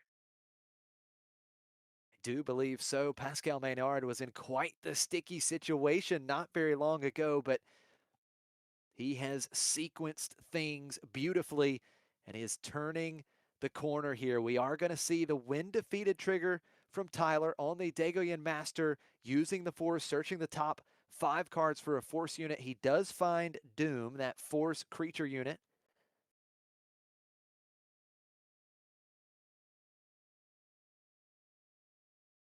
Let's see here. Now, even though Pascal has done a very good job of stabilizing this board, the Paladin Training Corvette, that +3/+3 falling off, of course, so it was defeated as well. So, this board, really has been completely cleared up, and Tyler's still in a solid position. He's able to take out the Jedi Temple Guards, stop this restore that Pascal had on board. Let's see what he can present following. But here comes Keller and Beck Tower. Keller and Beck searching up for another unit to play at a reduction of 3 resources to its cost. This can either play a 3 or less resource cost unit for free or a more expensive unit as long as you have other resources to exhaust for it. Looks like a tauntaun there for Pascal. Yeah, 10 total power between those 2 units that Pascal just put in the ground arena. Now, Tyler, how does he respond? Can we go into the space arena again? Because right now, Pascal Maynard does not have restore on the board, so we're not currently showing a way to get this damage count down just a little bit. Can Tyler present a threat that would put Pascal in check? It is a space unit. It's the medical frigate, but that's just a 3/6, so will not quite threaten lethal right away. Yeah, let's see here. Space once again a threat here for Pascal. And following that up with the shielded Gungan warrior, Obi-Wan Kenobi leader, action ability using the Force, an experience token given to the medical frigate.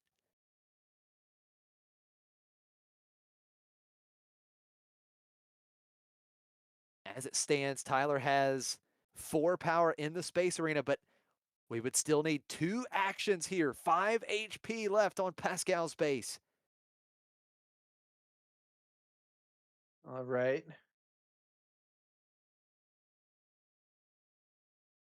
Keller and Beck, very powerful unit, but the threat for Pascal here is in space, not in the ground arena. And the second threat to Pascal is the clock, because even if he wins this one, there's not going to be a lot of time left for round 3. That is a very good point for sure. We're going to see the heirloom lightsaber being put onto Keller and Beck. So Keller and Beck will gain Restore 1, being a force unit, now a 9-9 in the ground arena. But here comes two to base with the Sage, 25 on Pascal Maynard's base. He can only heal one. There's the handshake because Medical Frigate is showing that it can deal four. Tyler has done it. A clean sweep over Pascal Maynard here in round 12. Pascal fought hard that game. It looked at first like he was going to be in a very strong position, but that huge axe woves on Tyler's side of the board changed things a lot. However, it seemed that Pascal was stabilizing, but that additional space threat from Tyler able to push the damage through for the game. I think what we've really seen here is the value of some of these big numbers space units. Indeed. Yeah, these large space units just getting so much mileage throughout this event so far. They're tough to deal with in a format that is very limited in removal, right? There's not a lot to go around. Very specific answers have to be had to answer these big space units. And I think if you can shift over to space, I think it is a great place to be in most matchups in this format. Yeah, that is it's an interesting point. You know, these big numbers units in general can be more effective in these sorts of limited environments where removal's not so strong. You have the opportunity to just play units and crash them into each other more. And it's the space ones in particular that have caused a lot of problems for some players in these games. Yeah, absolutely. Well, that is going to wrap up Swiss here in Philadelphia. We are going to take a break before we come back with the top cut draft of this sector qualifier in Philadelphia. So don't go anywhere. We'll be back with more action. Stay tuned.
What's going on, guys? Tower number 9 here, and we are bringing you the top 8 draft of the Star City Games limited sector qualifier here.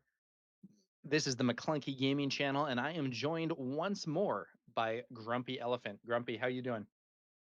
Hey Tower, I'm doing well. I'm happy to be back with you all. We started yesterday with 468 players and we are down to the final 8. We have some familiar names on this list. Our feature player from yesterday, Mike Gem, made it through yesterday with a strong record, was able to make it through draft today to make it in top 8. He is joined by his teammate, Justin, KTOG Justin, coming in at second seed. Our only undefeated player from yesterday's Swiss makes it through draft to make it to the top 8. And wrapping that out, our feature player for this draft is going to be DDA. We hear that it is his birthday today, so happy birthday to DDA. What a great way to celebrate. You can follow along with his content from his YouTube channel, Random Number Gaming. Delighted to be here, Tower. Excited to see how this top 8 draft plays out. Yeah, and I think it's pretty exciting for Didier here to be playing in the top 8 of a major tournament on your birthday. That's an exciting moment for sure. Let's see how this is going to go for him.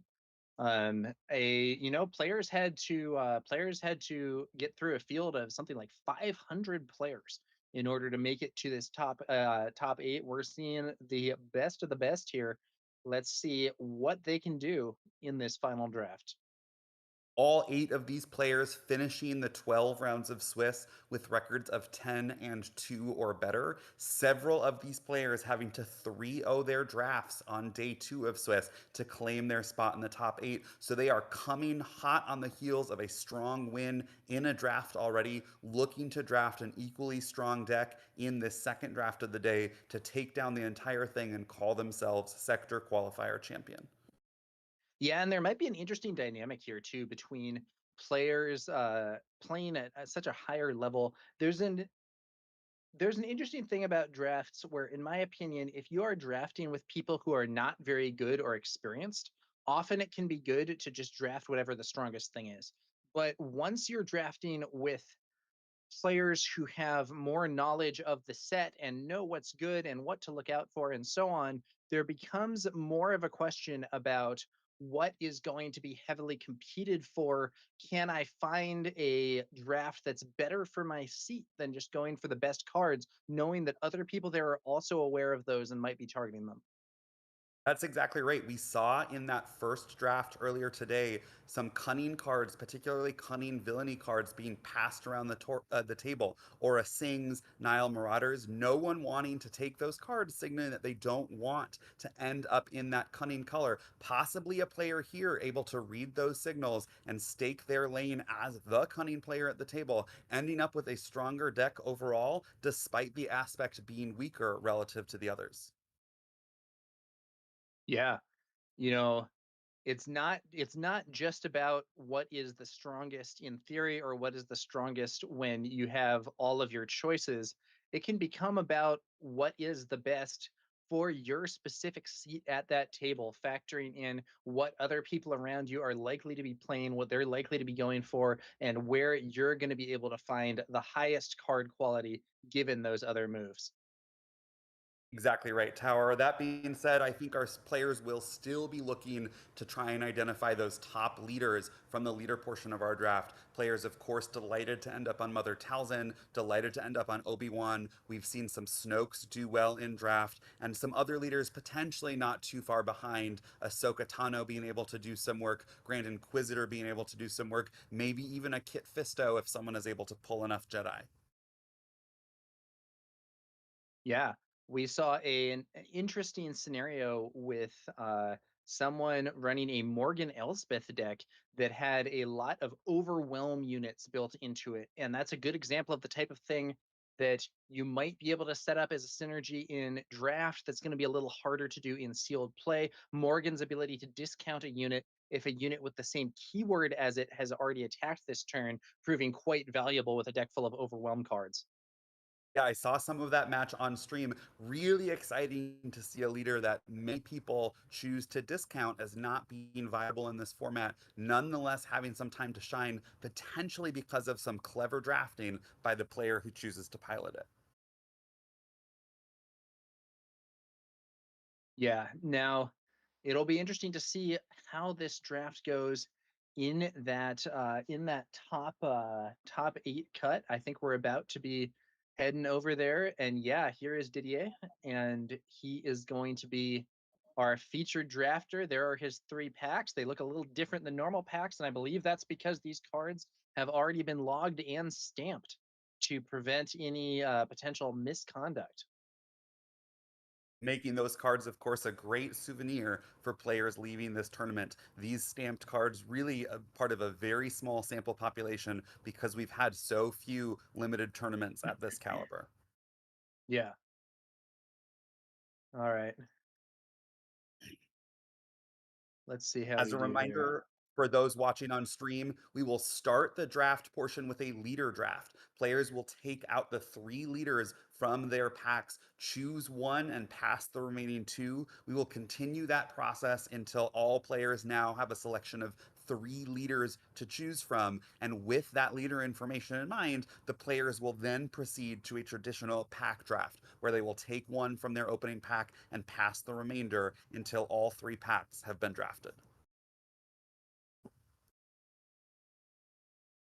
All right. The leader draft, an important part of Star Wars Unlimited's draft experience. Players generally trying to find not just good leaders, but hopefully a diverse range of leaders to keep options open for that draft. Here we go. Typically, you want to try and get both a heroism and villainy leader. Didier pulling an Obi-Wan Kenobi. That is generally considered one of the stronger leaders in that format. He shows it to the camera. Definitely a happy thing to see as the first leader. Oh, ho, Oh, ho, and look at ho. this. It is a showcase Kanan Jarrus. What a treat to open for Didier. Yeah, showcase Kanan. I don't know what exactly the policy is. There He is had, another Obi-Wan. That's wild. There is at I had least heard power. arguably. Okay, I think if do you you take open the showcase? No, I think if you open the showcase, I believe it might be in tournament policy that you are allowed to keep it and they will swap it for a hyperspace version of that leader for draft purposes. I know that at least that's how it's been handled at other tournaments of this caliber. I'm not sure if that policy is in effect. If you're Didier, I think it would be hard to pass those 2 Obi-Wans. Of course, the showcase is valuable. What a great birthday present. But one of these 2 Obi-Wans is what's going to set you up for the best chance of success to win the whole thing. And the scale of prizing at this tournament certainly has to outweigh the value of that Kanan Jarrus showcase. I'm not 100% sure. Um, in the event that it is stamped, I don't know if it's stamped, but if it is stamped, I think it is conceivable it would be a very unique item and might be high value on that secondary market, such that you might want to go for it. Kanan also is one of those leaders that does better in draft than sealed because you have more of an ability to intentionally go for his traits. But I do agree with you. Obi-Wan is stronger usually. However, he's going for it. Didier drafting showcase Kanan. Does he want to actually build Kanan? Is he just going for the value draft? It's hard to say, but definitely a bold choice and one that I'm excited about.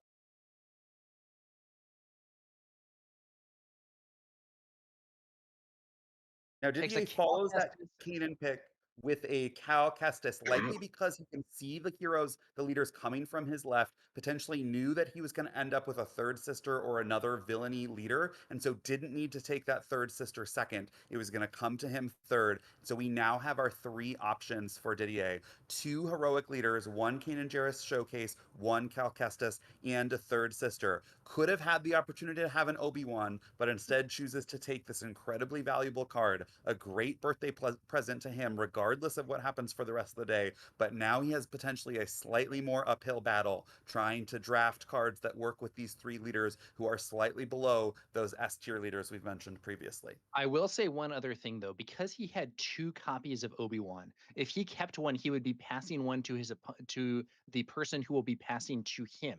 That gives that opponent the opportunity to cut him out of Obi-Wan. So it's possible that, all considerations of card value aside, Didier looked at those cards and thought, if I pick Obi-Wan and give this other guy Obi-Wan, I am essentially putting myself in a position to not actually get the cards I need. I'm going to go for something that has less competition and let the players to that I'm passing these leaders to deal with two Obi-Wans right next to each other.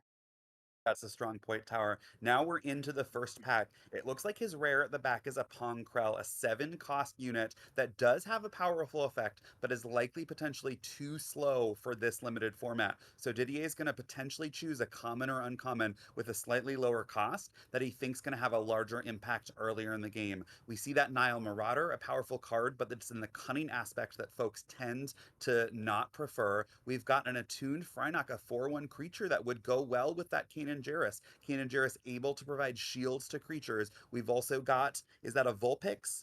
Another creature, 2-drop creature. So some strong creature options to start with if he wants to lean into his showcase. Yeah, let's see. Let's see what we do here. Oh, I think I think Didier, I won't say for sure. I do think he may be building towards that creature and specter synergy. Yeah, I think that was the attuned Frynok that he chose, that 4/1 aggressive start, normally quite vulnerable because of its 1 health, but with Kanan Jarrus able to put shields on, potentially is able to stick around for much longer. That being said, we're following it up with some strong aggressive cards in villainy. 2 strike ships in this pack, able to present a strong threat in space from the start of the game. Yeah, ends up taking one of those strike ships, keeping his options open, at least some. I think the strike ships can be very strong. This is a set where a lot of people are going to be playing towards the ground, not necessarily having big defenses up in space.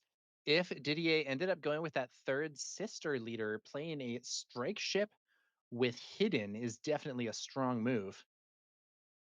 And here's an heirloom lightsaber right at the front of the pack. We've talked about how upgrades are incredibly powerful in this format. This heirloom lightsaber would take him away from the third sister, which he just drafted the strike ship for, but would go so nicely with Kanan Jarrus. It's in vigilance, it's in heroism, would be consistent with Kanan Jarrus as a leader, could then go Kanan Jarrus aggression with that attuned Frynok, or potentially into another color. But I'm really liking this heirloom lightsaber here. Folks are going to want to get some upgrades in their limited decks. Yeah, it looked like he was deciding between a few cards. I think that big 8/5 creature was also in consideration there, but Didier is going to pick up the heirloom lightsaber. Uh, Upgrades have definitely been big winners in this event so far, so that might be good to have. One thing to also keep in mind as you're being passed these things is trying to see what signals you're receiving as to what other people near you may be drafting.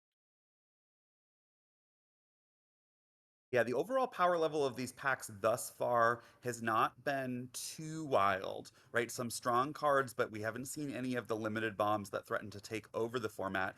Here we've got some things like a Relic Scavenger, a strong card in command, but outside of his colors so far. And instead he chose to go with the blue ship, again, potentially signaling that he wants to stay in that vigilance color. Yeah, I believe that was the Padawan Starfighter. Um, Padawan Starfighter, an interesting unit.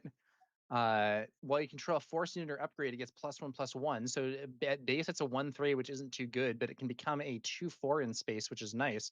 This one, Didier doesn't necessarily seem to think about that much at all, quickly grabbing a Loth Wolf. Excellent card for Kanan Jarrus. Yeah, there was a moment where it seemed like Didier was considering, do I want to keep my third sister option open? But our next three picks in a row, all suggesting that he has a Kanan Jarrus build in mind. Lothwolf, a 3/3 Sentinel for two that cannot attack, normally able to prevent an attack, maybe two from an opponent. But Kanan's ability to provide shields to that Lothwolf can make it an incredibly viable wall in this format. He's definitely giving some real consideration to that Wampa, a 4-cost 4/5 with Overwhelm, and crucially, it does have that creature trait for a potential buff from Keenan. He's thinking about the Wampa, and he's thinking about Watto, and I believe it ends up being the Wampa that Didier chooses here. Yeah, we've seen Watto put in some real work this tournament, drawing players two, three, even four cards and putting their opponents in an awkward position. But Didier, staying true to course, says, I want creatures. I want to be able to use my leader ability to maximum effect. And I want to make sure that my Keenan Jarrus is going to have that 2/2 buff on deploy. That means I need to have creatures available on the field. Yeah, and in this one, we see this is I believe, one of the exact cards that in our earlier draft we saw get turned down, the Cartel Interceptor. And in my opinion, it's a very strong one. Interestingly, Didier turning down the Mythosaur, I believe, a very big, powerful unit, and also a creature in favor of something that's going to be a little more playable early in the curve. I think a lot of these top players realizing that these games can end very quickly. So while Mythosaur, an incredibly powerful card, it also simply costs too much that it will be stuck in your hand and unlikely to be relevant. Similarly, we see that Ponkrell make it all the way around the table back to Didier, no one wanting to take that 7 cost card because it's unlikely to make it a splash in the game at the point at which you can finally play it. Yeah, Ponkrell really suffers from being an expensive card with no immediate board impact.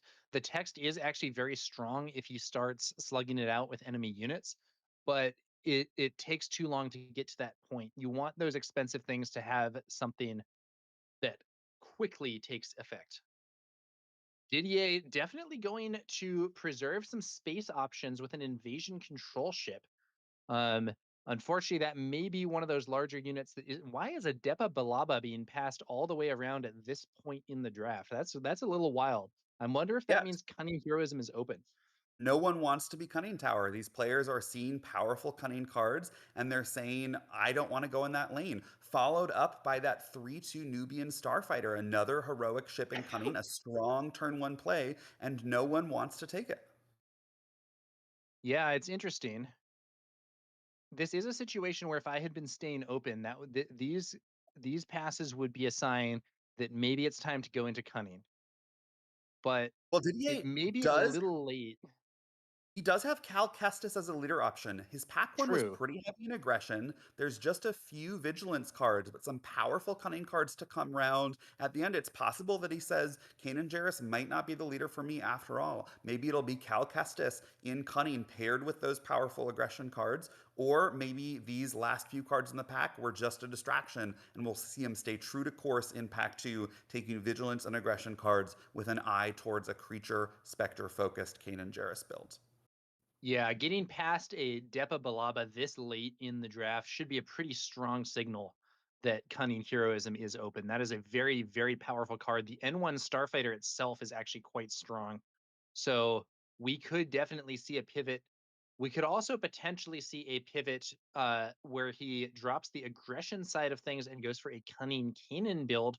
But I do think he had more aggression than vigilance in the cards he selected there. One way or another, I think he'll have a few packs in pick two to really cement his direction, at which point he's gonna need to stay true to course to make sure he has enough playables to fill out that 30 card deck. There's another one of those sabers. Uh, I think he's kind of pushed some cards to the top of the hand that look especially appealing, and they do look like they are some Canaan-oriented cards. So, Yeah, which one will be selected?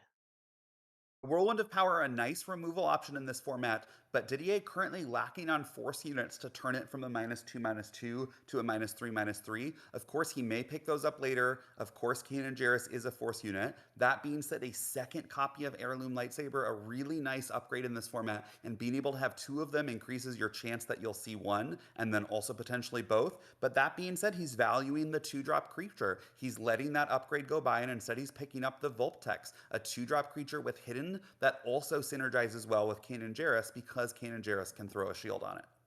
We have seen some players really suffering from losing their turn one plays, or not having enough, or maybe just bad mulligans. So Didier, I think, trying to ensure that he has enough early creatures for his build. Now, I do see some more creature options in this pack, and one of the nice things about playing Kanan is those creatures are usually not necessarily prioritized by other players. Yep, the opportunity to pick up another 2-drop attuned Frynok, but we've got a powerful hunting Nexu, the ability to attack for up to 6 if you have another aggression unit on board. And we see him not even considering the force units. A Secretive Sage, one of the premier 2-drop force units in Vigilance, being passed over in favor of this 4-drop creature. Yeah, hunting Nexu, definitely also a card that pushes him towards the aggression side of things. I think the aggression, vigilance, heroism, Kanan Jarrus build is looking very likely at this point based on the cards that Didier has been selecting. I do see another Cartel Interceptor right there on top of the pack, and I think that is a very appealing option. The Tauntaun there is, of course, a creature, but that Interceptor is a real threat in space. I don't know. I like the Tauntaun because of its ability to both take shields from Kanan Jarrus and its ability to pass shields around when it's defeated. That said, Didier sees also an it's worse, an unconditional removal spell for any non-leader unit, but still choosing the aggression, saying I want another threat in space. I'm okay without a 7-cost removal spell that may be too late for the game. Let's present a strong space threat, potentially close this game out quickly. Yeah, and there was also a grappling guardian, which is both a space threat to at least some degree and a creature.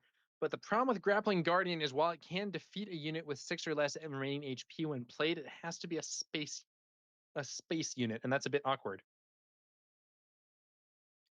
Here's a There are some crushing space threats in blow. this pack. The potential to remove a 2-drop that opponent has put an upgrade on, an incredibly tempo-oriented play. Didier takes it, wanting that flexibility, wanting to be able to respond to opponents who try and put too many upgrades to make a single unit too powerful.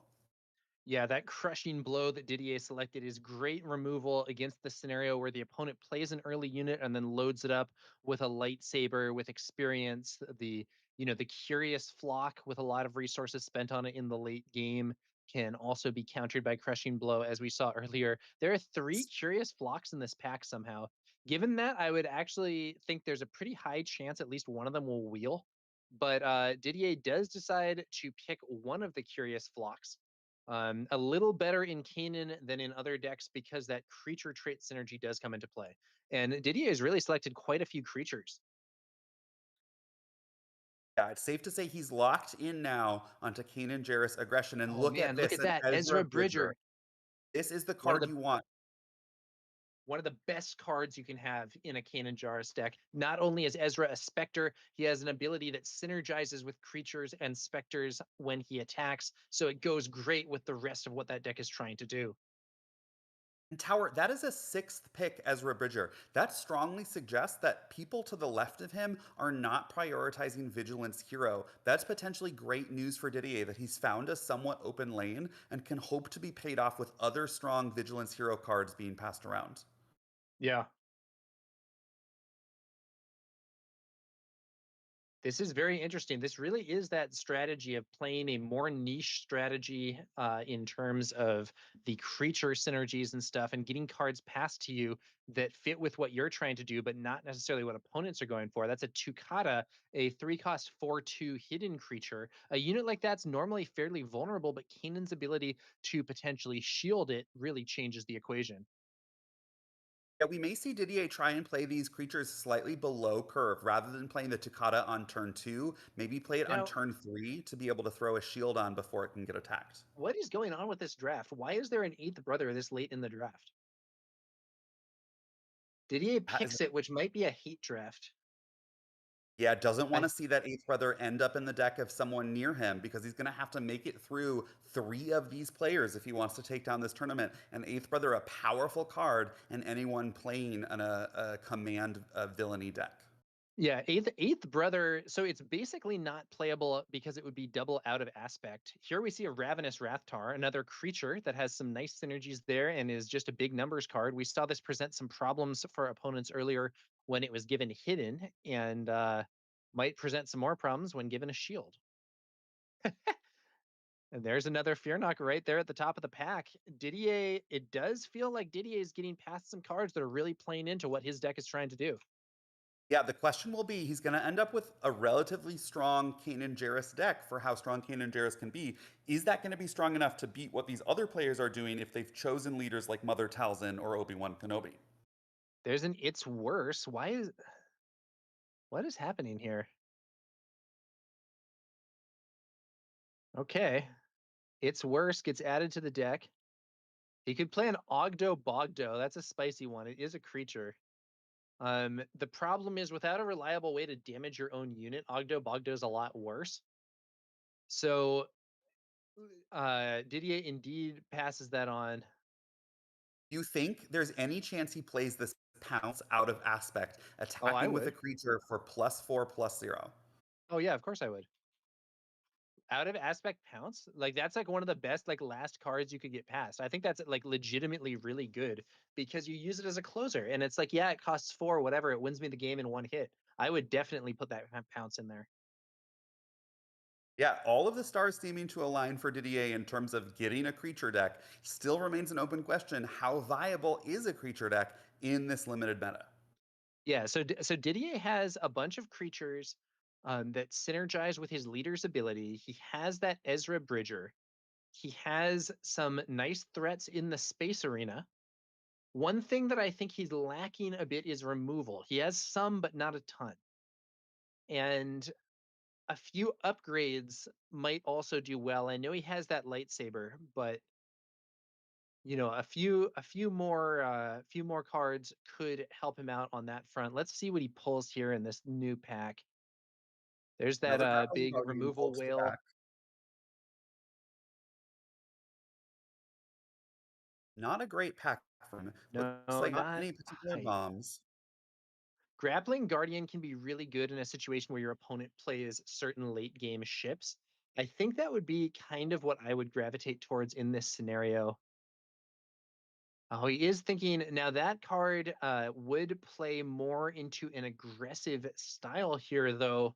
He's seeing that red pump, but it does end up being the grappling guardian. That's going to be a great answer to a scenario where an opponent brings out, let's say, one of those long beam cruisers. Yeah, Longbeam Cruiser, something like a Trident assault ship, these powerful spaceships that folks rely on to close the game out. Grappling Guardian, a great response. And I think Didier just lacks the Force units, will lack the Force token to be able to rely on cards like that Unleash Rage. A strong pump to potentially close the game, but less reliable in Didier's deck as he's built it so far. Yeah. Let's see here.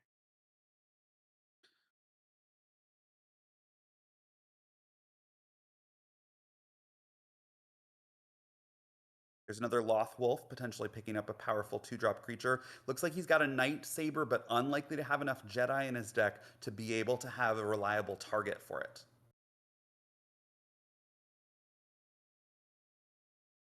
Lothwolf, very annoying unit for opponents in a lot of scenarios, and especially annoying when Kanan can shield it. Shielded Sentinels are a huge pain, as we saw with the Village Protectors in this game. And Lothwolf plus Kanan Jarrus allows you to kind of build your own Village Protectors, but with better stats. Plus, you can in theory keep using Kanan's ability and keep shielding that Lothwolf on subsequent turns. That's absolutely right. We've got another Secretive Sage here. We've got another Curious Flock. Does he want to choose a single way to generate the Force just in case, or is he going to go all in on this creature strategy? The Curious Flock, a very flexible card, able to come down at any point on the curve and be relatively stronger depending on how many resources you choose to sink into it.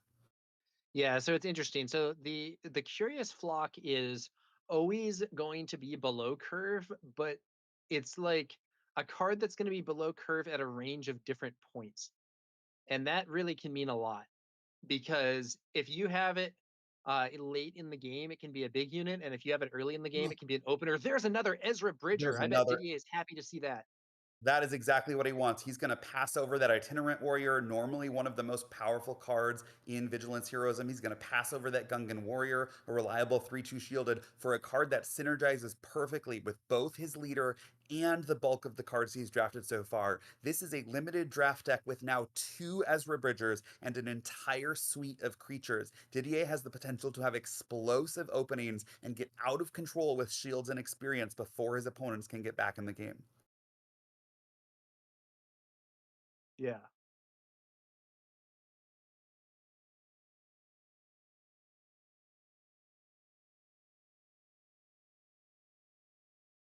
Let's see here.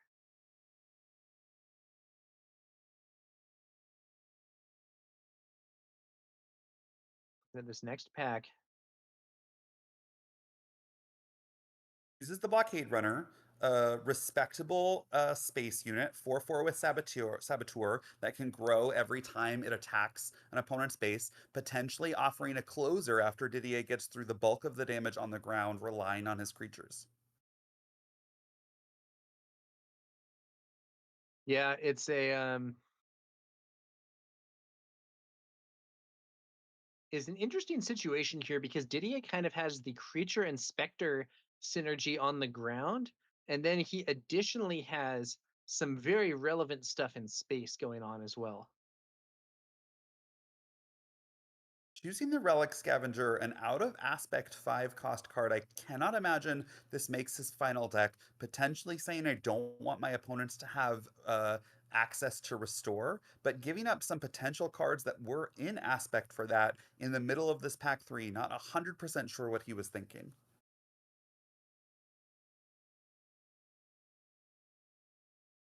Here we go. Another Pounce.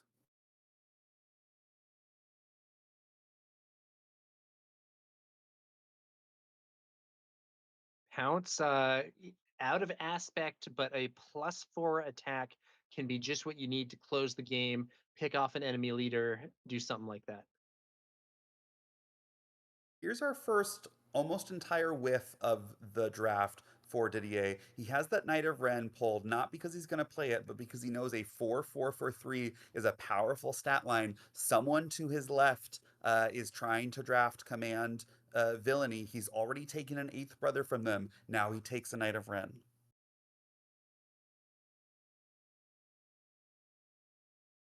Let's see here.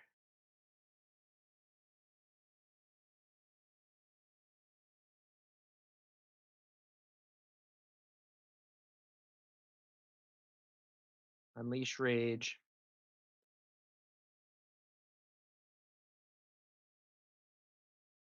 Definitely down to some less important choices. Lifewind Sage.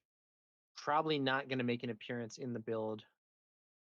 No, Didier saying, I think I have my 30 probably already set. Let me just take the most powerful card from this pack that someone to my left might want. I want to take away any possible edge that they have to make their deck a little bit worse. Cunning once again looking very open with these cards that are being passed here. They're like all cunning cards. Yep. Oh, look, a cunning card. Well, once again, if you had been drafting cunning at this table, you might have been in a pretty good spot.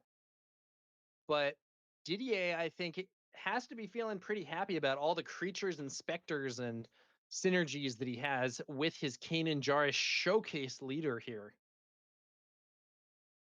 Yeah, one thing I will note is 7 of these cards from pack 3 are not going to make his deck. Off aspect Pounce likely to make an appearance, but those last 4 cunning cards unlikely to show up. That Knight of Ren unlikely to show up. The Relic Scavenger unlikely to show up. So 6 cards from the latter half of this pack. Didier might find himself a little bit short on playables. I'm not sure if he can count to 30 from the cards he's drafted, we'll have to see what the full pool looks like. He's got some really powerful synergies relying on the backs of those double Ezra Bridgers. He's got that single heirloom lightsaber, and he's got creatures for days. But the question is, does that add up to 30, or is he going to need to include some additional off aspect cards that he might prefer not to play? Yeah, it's an interesting question for sure. So I think what we have here is this is going to be a creature synergy deck with that showcase Keenan Jarrus. And then additionally, he has a nice little sideline in threatening space units where he managed to pick up a fair few cards. They may not be creatures, but those cartel interceptors and so on do allow him to diversify his threat portfolio into that space arena. He has some nice defenses in the ground arena as well with those Loth Wolves. I think this could be a solid deck here for Didier. Let's see how it goes. Yeah, and it looks like the player is now registering the pools from the player to their right. So Didier moving through what looks to be like a command heroism build. I saw a Kelleran Beck there. I'm seeing some Jedi Point Reclaimers. This is likely the player to whom Didier passed an Obi-Wan Kenobi. That player probably happy to take it and see where that draft takes them. Yeah, I believe Didier actually passed that player 2 copies of Obi-Wan Kenobi.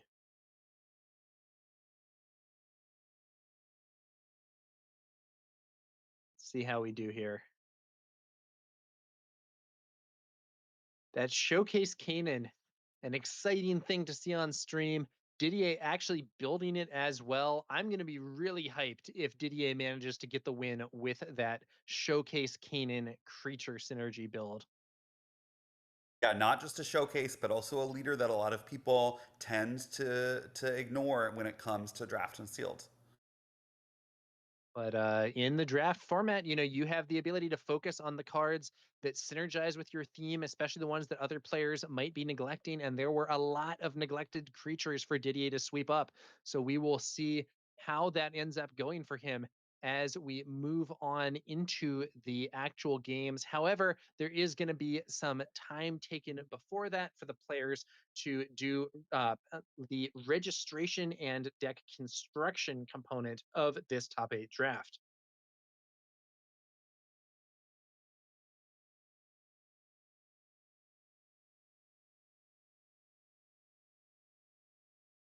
Didier with a colorful, sparkly hat for his birthday here.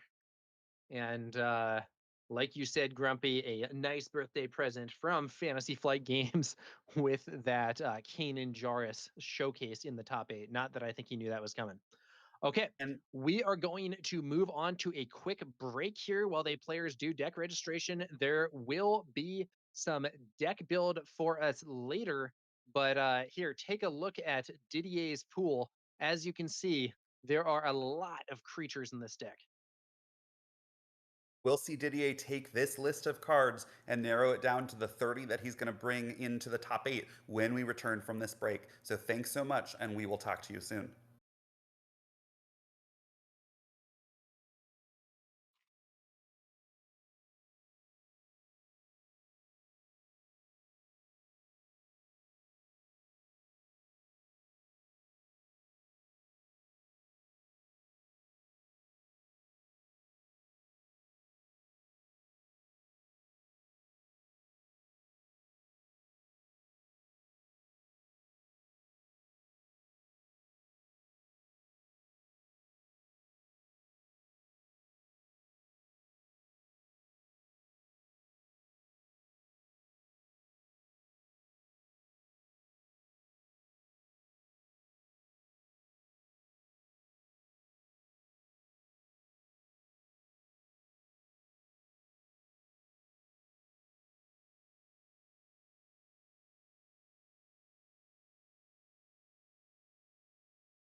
So I think, let's see here. I think he's going to have to find maybe 2 or 3 more cards to pull in from out of aspect to make things work here. Not entirely sure what the final count is, but I believe he is thinking about that now. Yeah, pulling out that Deepa Balaba, a powerful 6 cost card in Cunning, a 5/7 ambusher with Saboteur. Not what you want to be doing playing it for 8, but nonetheless, in a close game where both players trade card for card and the game gets later, you're okay paying 8 for it. It might be your entire turn, but it could offer a powerful way to close out the game. I also spotted in this pile of cards a Charging Pilak, a 3/4 ambushing creature for 4. Definitely don't want to be playing 6 for it, but possibly the best card remaining, given that it can operate as a tiny pseudo removal spell in a pinch. Yeah, and I do think additionally we're looking at I think 29 cards here, so he's trying to find one more, and it might be a strike ship which you would be able to play for 4 resources. Not the most inspiring play, but if the opponent is focused on the ground, that might be a way to sneak on in space. Yeah, I think 9 times out of 10, he's just going to automatically resource that strike ship when he draws it. But we have seen close games come to a close when one player is able to present an uncontested threat in an arena that both players had thus far ignored. So, this strike ship for 4 certainly not going to be played in the early phases of the game, but a potential closer for Didier if his top 8 match is a nail biter. Yeah, and I think the ability to resource any card in your deck in Star Wars Unlimited does mean that in a draft environment like this, having a few cards that aren't necessarily going to be so strong isn't really the end of the world. There are things you can do in order to mitigate the downsides of having something like that in. Looks like he's considering another option here.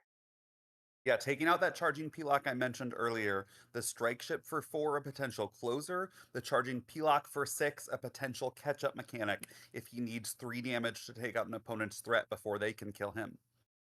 Which of those would you go for, Grumpy? I think I liked the strike ship a little more, but I could be off base there.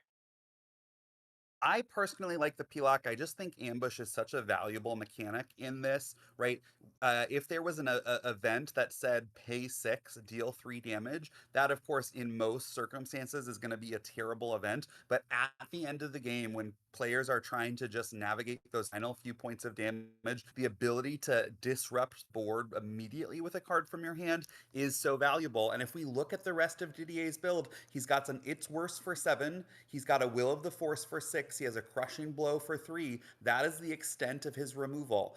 I guess he's got that Deepa Balaba for 8, all the way at the top of the curve, that Grappling Guardian for 7. Just having one more option to interact with the board straight from hand could be a valuable addition for him. Yeah, it should be interesting to see what Didier ends up going with exactly here.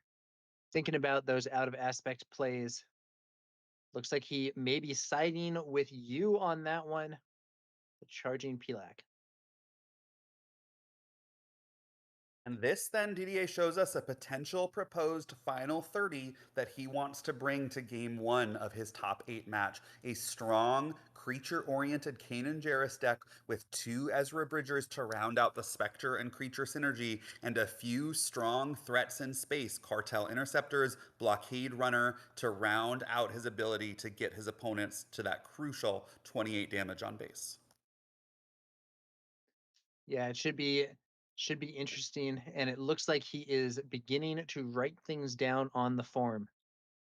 How hype is it that on his birthday, Didier here pulled that showcase Kanan Jarrus with the draft stamp, very possibly the only one of its kind in all the world. Really, what an exceptional birthday present, probably topped only by the birthday present of taking down this entire tournament. Yeah, I am cheering for Didier.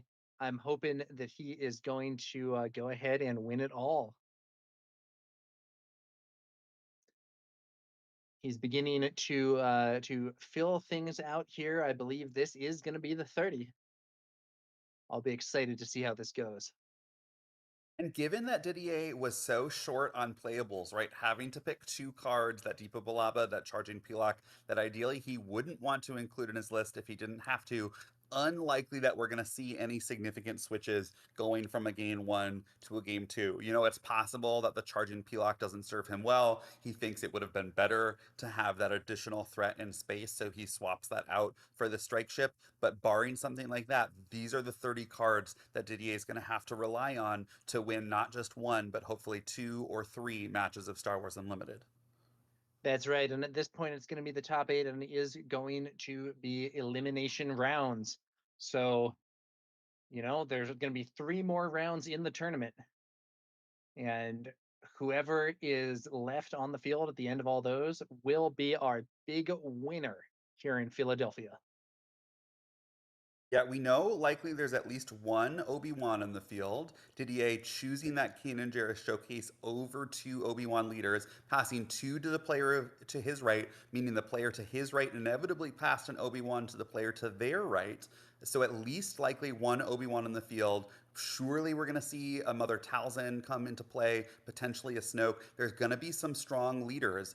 Didier is going to have to rely on this creature-based synergy that he's built, using shields with Kanan Jarrus, flipping a powerful 5/8 shielded leader if he has a creature or specter in play to overcome perhaps the higher, slightly raw power of some of these more S tier leaders in the format.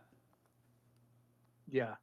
Should be interesting to see how much of a synergy boost Didier is going to get, but I think it's going to be quite a lot. He has so many creatures and he has 2 copies of Ezra, not only a Spectre for the synergy with Kanan, but also a card that has creature and Spectre synergy in his own right. Yeah, one thing that struck me looking at this pool is it tops out relatively low on the curve, right? Focused on 2 drops, 3 drops, 4 drops. We just have that single 5 drop in Blockade Runner, a few miscellaneous cards that cost more, that Ravenous Rathtar for 6, the Grappling Guardian, and the Droid Ship for 7. But we do have these 2 Curious Flocks, and what those Curious Flocks are going to do is, if for whatever reason Didier's draw becomes awkward, if he looks like he's not going to have something to play for a particular turn, that Curious Flock comes in, soaks up all of Didier's available resources, and gets an experience counter for each one. Potentially, he chooses to go one less to use that last resource to shield the Curious Flock with Kanan Jarrus. So even though it looks like potentially an awkward curve, particularly light on that 5 drop slot, I think the Curious Flocks give him enough flexibility that we'll expect to see him use maximum use of his resources pretty much every turn of the game. Yeah, it's pretty solid curve here. I am personally hoping to see some pounce wins. I'd love to see Pounce. I'd love to see shields on creatures, of course, and I'd love to see Ezra Bridger hit in, a few times to make those shielded creatures even larger.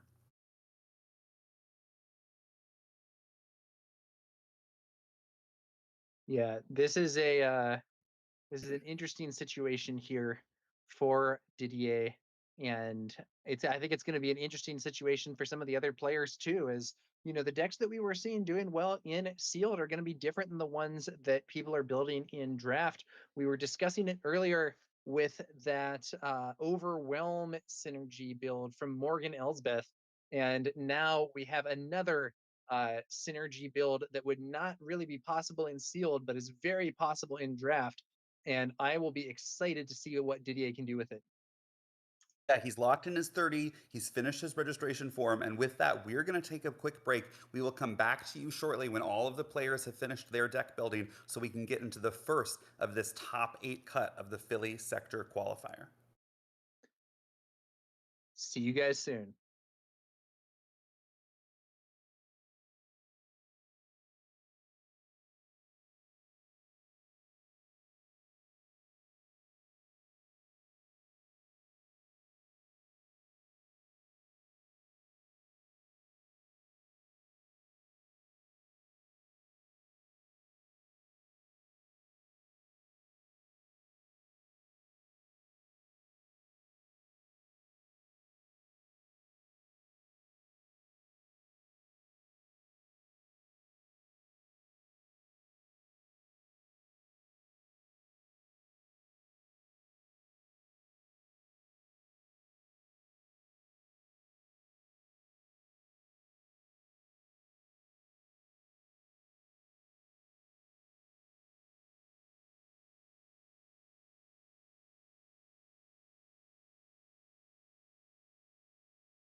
What's going on, guys? Tower number 9 here. This is about to be the top 8 of the sector qualifier here in Philadelphia.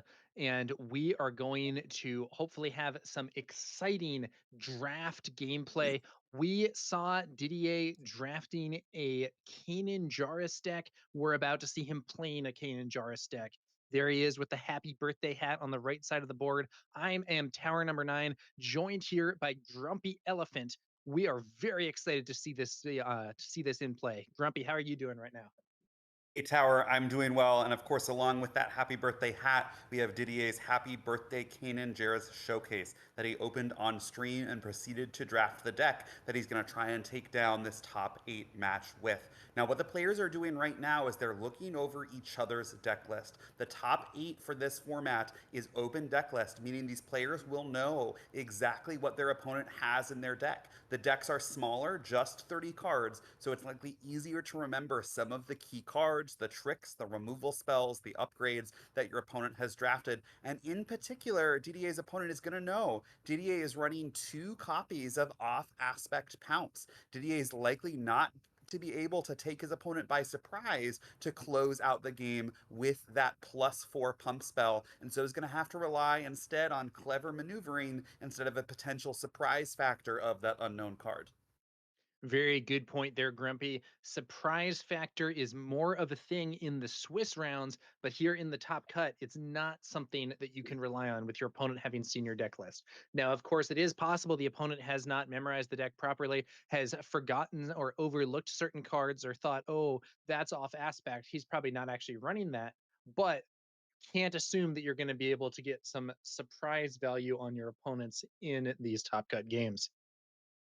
Didier's opponent, Kieran, looks like he landed up on Obi-Wan Kenobi. Obi-Wan Kenobi paired with that Vigilance-based Night Sister Lair, one of the strongest leaders that we have in this format, a leader that folks often gravitate to, paired with the strongest aspect, arguably. So we'll have to see, does Kieran have those shatter points? Does he have those itinerant warriors? Does he have those secretive sages, right? Does he have the cards that he needs to make Obi-Wan Kenobi shine with those experience? One thing that Kieran might not have is an Ezra Bridger. Didier snapping up 2 of that uncommon Vigilance card from Legends of the Force, that 3/5 Jedi Rebel Spectre that can pass experience around on its own to creatures, paired then with the shielding from Kanan Jarrus. Unlikely that Kieran has one of his own unless there were more than 2 copies making their way around the table.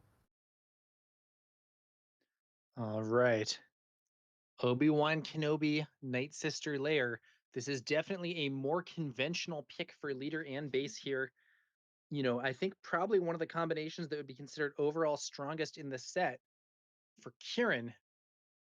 Didier was something much less conventional, but as we saw, he got a lot of cards that synergize with his strategy. It'll be an interesting match here to see who wins. One mechanic that we're going to see play out that we've seen play out in other sealed and draft matches is Obi-Wan Kenobi deploys on 5 resources. Kanan Jarrus, if you have a creature or a specter on the field, will come out as a 5/8 shielded unit, but only on the 6 resource turn. That's going to make the 5 resource turn especially crucial for Kieran if he's trying to either push maximum damage to base or try and control the board to minimize the impact that Didier's leader will flip. Didier's leader flip will have just the next turn. So we'll see Obi-Wan Kenobi come out first, followed shortly thereafter by Kanan Jarrus. Yeah, and I think one other thing to note for this is we know that Didier has actually quite a few space threats as well. He may have a lot of creatures and specters, but he also has some cartel interceptors and some larger space units as well. If Kieran doesn't have defenses up in space, he might find himself in some trouble. Both of these decks might end up being fairly aggressive. True, and it may be that Didier, by virtue of having the later leader deploy, is going to have to take a more defensive role early on in the game to prevent that early Obi-Wan flip from simply running him over. Yeah, very relevant point there, Grumpy. I'm curious to see how this one's going to go. Both players giving their decks some good shuffles, maybe one last look at the list before those lists go away. I believe that once the match officially starts, players are no longer able to reference their opponent's list, so you got to lock it all in your brain for the next up to three games of Star Wars Unlimited.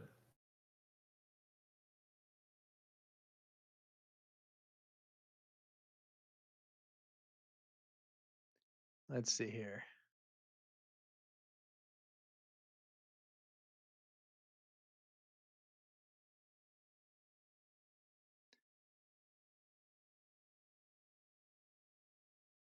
I think the deck list review phase should be ending shortly. Didier's shuffling. I will say I personally am rooting for Didier in this round, but I will try to be a relatively unbiased commentator, but just getting that out there on the table.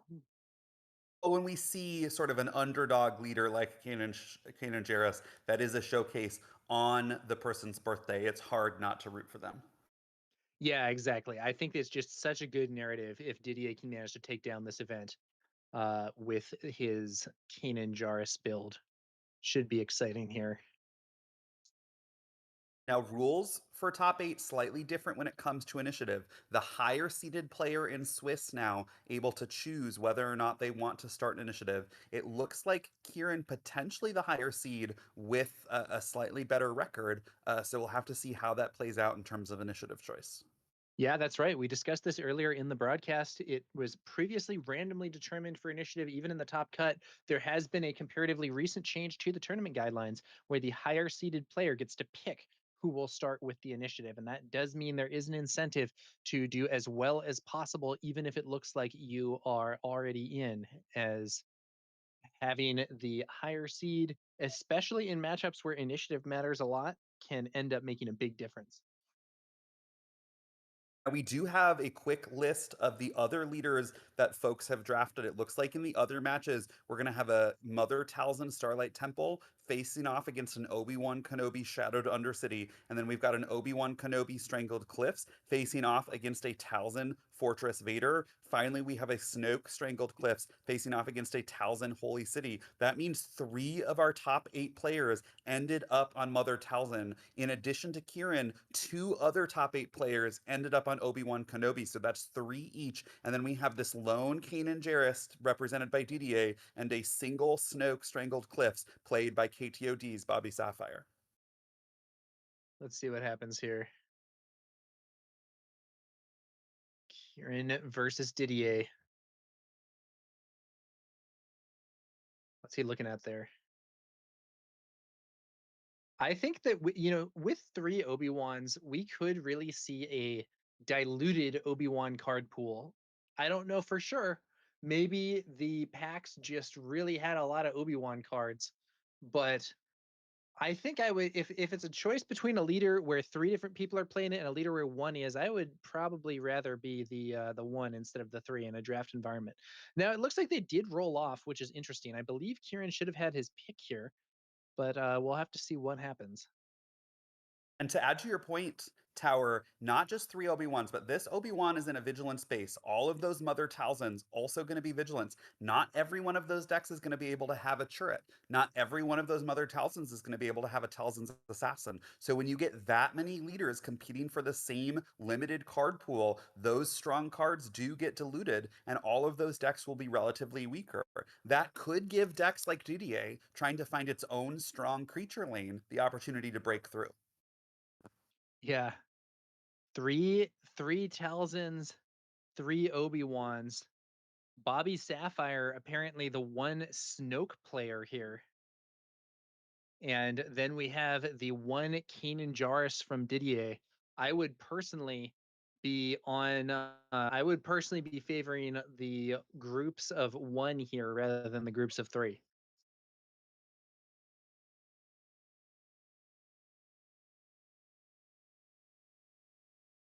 Shuffling on up. Getting ready. Kieran with the initiative here.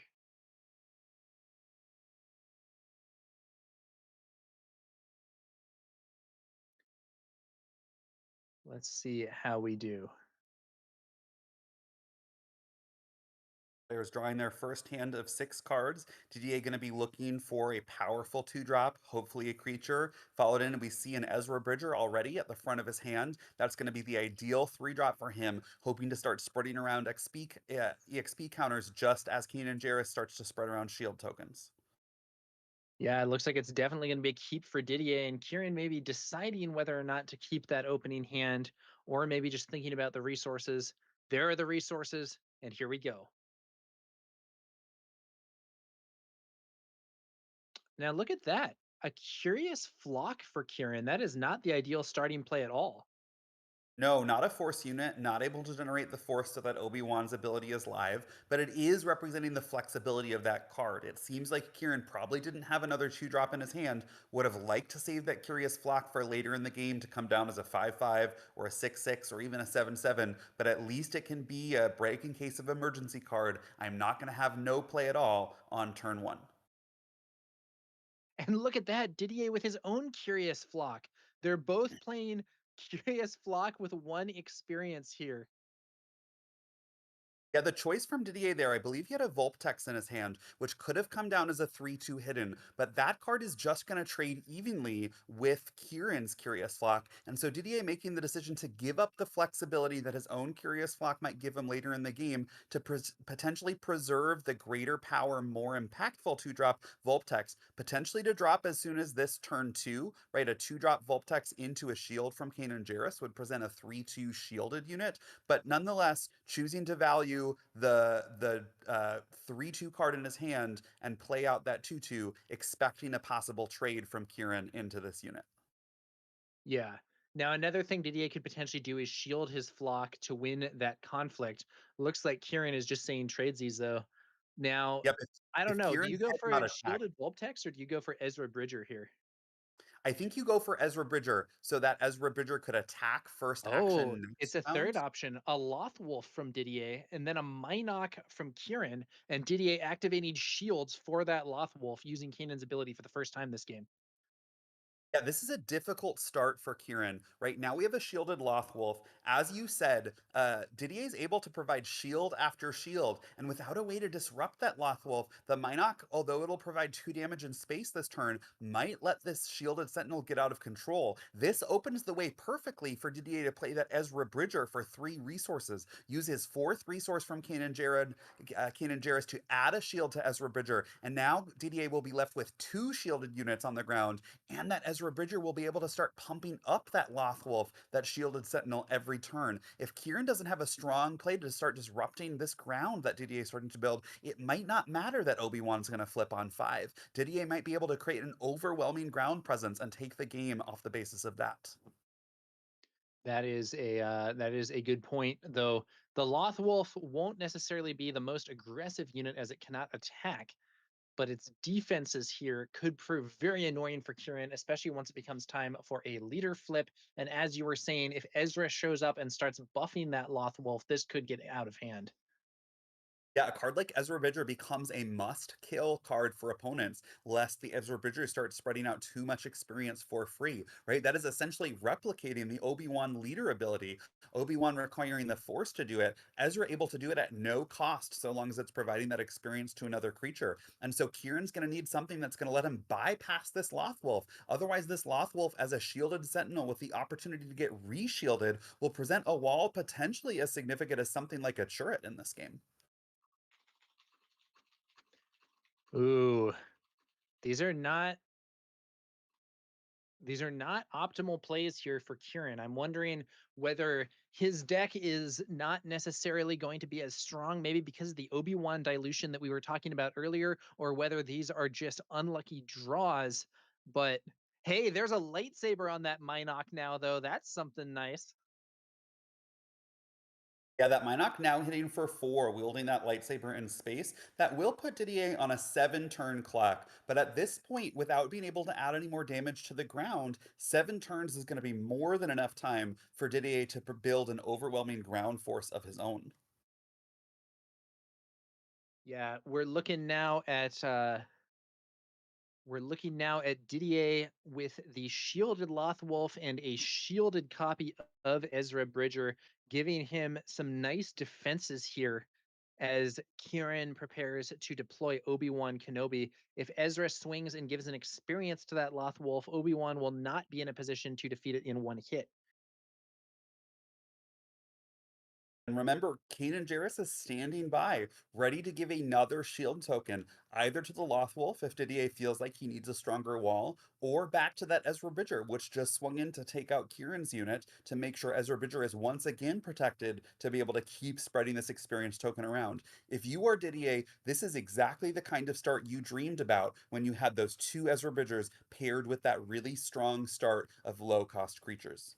Yeah, and Kieran loses that Lorsan Tekka to Ezra Bridger, and that means that Lorsan Tekka's ability has no impact.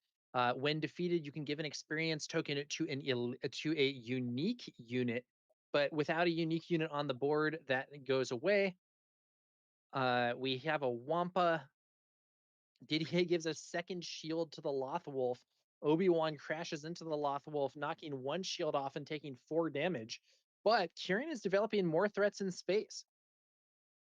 Yeah, this is the pivot that Kieran needed to make. He recognizes, right, he's probably not going to overcome Didier on the ground, even allowing 4 damage on his Obi-Wan, taking off a single shield just for the purpose of throwing an EXP counter into space. And Didier is now potentially facing a bit of trouble. We don't just have the Minoc alone, the Minoc now hitting for 5 with the benefit of that EXP counter, but we have, I believe that's the 5/5 ship in space, the 5/5 raid 1, meaning that Kieran is able to attack for a massive 11 damage in space. Remember, we just mentioned Didier was facing a 7-turn clock from the Minoc. That has been reduced to a 2-turn clock from these two space units. Didier is going to need something massive in space. He does have that grappling guardian. Can he get to those 7 resources to defeat one of these space units before it's too late?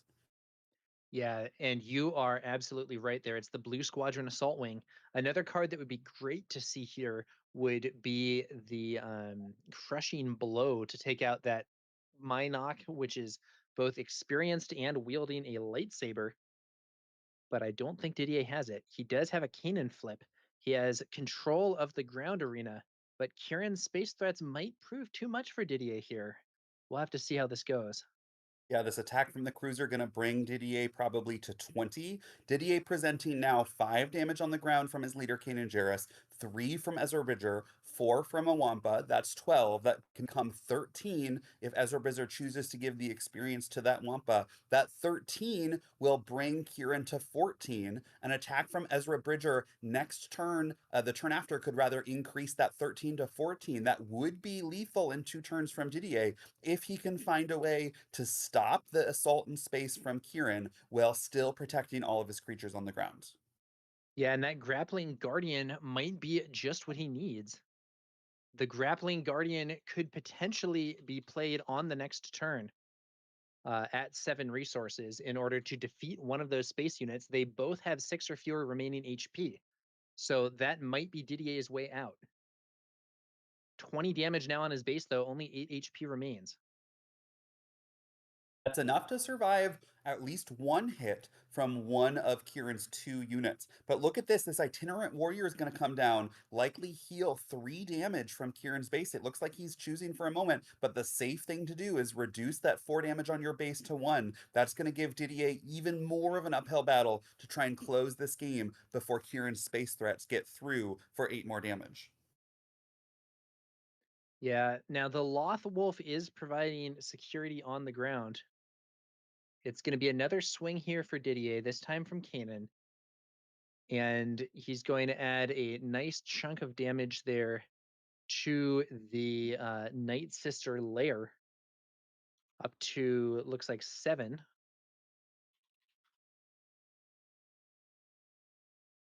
And now we're going to be moving to that next turn.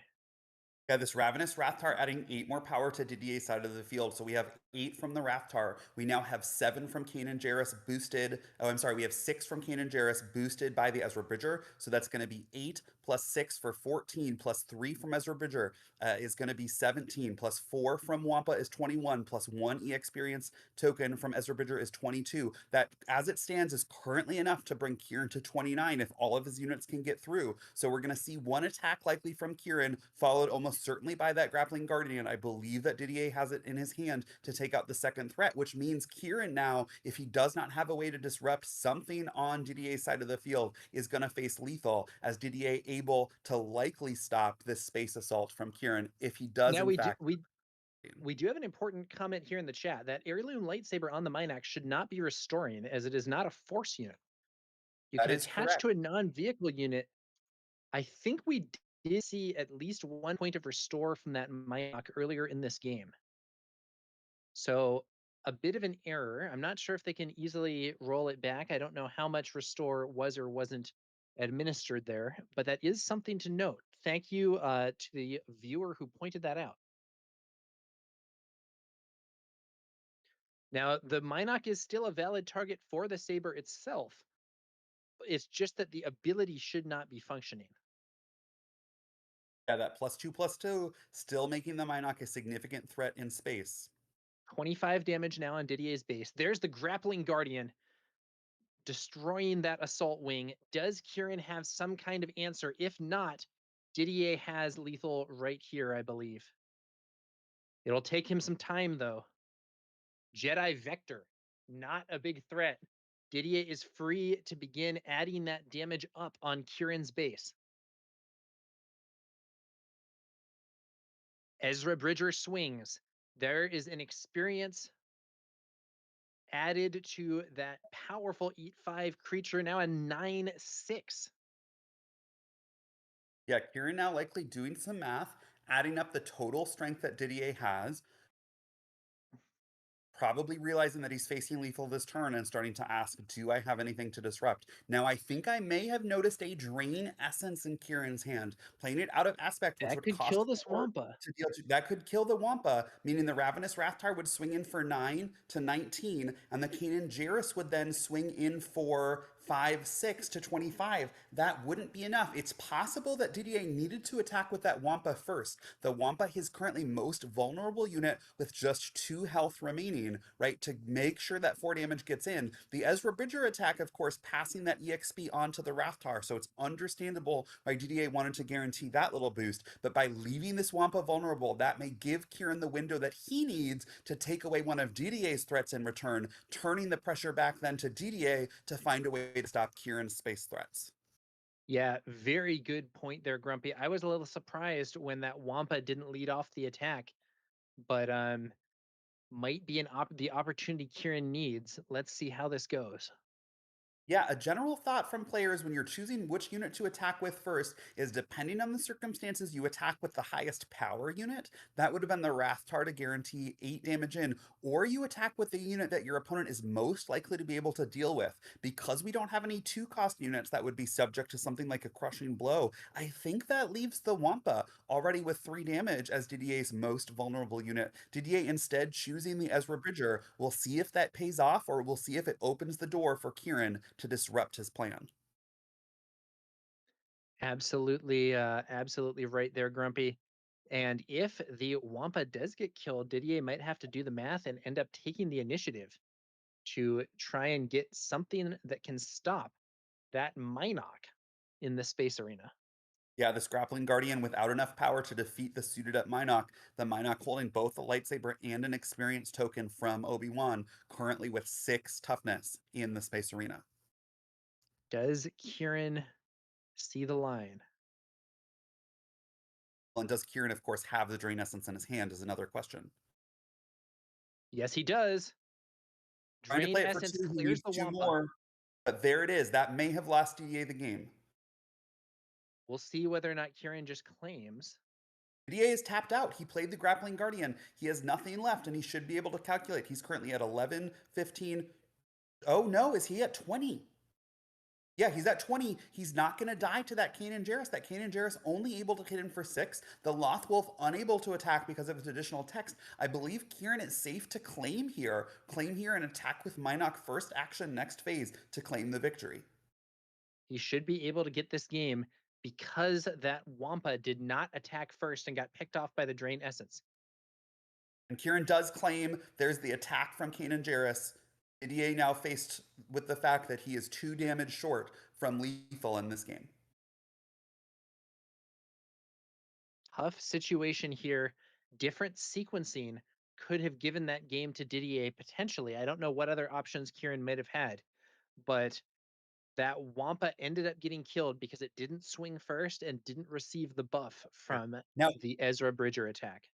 Here's the thing, Tower. This is top 8. That means the players have looked at each other's lists. Didier has to have known that Kieran had access to this off aspect drain essence. So when looking at which unit to attack with first, right, he could have thought, what does my opponent have in their deck? I know their full list. I know that my Wampa has 2 HP remaining. I know that if Kieran has drain essence in his hand, that removal spell will kill the Wampa, but it won't be able to touch my other units. So it's possible that that was a blunder from Didier, giving up game 1 and now having to win back-to-back games to stay alive in this tournament. It's also possible he was worried about like protect the pod. I don't know though. I think buffing the big monster wouldn't have actually saved from protect the pod. I'm pretty sure that Minoc was up to 6 HP. So the Ravenous Rathtar with the bonus experience was still in range. Tough break there for Didier. Let's see what happens in game 2. Nonetheless, Didier's deck doing a strong showing, potentially vulnerable to that overwhelming space presence from Kieran. Being able to put a lightsaber on that Minoc was powerful, followed up by that cruiser as another powerful space threat. Absent those threats, Didier's deck presenting a convincing wall in the ground arena. That Lothwolf never left the field. Yeah. Lothwolf with the shield there from Kanan Jarrus. Very difficult to stop. Kieran's Obi-Wan was not able to do it, but the space threats were too much for Didier that game. The lightsaber wielding Minoc, a hero of the game for Kieran. Yeah, Didier likely now to hold on to that crushing blow. If he sees it in game 2, that would have been a clean answer to that suited up 2-drop. Outside of that, that crushing blow likely his only answer in his deck to the power of a lightsaber on a 2-drop space unit. Yeah, now potentially he could have used the grappling guardian there. It's just quite a late answer to something like that. Yeah, really highlighting the speed of this limited format. We did get to 7 resources, but that was Didier's last play of the game before Kieran was able to close the door. All right, let's see what happens next. Didier presumably will be going first this turn.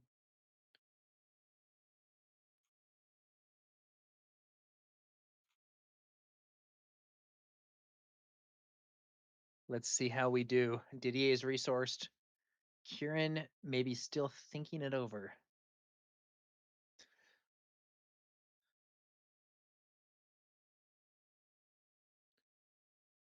Here comes one resource. And there's the next one. Kieran looking at those cards, considering it. I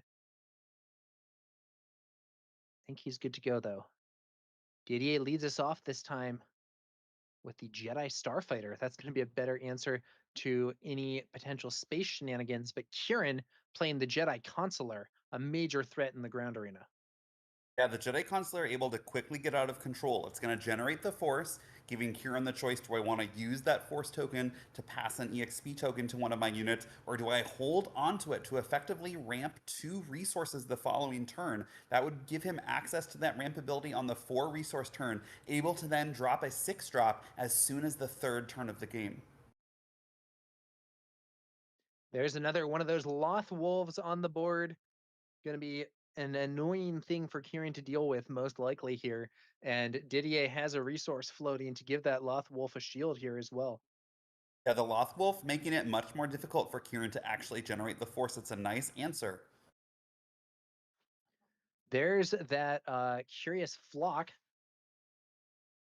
Didier swings in with the Jedi Starfighter. I think what he's doing here is he's trying to get the Jedi Consular to attack into the Lothwolf before he adds the shield, so that the shield isn't knocked off by a relatively puny 1 damage attack there. That's exactly right. Although if you're Kieran, you could just choose to pass, right? Didier with 1 resource up, unlikely to let it go unused. Kieran choosing not to take that pass play, instead attacking and taking 3 damage, valuing that Force token, which he might use to now ramp to this turn and play a 6-drop. He's not going to be able to use it to add an experience to the Curious Flock, because the Curious Flock already has 2 experience tokens from its wind plate effect. He could add it to the Jedi Consular, but the Jedi Consular already with 3 damage is not likely to make use of an experience token in this instance. I think, yeah, and I do think Kieran played it well there. I personally think the pass play would be risky because there's a chance that Didier will just claim valuing the shield on the Lothwolf less than keeping Kieran off the force for that consular. And indeed, Kieran now using that consular, playing something big. I believe that's one of those long beam cruisers. Yeah, that's the card that we saw deal tons of damage to Didier in game one, capable of threatening 6 damage a turn in the space arena. This Jedi Starfighter that Didier has, potentially able to answer something small like a Minoc, but very outclassed by this powerful spaceship that Kieran has just developed to the board. A minor correction there, Grumpy. I don't think it was the long beam cruiser that we saw in game one. I believe that in game one it was actually the assault squadron, Oh, which thanks for that. which does actually mean that Kieran has multiple threatening mono heroism space units there. Yeah, this is the restore space unit as opposed to the raid unit that we saw in game one. Yeah, the first one was the Blue Squadron Assault Wing, 5 raid 1 for 5. And this one is the Long Beam Cruiser, which is a 6 cost 6/6 restore one. Very similar units in some ways, but not quite the same. Well, this Cartel Interceptor by Didier potentially offering an answer. If Kieran tries to go base, dealing 6 damage to base, the combination of a second ping from that Jedi Starfighter will bring his ship to 2, and then the 4 power from the Cartel Interceptor, the 2 base power plus the raid 2, would be enough to finish it off, leaving Didier again with a strong wall in the ground arena. Now 2 shields on this Lothwolf. Yeah, the double shielded Lothwolf definitely looks like an obnoxious opponent for Kieran. Does Kieran have a crushing blow or something? No, There's he a has a whirlwind whirlwind of of power. power. That is It's enough to not at take the out the Lothwolf Cartel though. It's Interceptor. trying to clear the way for that long beam cruiser. -3, and that the cartel interceptor is off the board. Yeah, Didier in a position where he may need to make it to that 7 resource turn to get his grappling guardian. That cartel interceptor was a good first option, but the whirlwind of power, a clean answer to that, leaving Kieran again with a large threat in the space arena. This 1 damage a turn is going to take a while for the Jedi Starfighter to actually get through. Obi-Wan Kenobi also threatening to put an experience counter on that ship, making it hit for 7 and taking it even farther out of range from the Jedi Starfighter. Didier once again having some problems in the space arena, even though he has a double shielded sentinel in the ground arena.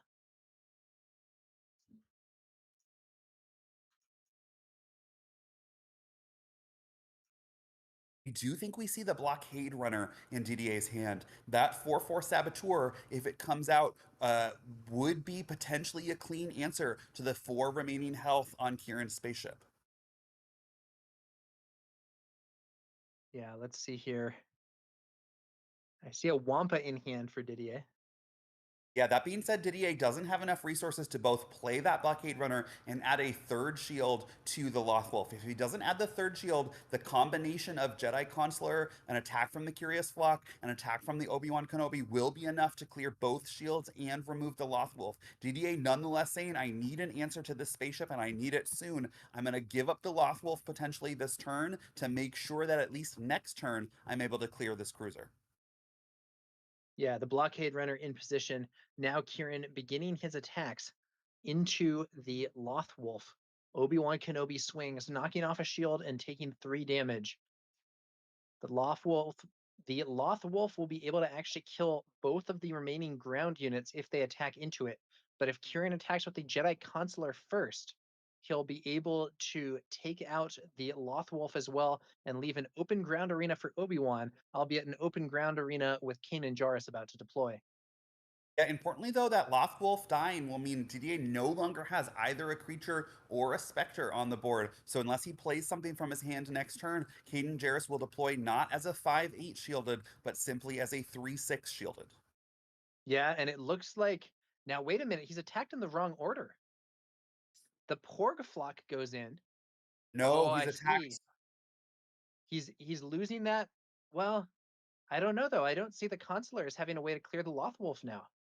No, what he's doing is he's saying, I'm going to keep the Lothwolf alive. My victory in this game is based on the space arena, so let me put some experience on my ship. And he's also keeping the Consular with the Force token, potentially wanting to ramp out again next turn, potentially to present a second large space threat. Leaving the Lothwolf alive says, I'm not going to win this game on the ground. Yeah. So now we can see Didier. I think he may be going for that grappling guardian play again with the last words there, buffing the long beam cruiser out of range. Blockade Yeah, and runner no longer able to trade with that with a single attack. we're one turn away from Grappling Guardian, but even if the Jedi Starfighter flies itself not into base, but into that long beam cruiser, that would bring it from 2 damage to 4 damage. It currently has 9 total health. 4 damage will leave it at 5 health remaining, which means the Blockade Runner alone is not going to be enough. So even if Didier sacrifices both of his ships, Kieran's ship will have 1 health left, meaning it's going to get in this turn and potentially next turn for a massive 9 power swing. Didier immediately facing very close to check. Looks like he's currently at 18. 9 more would bring him to 27. So 1 more damage from any source on Kieran's side of the board. Next turn would be able to close this game. I think that Blockade Runner may actually need to go base here, getting an experience token that would then allow it to potentially clear that assault wing if we see that ship hit the board later on. Kieran playing a unit or playing a card. We don't know if it's a unit. Itinerant Warrior hitting the board. And the force not being used here for the heal. Kieran may be recognizing that his base is not in immediate danger and trying to preserve that for later. Yeah, that force token able to be used with the Jedi Consular to potentially play a second 4-drop this turn, meaning that Kieran will be able to deploy 8 total resources on the 6 resource turn. I think you're right though, Tower. I think Didier needs to throw his Blockade Runner into the base to get that experience token so that next turn he's able to use his spaceships to clear out Kieran's threat. Yeah, so now that that long beam cruiser is, I believe, exactly in range of a grappling guardian. I almost wonder if I would have taken the initiative there as Didier to lock down that long beam cruiser before anything else can happen. Well, he would not have But been able to do that with the Blockade Runner. The Blockade Runner just dealing 5. So unless he draws into the Grappling Guardian, because I believe he doesn't have it in his hand, he would not oh, have I a thought we clean saw it in losing hand. hand earlier. I could be wrong.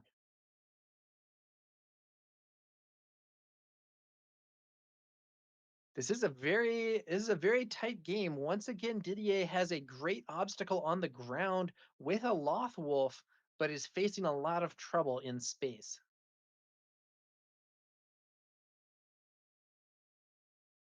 Aaron thrusting Kieran the gives initiative Didier the towards CDA. initiative. What happened there?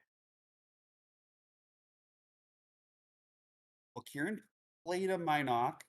I thought that Didier followed by playing an Ezra Bridger, which means it That would was be my impression Kieran's as fourth. well. Is he rethinking the Ezra play? What's happening here? Okay, Kieran does take the initiative. Didier flips Kanan.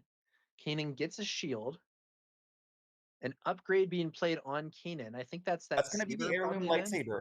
That's going to restore 1 for Kanan. That might be enough, right? Because the Longbeam Cruiser is going to be hitting for 9. The restore from Kanan going to drop to Didier to 17. The Cruiser next turn will bring that 17 up to 26. The Minoc would be lethal, but Kanan Jarrus will be able to attack in again and restore 1, bringing him just out of the range of Minoc, potentially giving Didier a very narrow window to stay in this game.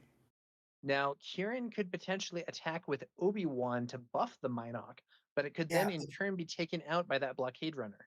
there's the Guardian. GDA just drew it off of the top of his deck exactly when he needed it. We arrive at the 7 resource play. So if Kieran does not immediately attack with this massive ship, the Grappling Guardian is going to slam down and defeat it. If Kieran does attack with the ship first, it's possible we see DDA play the Guardian to take out the Minoc, preventing that attack to then finish off the massive ship with his units, although he's actually more likely to attack the Minoc with his blockade runner, holding up the grappling guardian to defeat the larger ship without losing any of his units.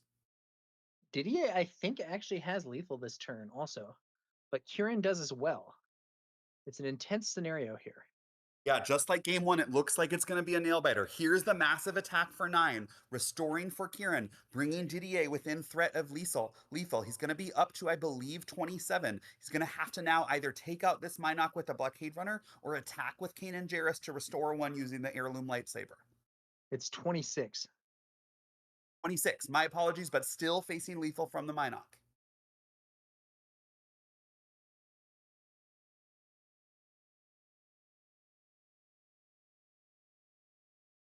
Grappling Guardian kills the Minoc. Yeah, I don't love this play. I would have much preferred an attack from the Blockade Runner into the Minoc, keeping the Grappling Guardian up to be able to take out that larger threat without actually losing your units. As it stands now, DDA potentially going to be forced to sacrifice his units, unless, as you say, Tower, he's calculating lethal himself. He thinks he can go straight to base with his Blockade Runner, his Jedi Starfighter, his Ezra Bridger, and his Kanan Jarrus. Yeah, let's see here. Kieran still has all his resources, though. Kieran could have some surprises cooked up for us. Jedi Consular crashes into the Lothwolf. Jedi Consular off the field, but it removes the Lothwolf's shield. One of these Yeah, other units could attack into the Lothwolf and kill it, leaving the other free to attack the base, unless Didier swings to defeat Obi-Wan. DDA forced to potentially divert some resources from focused on Kieran's base, which might take away the lethal that he has this turn. DDA currently at 12. The Blockade Runner would be 17. The Jedi Starfighter would be 18. Ezra Bridger would be 21. Kanan Jarrus would be 20. That should be 26. So even with a boost from Ezra Bridger, it seems like Didier might be 1 damage short from lethal this turn because of the restore from Kieran's cruiser. Let's see here. The Blockade Runner would get another experience if attacking the base. That It gets would the bring it up to experience 6. after the damage, though. Oh, interesting. So he may need to swing with Ezra here to defeat Obi-Wan and make it so that the Lothwolf can't be cleared this turn with a ground unit still left. Send his Yeah, we're space units into the Grumpy, I'm really thinking that attacking the Minoc with the Blockade Runner might have been the better play here, as you were saying earlier. Hard to say for sure, and we don't know what other threats Kieran might develop. Here's But the he challenge, Kieran.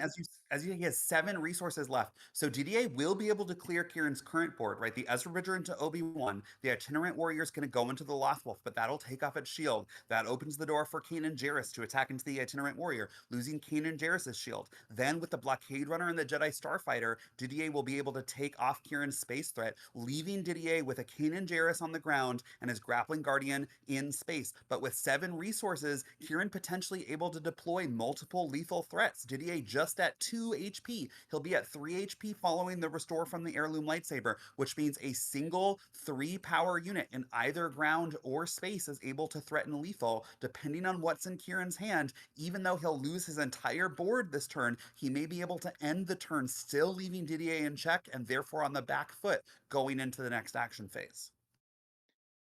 Okay, I think that's an attack to base with Ezra, buffing the Lothwolf, I'm Obi-Wan concerned about trade. that because now the Itinerant Warrior is threatening lethal. Didier has no resources left. The Itinerant Warrior still has a shield. Even the restore from Kanan Jarrus will bring Didier from 2 HP remaining to 3 HP remaining, but the buffed Itinerant Warrior has 5 power. Yeah, I don't know what's going on here. I don't see an out for Didier, unfortunately. No, a difficult phase to navigate for sure, to be sure, right? Both players with complicated board states, but potentially another small mistake from Didier, like when last game he did not attack with the Wampa, opening the door for the drained essence. That is going to be game 2, and Kieran takes this top 8 match. Yeah, I think Didier needed to clear Obi-Wan there in order to make it so that the itinerant warrior would have to attack into that Lothwolf. But it looks like Kieran is showing, yeah, he had a Jedi Temple Guard that could have ambushed the Lothwolf, but if Didier had attacked with Ezra, cleared Obi-Wan, and buffed the Lothwolf, I believe it would have left Kieran in a spot where he was not able to get the itinerant warrior through. Tough though. lot of different moving parts here, a lot of units on the board, unknown cards in hand. Can be a tough situation to navigate. Ultimately, Didier will not sadly be moving on to the next round, but he does still have that potentially unique stamped showcase, Kanan Jarrus.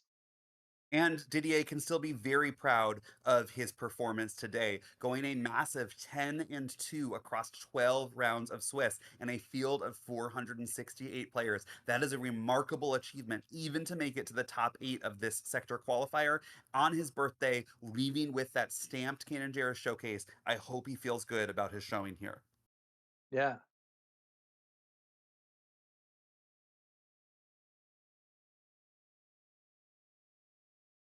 Very interesting situation here. Ultimately, Didier was not quite able to make it. Those big space units ended up being the problem. He actually contained Obi-Wan relatively well on the ground with the help of the shielded Lothwolf, but wasn't quite able to succeed when it comes to the space arena, despite Grappling Guardian arriving both times and taking out opposing units. Yeah, and nothing particularly powerful from the Obi-Wan deck across both those games. Of course, a lightsaber on a Minoc, an impressive threat in space, those large spaceships able to push through a lot of damage, but no broken rares, no legendaries from either place, showing that sometimes all you need is a strong threat in the arena that your opponent isn't in to get through those 28 points of damage. And the crowd cam here, I believe on the right, that is Zach H, a player from my local scene. And on the left, I believe KTOD Justin. Yeah, both of them fighting for their spot in the semifinals. If Justin wins, there's a chance that he plays off against his teammate, Bobby Sapphire from KTOD, our feature player yesterday, also navigating Swiss and draft this morning to make it into the top 8. Yeah, on the other hand, if Zach defeats this KTOD player, he might end up against another one, though who's to say? Bobby Sapphire may not make it into the top 4 himself. Should be very interesting to see what happens as the event progresses here. The Star City Games sector qualifier in Philadelphia.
Welcome back to McClunky Gaming's coverage of the Star City Games Limited Sector Qualifier here in Philadelphia. And we got an exciting match for you between two members of the KTOD competitive team, Bobby Sapphire versus Justin. They were on the same side of the bracket. They both won their top 8 games, and now they're going to face off here in the top 4. As you can see, both putting on their KTOD swag for this game, and it's going to be interesting to see which of these players and teammates can come out on top.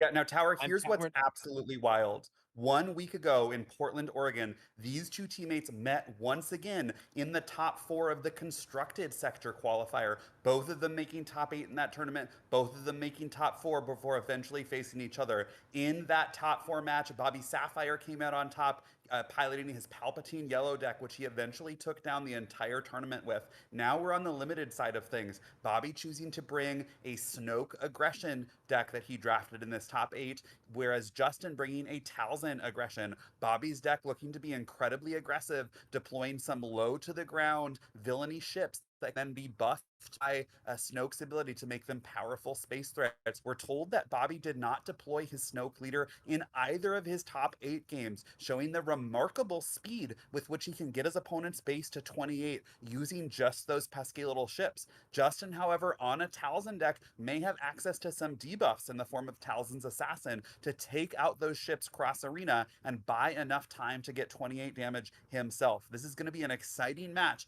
and we'll see if Bobby Sapphire can take the second win in a row against his teammate in a sector top 4, or whether Justin can take the win for the chance to seek the title of sector qualifier champion. Yeah, Bobby Sapphire has picked up a sector qualifier win already. We'll see if he can make it 2. That would put him in a very strong position on that leaderboard. And of course, one thing to note, each of our top 8 players today at the sector qualifier have earned enough qualifier points to make it to the Galactic Championships next July in Las Vegas. At this point, they're competing for a number of additional prizes and, of course, some additional qualifier points to hopefully make them into that top leaderboard and earn things such as complimentary flights and hotels from Fantasy Flight Games for next year's Galactic Championships. Yeah, should be quite the showdown, and I believe KTOD Maddie there, as well as Titanic, aka Tim from the McClunky Gaming crew, and an important part of getting this stream produced. Tim dropped from this tournament in order to get things in order for the stream, and the production work from him and Claire has been integral to getting this all going. So big shout out to them. Huge thanks to them. Huge thanks again to a friend of the team, Henry, who helped make that draft stream possible earlier in this top 8, as well as earlier this morning.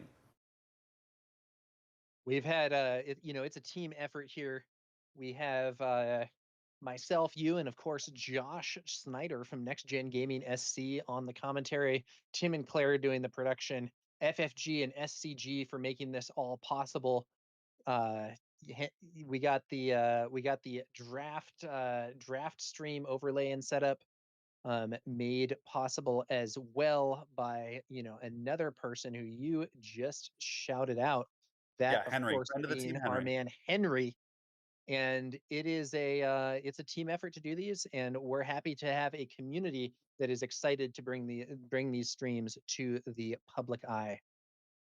Now, here we have these teammates once again looking over each other's lists. Top 8 is open information, so Justin going to see the number of powerful spaceships in Bobby Sapphire's list. We've got some information that he has 2 forged starfighters that won 1 hidden raid 1. A powerful opening play for Supreme Leader Snoke because you can play the forged starfighter for 1 and immediately buff it, making it a 2/2 raid 1. Before you attack the following turn, you can buff it again, therefore attacking for 4 on the second turn of the game and potentially essentially allowing that space set to continue to go out of control. If Forge Starfighter is not Bobby Sapphire's opening play, his deck has 3 strike ships in it. That 0-3 Raid 3, and for good measure, he has 2 Exegol Patrollers. That 3-1 Overwhelm for 2. Bobby Sapphire looking to take to the skies and defeat Justin before Justin can use those debuffs from Mother Talzin, possible removal in the form of Shatterpoint and Trained Essence, and things like Talzin's Assassin to take out those things. One thing to know for sure, one of Justin's cards that he would have prioritized highly in draft would be Chirrut Imwe, that 3/5 Sentinel that has been a wall all weekend for folks. Bobby Sapphire able to fly right over that ground Sentinel to get to that 28 damage, relying just on his ships in the air. Yeah, should be an interesting scenario here. Bobby Sapphire, I believe the only Supreme Leader Snoke player in this top 8, and managed to line up a deck with lots and lots of space presence for a very aggressive style of gameplay. We'll see whether or not Justin's Mother Talzin build is able to put a stop to that.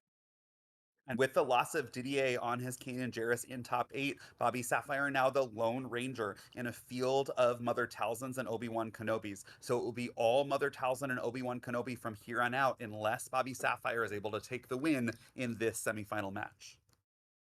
Yeah, we will have to see how this goes. The teammates shuffling on up, some impressive Star Wars Unlimited mats. Bobby Sapphire with the very rare Overwhelming Bullet Barrage mat. I believe an exclusive mat from an event very early in the game's life, maybe even before the game came out.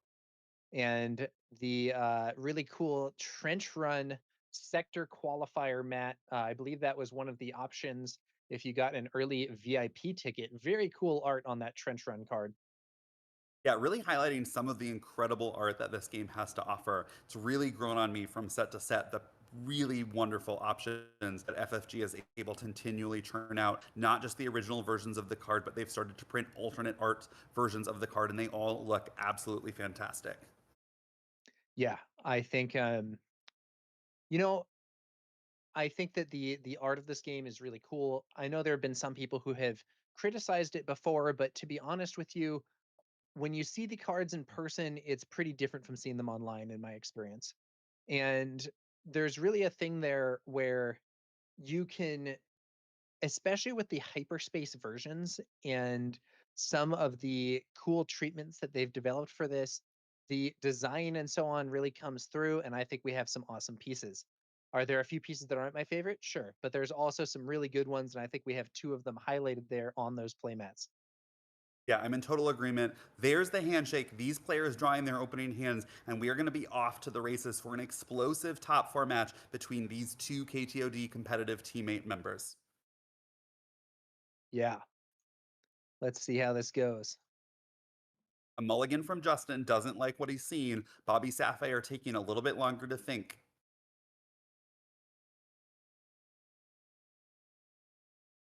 Big pile shuffle here. I like pile shuffles as a way to just count how many cards are left in my build. Oh, and there it is. We see that small 1/1 ship in Bobby Sapphire's hand, potentially meaning he's going to go for that explosive early start. Play the 1/1 ship, grow it with Snoke, grow it again with Snoke the next turn, followed by another 2-drop, and start hitting for 4 in the skies. But for some reason, Bobby Sapphire says this hand's not going to do it. I'm going to send it back as well, and both players will be on their mulligan to 6 to see how this game 1 turns out. This can be a bit risky, but I think Bobby Sapphire, knowing that he has a deck with lots and lots of 1 and 2 cost units, is willing to risk it, maybe to try and get a hand that's going to curve out more efficiently. Yeah, his deck of 30 cards in this limited pool, 8 turn 1 options. So the odds that he'll get at least something to play turn 1 extraordinarily high. Let's see how this goes. Justin draws up the hand, taking a look at it. Whether he likes what he sees or not, he's going to be stuck here. Starts making those resource decisions.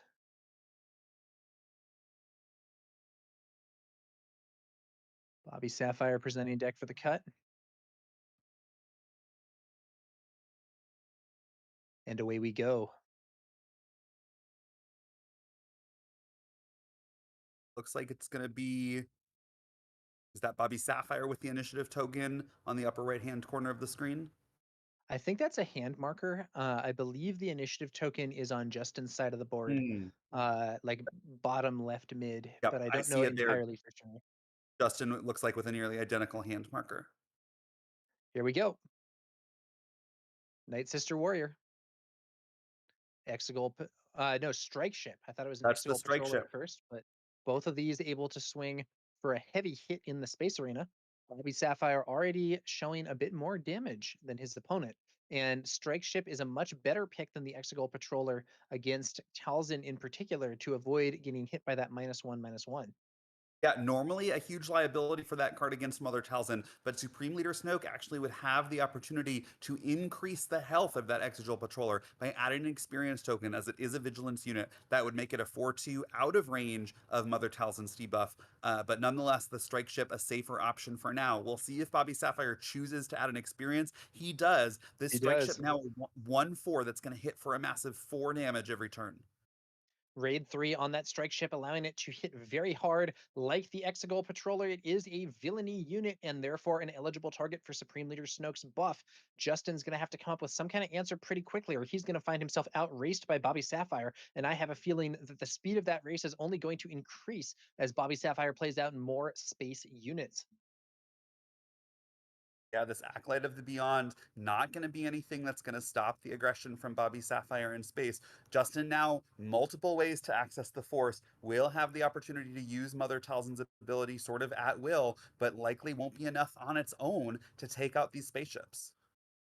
The conventional wisdom in Star Wars Unlimited TCG is that ground versus space races usually favor the ground player, but that can be very different if one player is playing more aggressive cards than the other. And Bobby Sapphire, I think, has both likely more aggressive cards in his deck, given a lot of these 2-cost ships that can hit for 3, but additionally, his leader, Supreme Leader Snoke, and the ability to buff those ships can mean that they have some extra racing power.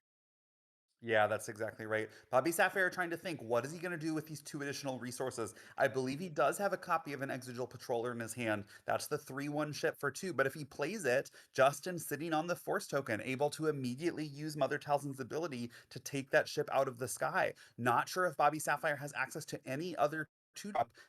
If he certainly would be playing it here. He may choose to play nothing and rely just on this strike ship to get him through the early phases of this game.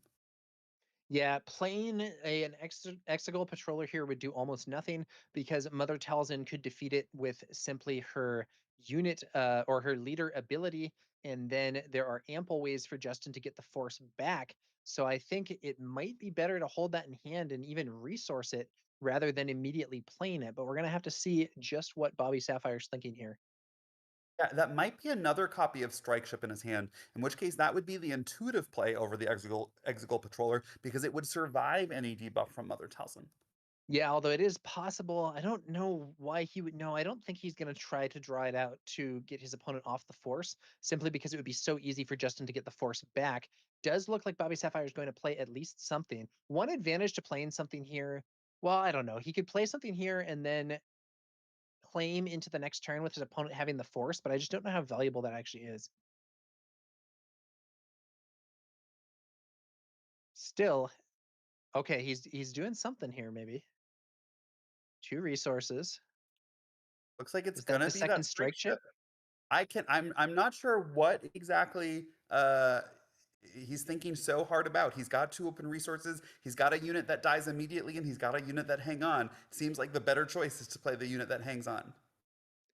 He plays the strike ship and it is immediately shot down by a sorceress blast from Justin, but made his opponent play that removal card and use the force. Now we're going into the next turn. Justin from KTOD, Acolyte and the Night Sister Warrior on in the ground arena. By contrast, Bobby Sapphire only with a strike ship, but it is a buffed strike ship and it's about to be a double buffed strike ship. There's Snoke's ability. Yep. Now, Bobby Sapphire is going to know whether or not Justin has a copy of Crushing Blow in his deck. If Justin does not have a copy of Crushing Blow, Bobby Sapphire likely feels free to continually add experience counters to this strike ship, now hitting for 5, potentially hitting for 6 next turn, presenting an incredibly fast clock. Although Justin was able to deal with that second strike ship that Bobby had played using the Sorceress Blast from his hand to remove it, Bobby Sapphire now with an ever growing space fleet. Hive Defense Wing now hitting the board from Bobby Sapphire. 3 cost 2/4 with Restore 1. Nice to have in a race for that Restore. And I think, is that the Jedi in hiding there? That's a 3/3 that's going to potentially let Justin force a discard from Bobby Sapphire's hand if and when it gets defeated. But my guess is we may not see it defeated this game. I'm starting to understand why it said that Bobby Sapphire did not flip Supreme Leader Snoke in either of his top 8 matches. He's able to go so quickly and defeat his opponent so fast with these powerful spaceships that he does not even need to get to the six resource flip point. Looking at the board right now, Bobby Sapphire with his strike ship and Hive Defense Wing is potentially doing 7 damage to KTOD Justin's base and also healing his own base for 1 this turn. Additionally, that could go up to 8 damage if we see another buff used by Supreme Leader Snoke. By contrast, Justin's forces on the ground are threatening 7 damage with no option for restore, and Bobby Sapphire is already a bit ahead. So currently, this race is leaning in Snoke's direction. Oh, but look at this. The tables have turned. Justin with a copy of that Graceful Purgle, the 2/7 Sentinel in space. That's going to be very difficult for Bobby Sapphire to get through and may buy Justin just enough time to push through victory on the ground. Yeah, a big space sentinel is, I think, just what the doctor ordered against Bobby Sapphire's space-focused aggression game plan here. And it looks like the Hive Defense Wing is going to go ahead and attack into that Purgle. Uh, each unit taking 2 damage and 1 damage restored from Bobby Sapphire's base. Jedi in hiding swinging in to add 3 more, though, and it looks like there's still 4 damage on the board here for KTOD Justin. Yeah, we've also arrived at the Mother Talzin flip turn. She'll be coming down on 5, adding another 3 damage to that arsenal. But it's not over yet for Bobby Sapphire. That attack into the Purgle leaves it with just 5 health. Conveniently, his strike ship currently attacking for 5. That means first action next turn if he chooses, he can attack with the strike ship as it is to clean out that Purgle and again open the skies for the rest of his ships to move through. Another note here is that with Mother Talzin deploying this turn, we could potentially see Justin use the -1/-1 leader ability to debuff that Hive Defense Wing, then flip and give it another -1/-1 on attack to take it off the board. Torrent attack, though, from Bobby Sapphire, ambushing and defeating the Acolyte of the Beyond. Justin goes ahead and uses Mother Talzin to debuff that Hive Defense Wing, and I think it's going to leave the board with that on attack ability. Although it's possible, yeah, I mean, he could get a double kill here. He could swing Talzin into the Torrent and also use the -1/-1 to clear the Hive Defense Wing, which would leave Bobby Sapphire with just the strike ship on the board. What do you think about this situation, Grumpy?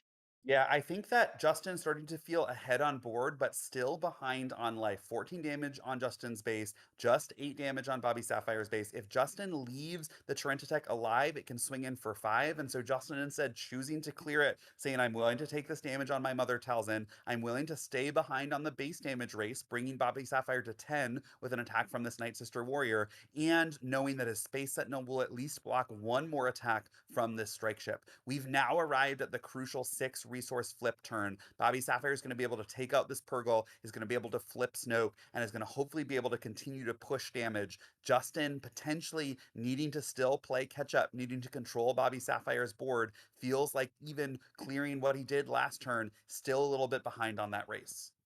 Yeah, that double kill from Talzin is a big deal here for sure.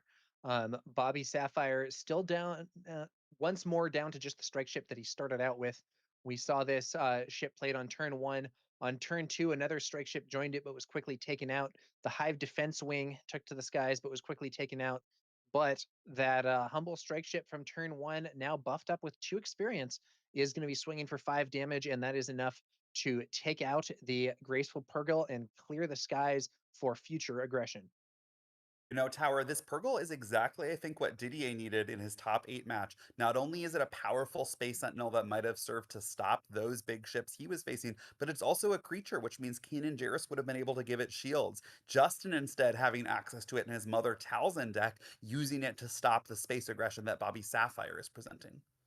Yeah, it's a almost the ideal card for this situation. Definitely think Didier would have loved to have it in that Kanan deck. Um, but it ended up in Justin's hands instead, and we'll see if it's going to be enough for Justin to stop his teammate Bobby Sapphire. There's the strike ship destroying the Purgle, but the Purgle has done its job absorbing multiple attacks here. Jedi in Snoke hiding swings. means that both leaders now in play after that attack from Jedi in hiding. Justin now facing down a likely attack for 5 damage from Snoke. One reason why Snoke is so powerful in this limited format is that he can add experience to himself. Snoke, currently the villainy unit on Bobby Sapphire's board that has the greatest power, meaning that Snoke will target itself with that experience and attack in for a potential 5 damage to Justin's base, bringing him from 14 to 19 unless Justin has some way to stop it. Absolutely. Talzin swings base using her on attack ability to, I think it was a debuff on Snoke. Yes. Yeah, that'll mean even with the experience, Snoke is going to attack just for 4, so Justin will be at 18, 10 damage to go compared to 16 damage on Bobby Sapphire's base, meaning 12 damage for Justin to add. Yeah, I mean, I think it's going to be 18 to 18 if this Night Sister Warrior also attacks into Bobby Sapphire's base. Neither player having played any cards yet, but there's one. Purge Trooper striking the board and dealing 2 damage to Supreme Leader Snoke when played. I think an Army of the Dead enters the arena for Bobby Sapphire. Yeah, a significant aggressive threat here. No text on this unit, but I believe able to attack in for a whopping 7 damage. Again, adding aggression to Bobby Sapphire's board. He's got a strike ship currently hitting for 5. He's got a Snoke with 5 power. If that Snoke gets an attack off, it could buff that Army of the Dead up to 8 power. The door for Justin to continue to stay in this game might be closing because he lacks a little bit of that same level of aggression. He's going to be able to attack with a Night Sister Warrior, potentially bringing Bobby Sapphire up to 18, but Bobby Sapphire with that Army of the Dead able to take Justin to 25. Just 2 attacks from Bobby Sapphire threatening to close this game 1. Does look like Justin may be in some trouble here. May need to take the initiative rather than swinging with the Night Sister. Oh, but he does still have nice. That's going to be a solid addition to Justin's board. The supremacy tie there, providing at least some cover in the space arena. But the ground arena is still very threatening with Snoke and that Army of the Dead. Yeah, that tie able to block 1 attack from the strike ship, but if Bobby Sapphire begins with an attack from either one of his units on the ground, the other unit's going to present lethal, which means Justin's going to be in a position where he needs to have something from his hand to stop what Bobby Sapphire is doing. Yeah, this could be an interesting. I think one way or another, this is likely going to be the final turn of this game. Yep, Snoke Both currently players sitting. have potential lethal, but who will get there first? Bobby Sapphire has that action economy because of how powerful his units are relative to the many smaller units that Justin currently has deployed on a board. An attack from Snoke, currently sitting at 5, would bring Justin to 23. An attack for 7 from this Army of the Dead brings Justin to 25. Just 3 HP remaining. Yeah, in a racing scenario, there are sometimes these cases where both people have lethal, and the question is who will get there first. In those sorts of situations, having your power kind of front loaded onto individual large units is better than having it spread out across a bunch of small units because you will be able to deal your damage in fewer actions, unless, of course, you see someone using a card like Rebel Assault, which is not available in this format. No, and Justin's going to scoop it up. He says, I don't have a way to stop this attack from Supreme Leader Snoke. Bobby Sapphire wins game 1 of the semifinal match. We'll go to game 2. Both players had lethal, but Bobby Sapphire got there just a little bit faster. His space aggression was a big deal early on, and even with the graceful Purgle slowing him down, he was still able to get there. So he Yeah, did really have to remarkable. Leader Snoke this time, though. Bobby Sapphire getting 28 damage on the base after also having to get through a massive space whale. All right, moving on to game 2. Maybe a little sideboarding here.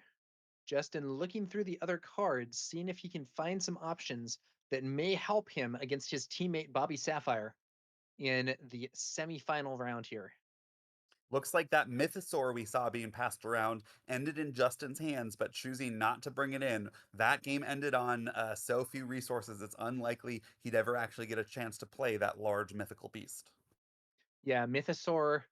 I think that game ended on the 7 resource turn, so Mythosaur would not be a playable card if we have another fast one. And it does seem like Bobby Sapphire has brought a very fast deck, which is one way to deal with players that are playing some of those kind of later game big numbers cards. Mythosaur is a 10/10 shielded, but it is a 10/10 shielded that arrives on 9 resources, and I don't think we're going to have time for that. Yeah, much too late to have an impact in this format.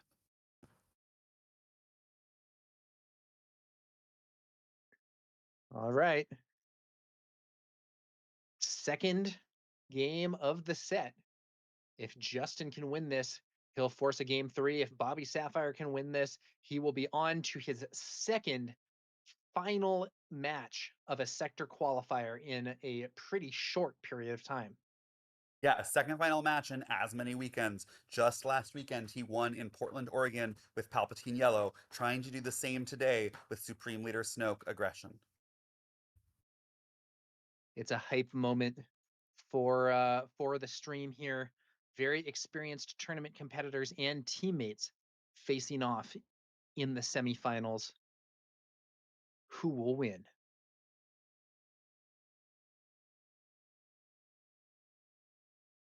Justin going for another big pile shuffle. I like the pile shuffle.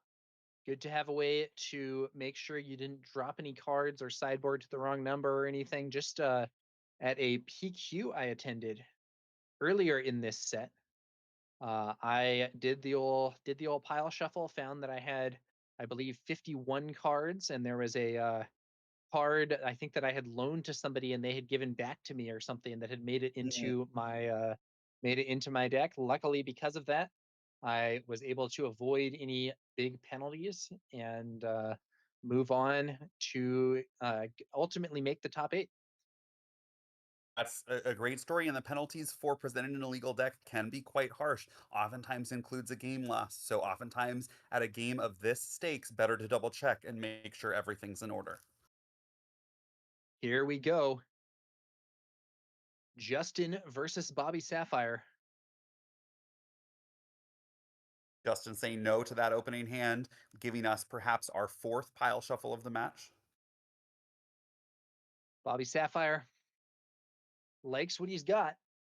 Resourcing up for this second game. If he can beat his teammate Justin here, on to the finals for Bobby Sapphire. Let's see if he can do it. Bobby Sapphire likes what he has, and what he has, I believe, is an Exegol Patroller, but also potentially one of that one-drop ship as well. I can't quite tell. The Exegol Patroller is a bit risky if Telsin can get the Force quickly, but the one-drop ship is a little safer, even though it is a 1 HP unit. Even though it is a 1 HP unit, it is something that can be buffed by Supreme Leader Snoke very quickly. And that can Although be a very positive situation. Although Justin has initiative in this game, I think the Exegol Patroller is actually still a safe play for Bobby, because if Justin plays a unit, Bobby plays a Patroller, Justin has to attack before he actually has the Force token to use Mother Talzin's ability. That gives Bobby Sapphire a 1-action window on the second turn of the game to use Supreme Leader Snoke to add that crucial experience so that his Patroller can survive. Yeah, though it does lock him into doing that, which means that he wouldn't be able to play a 3-drop. Whereas if you go for the 1-cost ship, I believe the Forged Starfighter, and then buff that, you would be in a spot to be able to use all 3 resources. But look at this. Bobby Sapphire leading with the strike ship. Justin misses his turn 1 play. That's going to be a tough start for this Mother Talzin deck. Bobby Sapphire coming out swinging again, potentially at an experience as soon as this first action of the second turn to make that strike ship start hitting for 4. We saw the strike ship do massive amounts of damage in game 1, both hitting base and dealing the killing blow to that graceful Purgle.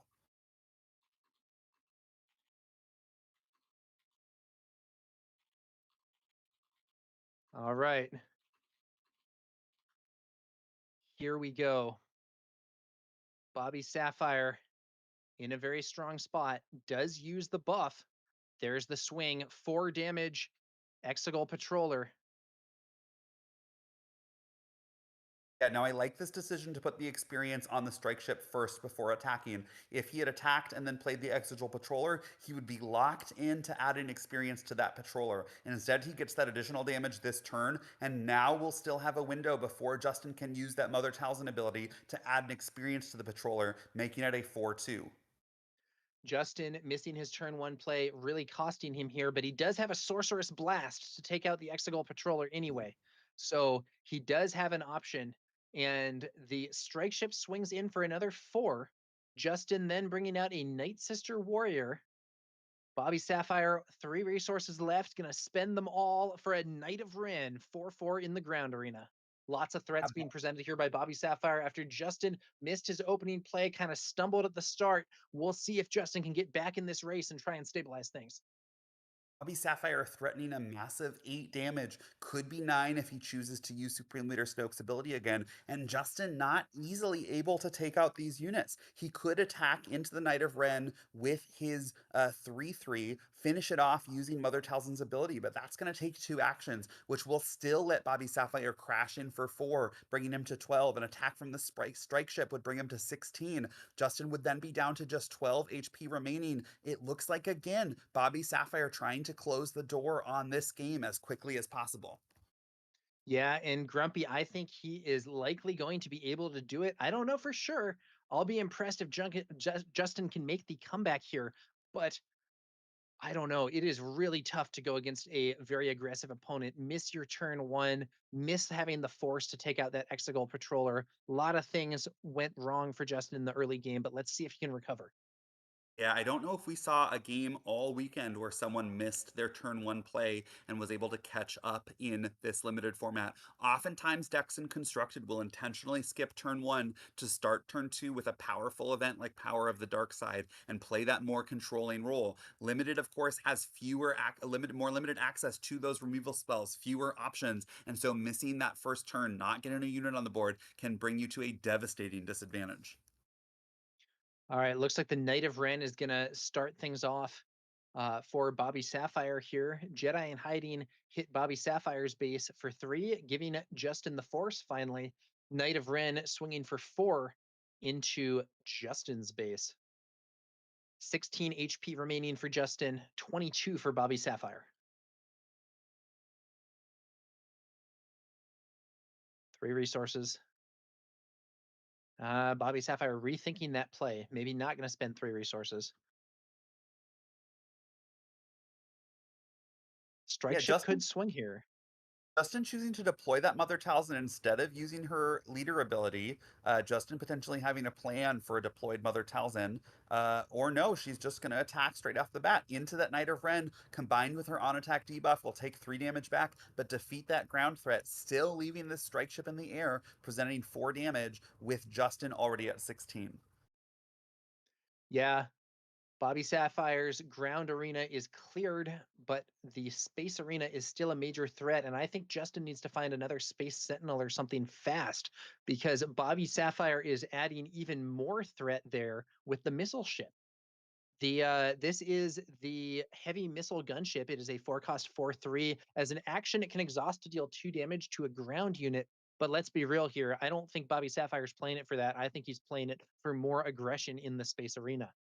Yeah, with that experience from Snoke, he's hoping to crash in for 5 damage to Justin's space as soon as next action phase. Justin shoring up his control of the ground arena, but that is not where the threat is against this Supreme Leader Snoke space-focused build from Bobby Sapphire. If Justin can't find something to stop these ships, this game is going to be over fast. Yeah, there is a graceful Purgle in his hand. He's going to be able to slam that down, get a 7 health Sentinel in space, but it might be too little too late. Bobby Sapphire going to be able to churn through that Space Sentinel with both of his attacks. This is also his leader flip turn. He's able to deploy Snoke and start attacking for 4 on the ground, getting in from both the air and the ground. Graceful Purgle on the field. A big Space Sentinel, lots of HP, not a lot of power swinging back at Bobby, though. But it may be what Justin wants just to buy him precious time in that space arena. Now, Right Tower, now, get Bobby this. Sapphire would have to attack with both of his space units to actually clear the Graceful Yeah, Purgle. but his ship currently is sitting at 5 power. A buff from Snoke will get it to 6. A flip from Snoke and an attack from the flipped leader will force a second experience token onto that ship, bringing it to 7 power, clearing the way for the strike ship to hit base as soon as this turn. Yeah, Justin could potentially counterplay that by attacking with Mother Talzin and using her on attack ability to debuff the heavy missile gunship so that even if it gets 2 experience, it will not be able to take out the Graceful Purgle in 1 hit. But he may have other plans for how he wants to use Mother Talzin's on attack ability. We'll have to see how this goes. Yeah, he's going to have to figure out how to also take out that Supreme Leader Snoke on the ground because Bobby's going to start pushing damage from both arenas.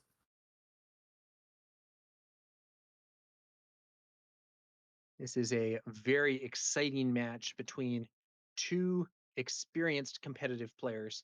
And here we go. There's a buff. Yeah, buff on the heavy missile gunship up to 2 experience, 6 power, but it's going to need to get up to 7 to take out that Graceful Purgle. And of course, Mother Talzin may be able to debuff it.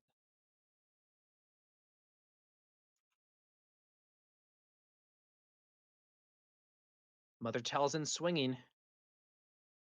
Probably going to be 3 to base, -1/-1 on the heavy missile gunship. Yeah, and this was Justin's window to take that attack and throw that debuff that you mentioned. Justin saw in game 1 and also saw from Bobby Sapphire's list, he's running Torrent Attack. If Justin doesn't take this window and Bobby has a Torrent Attack, that Torrent Attack could have ambushed into the Mother Talzin, preventing that debuff from being used this turn and allowing that flipped leader Snoke to add a second experience to the gunship. So getting his attack in now guarantees that this gunship alone is not going to be able to take down the Purgle. That is absolutely right, Grumpy.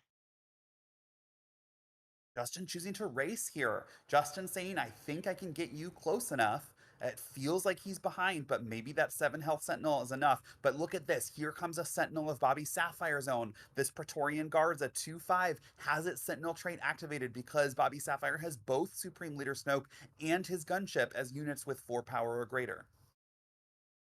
Justin looks like he's going to crash the Night Sister Warrior into the Praetorian Guard. That will get him a card draw with the when defeated effect.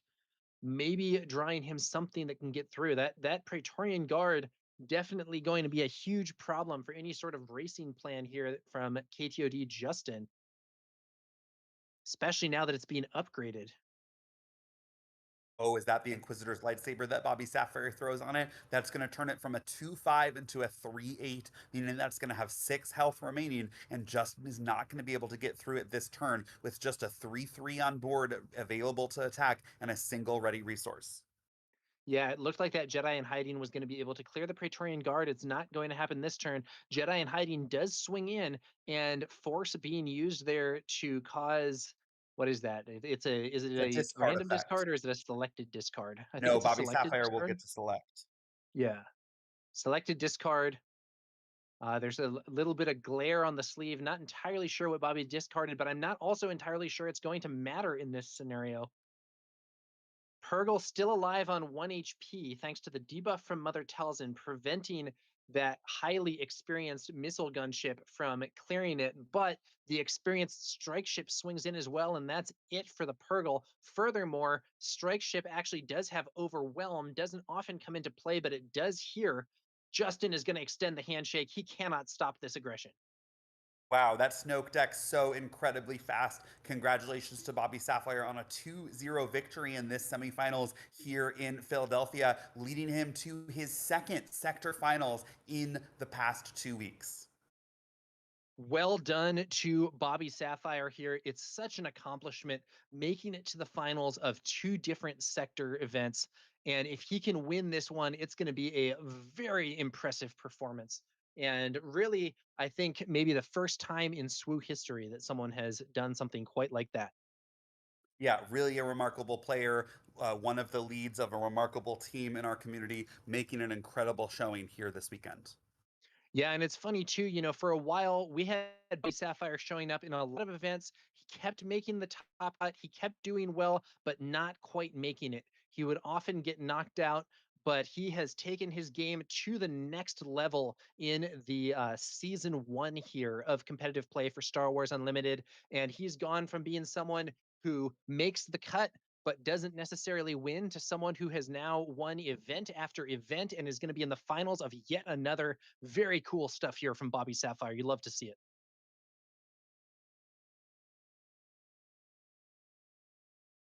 We're looking at the other match here. It is conceivable we're going to bring them to the streaming table if they have another game after this, but I don't know whether that is the case. Let's see how this one goes.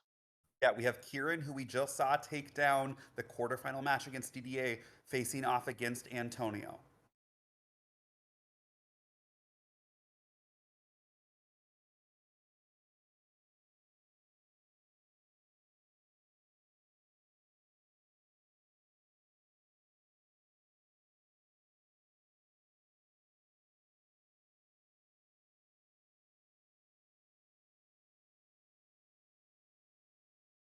Once again, we can see some outlines of what's going on the field from this crowd cam, but it is not exactly what we need to give you detailed coverage.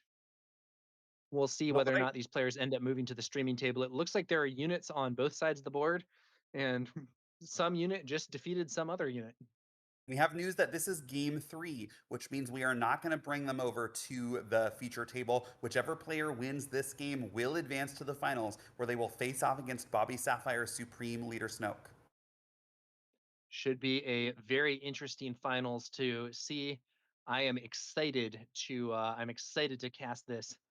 We are having a great event here at the Star City Games sector qualifier in Philadelphia, the first limited sector qualifier in Star Wars Unlimited history, as I understand it, here in season 1 of competitive play. Yep, We're and going to go folks, to a we're quick going to break.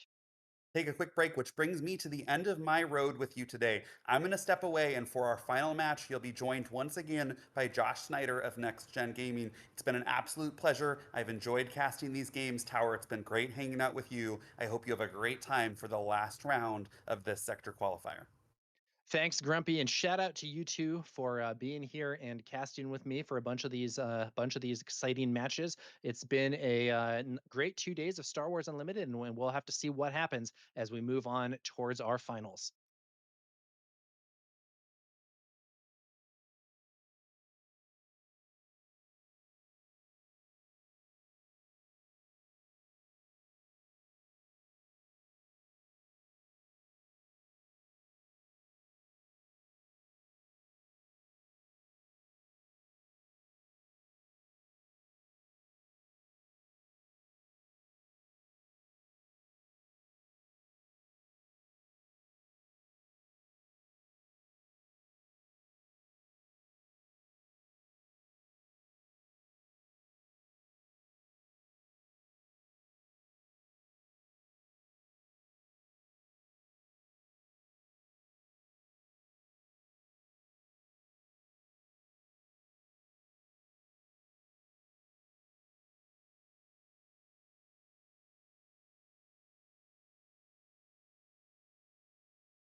Hello, everyone, and welcome back to our coverage from the Philadelphia Sector Qualifier.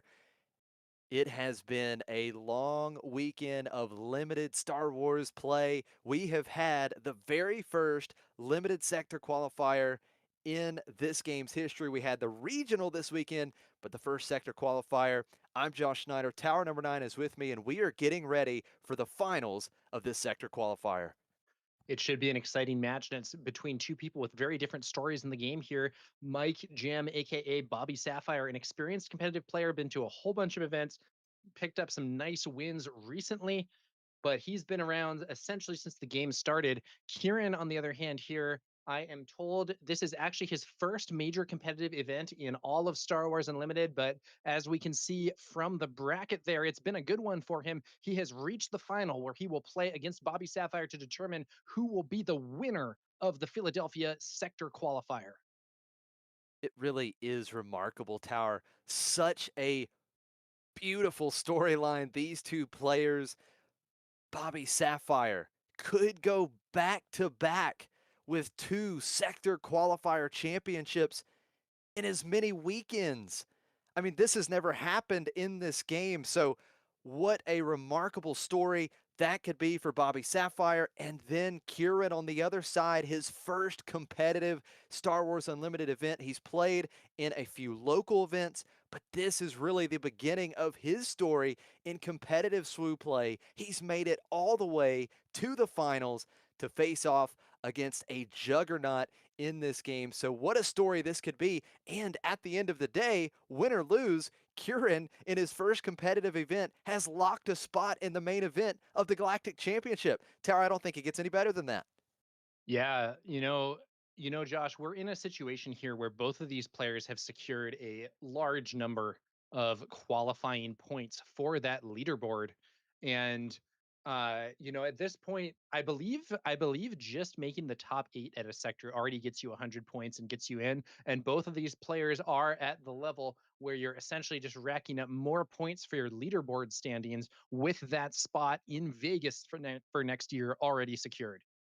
Yeah, absolutely. In fact, these two players playing for a total of 250 points that will go to the winner, but the finalists still guaranteed 200 points, which is amazing. You talked about the leaderboard. The top 32 players on the leaderboard will get their travel, their flights, and their hotel covered or on their trip to the Galactic Championship. So remarkable stuff, and this is a big chunk of points going towards that. Of course, Bobby Sapphire winning last week in the sector qualifier, that was 250 points. He just won a PQ not long ago. That's 100. So at least 350 points coming into this tournament for Bobby Sapphire, and he's going to walk away with another 200. Bobby's going to be looking pretty good on that leaderboard following this match.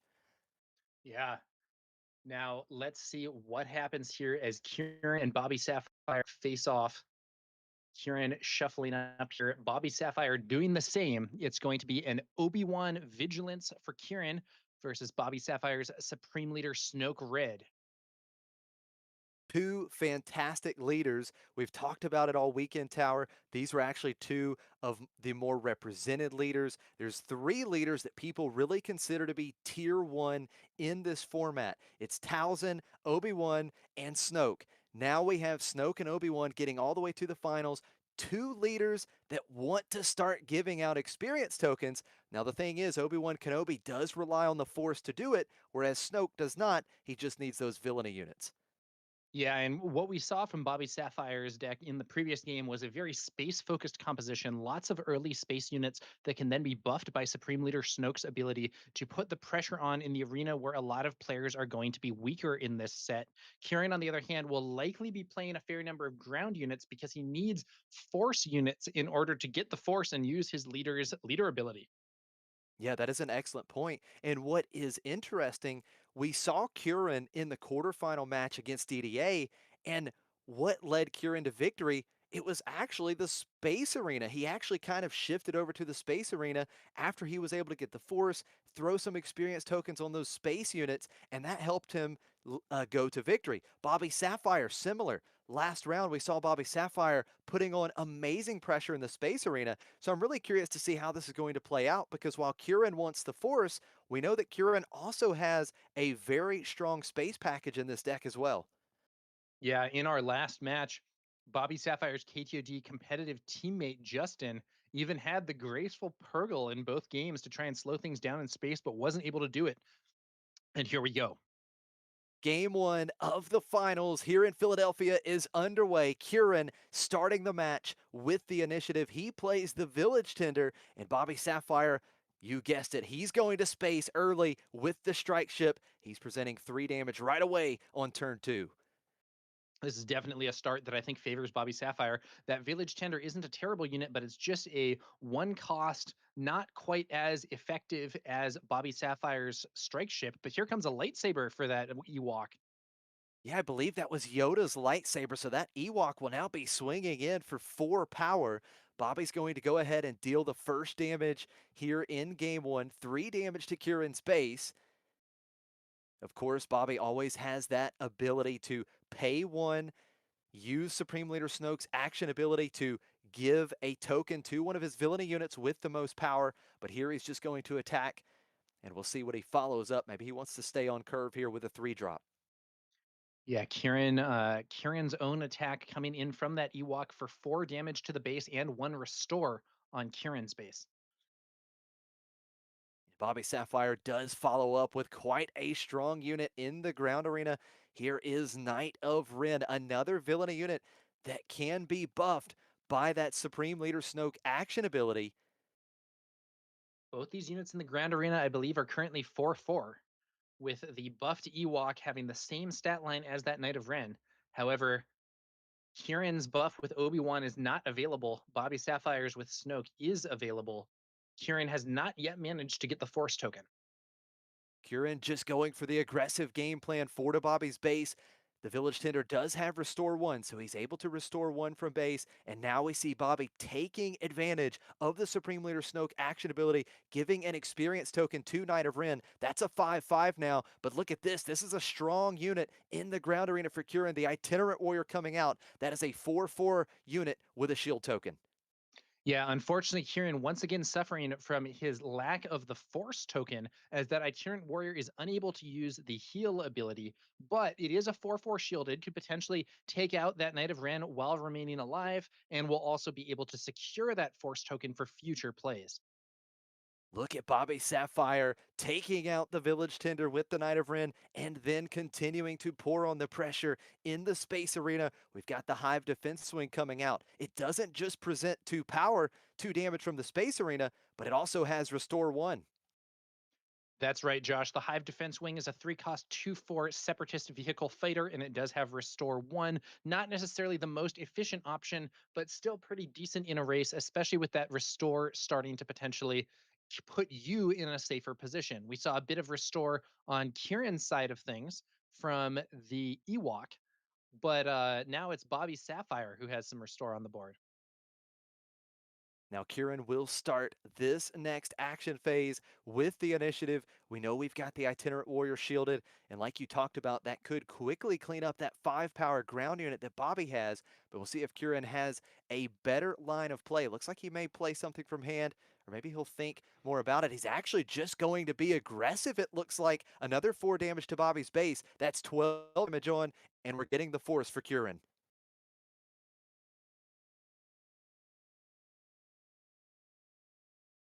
16 HP left there for Bobby Sapphire that he'll probably recover at least 1 this turn. A swing from that Hive Defense Wing and its Restore 1. Kieran, 5 resources. Time for Obi-Wan to potentially flip. Kieran seems to be lining up quite an aggressive turn. We might see that force being used. The Obi-Wan action ability can give an experience token to the Itinerant Warrior. We do see the Hive Defense Swing coming across. And as you mentioned, we do have Restore. So Bobby will restore 1 damage from his base.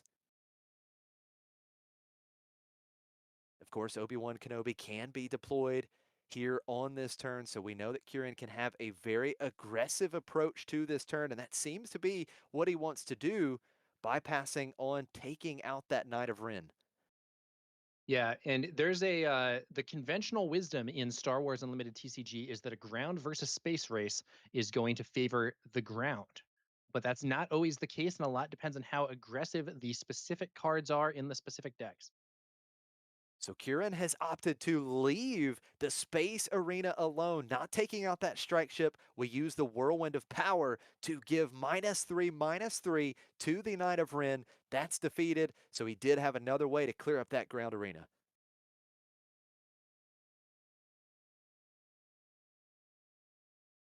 Bobby Sapphire looking at more damage on his base. Still hasn't spent any resources this turn and still has yet to attack with his strike ship. But Kieran's Obi-Wan Kenobi is going to flip this turn as a 5 deploy leader, while Bobby Sapphire's Supreme Leader Snoke won't be hitting the field until next turn.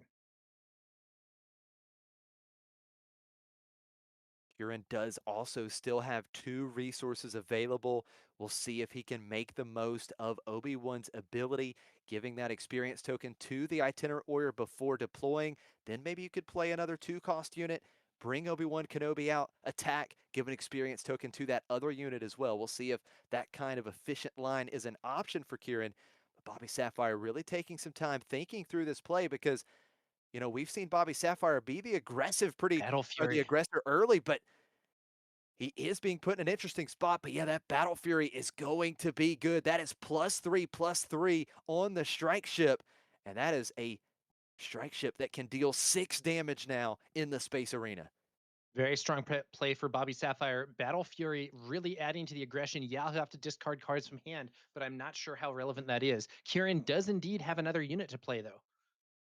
There we go. So we could see that line of Kieran putting an experience token on both of these current ground units. The action is back over to Bobby. We're going to see a big hit, 12 damage to Kieran's base with the strike ship. Bobby Sapphire briefly pulling ahead in the race. I do think we're going to see Obi-Wan hitting the field and putting Kieran into the lead. I think that was Lorsan Tekka, the 2-cost 3/2 resistance unit. When defeated, it can give an experience token to a unique unit. Not an ability that's incredibly relevant right now, but it will be soon. Experience given to Lorsan Tekka with Obi-Wan's ability. Bobby Sapphire bringing out a Praetorian Guard. It is that Praetorian Guard I don't think currently has Sentinel. Yeah, you're right, because the strike ship is only a 6 power on offense. You have to control a unit with 4 or more power. Strike ship has 3, the other 2 units only have 2, so there is no sentinel right now for Bobby Sapphire. Keep in mind, Bobby did have to discard a card from his hand when attacking with that strike ship, and that was the card we saw him put in the discard pile. So now Obi-Wan Kenobi is going to attack into the Praetorian Guard here and give an experience token to Itinerant Warrior. Interesting line. Yeah, I'm a little surprised that he went for the attack on that Praetorian Guard. He did not have to do that. I wonder if he has something that's going to do that 2 damage on the next turn and get that Praetorian Guard off the field. I would have expected an attack to base under the circumstances, taking advantage of the Praetorian Guard not having Sentinel yet. But I'm sure Kieran is aware that the Praetorian Guard is going to have Sentinel soon at the very least. So once Supreme Leader Snoke flips onto that board, Praetorian Guard will get Sentinel, and it's possible he's just trying to set things up to deal with that unit a bit more efficiently before it actually becomes a something he has to deal with, rather than waiting until it gains Sentinel. Extremely valid point. It will have Sentinel as soon as Snoke deploys. Bobby Sapphire does have the initiative. Kieran just thinking through, I believe, his resource decision here. Now, Great. Go Bobby ahead, Sapphire's Talon. seen Kieran's deck list. So in the event that he knows whether or not there's like a crushing blow in here. You know what I mean? And he may be able to gauge his turn accordingly and know what is risky and what is not risky. If you don't know what your opponent has, I think you want to attack with the strike ship with battle before it potentially gets cleared. But given that he has that awareness, he may opt for a different line. Now here Tech. comes Tech. This is going to have ambush, and it is going to ambush and defeat the Obi-Wan Kenobi leader unit. Very strong play here to start out this action phase for Bobby Sapphire. And now that Praetorian Guard does have Sentinel. It didn't need to wait for Supreme Leader Snoke to show up. The Tech's 5 power is enough to enable Sentinel on the Praetorian Guard, blocking Kieran's ground units from getting into Bobby Sapphire's base. Bobby Sapphire seems to have a distinct advantage here, but Kieran has yet to spend his resources. Kieran has the next action here. He does have to get through that Sentinel unit first. Now, keep in mind the Praetorian Guard only has 2 power right now, so it can be taken out, and it can actually be taken out with a Drain Essence here because it only has 2 power and 2 HP remaining. So Drain Essence cleaning up the Sentinel in the space arena. The force with Kieran, and now it's back over to Bobby Sapphire. That may have been the play that Kieran was setting up for with his Obi-Wan attack into the Praetorian Guard. It is an out of aspect drain essence that did cost 4 resources, not the most efficient use there. Kieran still does have 2 resources though, and now his 2 ground units are poised to strike into Bobby Sapphire's base. So Strike Ship is going to get another 6. Oh, no, not Strike Ship. A little pump fake from Bobby Sapphire. The Hive Defense Wing will go into Kieran's base for 2. And that should restore another damage from Bobby Sapphire's base back down to just 10. And this Strike Ship is a real problem tower because that's another 6 damage that can come through. And that would put Kieran up to 20 damage. I don't see Kieran winning this race, to be honest with you, Josh. He swings in for another 5 damage from the Praetorian Guard. There's potentially another 4 damage from that experienced resistance character over there. But even that only gets Bobby Sapphire to 19, not in range. And meanwhile, Bobby Sapphire still has that very powerful strike ship and Supreme Leader Snoke himself. Supreme Leader Snoke has been deployed. Lord Santeca and the Itinerant Warrior getting into base, but now we see the Sith Holocron being attached to Supreme Leader Snoke. It gives Snoke +1/+1, and when Snoke attacks, it can deal 2 damage to a friendly unit to give Snoke +2. So at the very minimum, Snoke can deal 7 damage by himself and give an experience token to one of these villainy units. Oh man, Kieran using those last 2 resources just to play a curious flock with 1 experience. That is not necessarily the type of play that he needs here. Bobby Sapphire is just racing so much faster than Kieran at this point. I think it's likely going to be our Snoke player who gets the win this game. Here comes Supreme Leader Snoke attacking the experience token, going on to Snoke. And if Bobby did deal 2 damage to something, I didn't see him deal 2 damage to something, but we do see 24 damage on He did. Kieran's It's 2 base. damage to his ship. Okay, there we go. All right, so Strike Ship is lethal. Bobby Sapphire, what an aggressive game for Bobby. Kieran tried to race him, but just couldn't do it. Bobby Sapphire's got the early lead in the finals. Kieran did have not exactly his ideal start. Leading off there with that Ewok, the village tender, is not really what you want to be doing in a deck that wants to take the force token early. And indeed, we saw Kieran ultimately playing an itinerant warrior without actually being able to trigger the healing effect. It's possible that we could see him put up a better performance even in a racing scenario if he were able to lead with a force unit and get those experience tokens on quickly from Obi-Wan's ability. Yeah, that is such a good point, Tower. Village Tender not going to cut it, I don't believe, in this matchup. We need to get the force early so that we can get the experience token generation online and then potentially heal with that itinerant warrior. I think that could be important as well. So if Kieran's going to race, we've got to start with the force early, and then hopefully we can find that itinerant warrior, heal 3 damage, and keep the pressure on in the ground arena. All right, Bobby Sapphire picks up that first win. He's now 1 game away from winning the 2nd sector qualifier event in a row. A huge accomplishment if he can pull it off. But Kieran is not going to give up so easily, and we're going to see whether our Obi-Wan player can come back and get the win in game 2 of the finals here in Philadelphia. Bobby Sapphire, as you said, 1 win away. He has been on a huge run the last couple of weekends. And in fact, in this top cut, he is undefeated. He hasn't dropped a game with this deck. A clean sweep in the quarterfinals, a clean sweep in the semifinals, and now he's up 1-0 here. So Kieran is going to have to hand Bobby Sapphire his first loss of this top cut to keep this match going. Yeah, and Josh, I was told that in that original top 8 match, Bobby Sapphire didn't even deploy Supreme Leader Snoke in either game. He was going so fast, he was able to overwhelm his opponent before that would have happened. Crazy. And I can see it, right? I mean, he has the ability to play the early strike ship. We saw Battle Fury, which is just one of the best upgrades in this format. You can get that on your space unit early because the great thing about Battle Fury, it doesn't have to be attached to a non-vehicle unit. So it offers that great versatility. And I wouldn't be surprised at all if that was part of the reason why he won so quickly and didn't even have to deploy Snoke. All right, here we go. That second game about to begin. Can Kieran potentially initiate a comeback here, or is Bobby Sapphire going to stay undefeated in that top 8 draft and lock in the sector win? We're about to see what happens.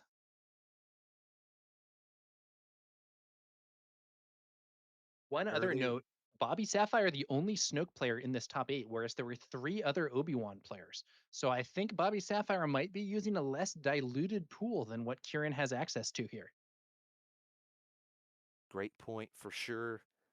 Looks like Bobby, quick mulligan here in game 2. Kieran satisfied with his opening hand. Let's see if Kieran has found an early way to generate the force, because that is All certainly right. going to need to be the recipe to try to get back in this match. I think I see a whirlwind of power in hand there for Kieran. That could be some very relevant early removal if he can get a force unit on the field, potentially use that whirlwind to clear one of those high power, low defense units Bobby Sapphire has. Could be an interesting scenario for sure, but we're going to have to see how this one goes. Bobby No, Sapphire's deck is very fast and aggressive. no pressure, right, Tower? No pressure at all on Kieran. He can I do mean, in a this. certain sense, it is no pressure. It's, hey, we already made it. We're already qualified. Even if I lose this Absolutely. game, I'm still going to Vegas next year. But I'm sure both of these players do, in fact, want to win the whole tournament. Absolutely. So much to play for. Again, an extra 50 points on the leaderboard. You get the champion playmat, the champion stamped Anakin Skywalker, and a complete set of Legends of the Force showcase leader cards going to the winner here. So certainly a lot to play for. Let's see if Kieran with the initiative can turn things around, give us a deciding game 3. Or will Bobby Sapphire absolutely shut out everyone here in the top cut?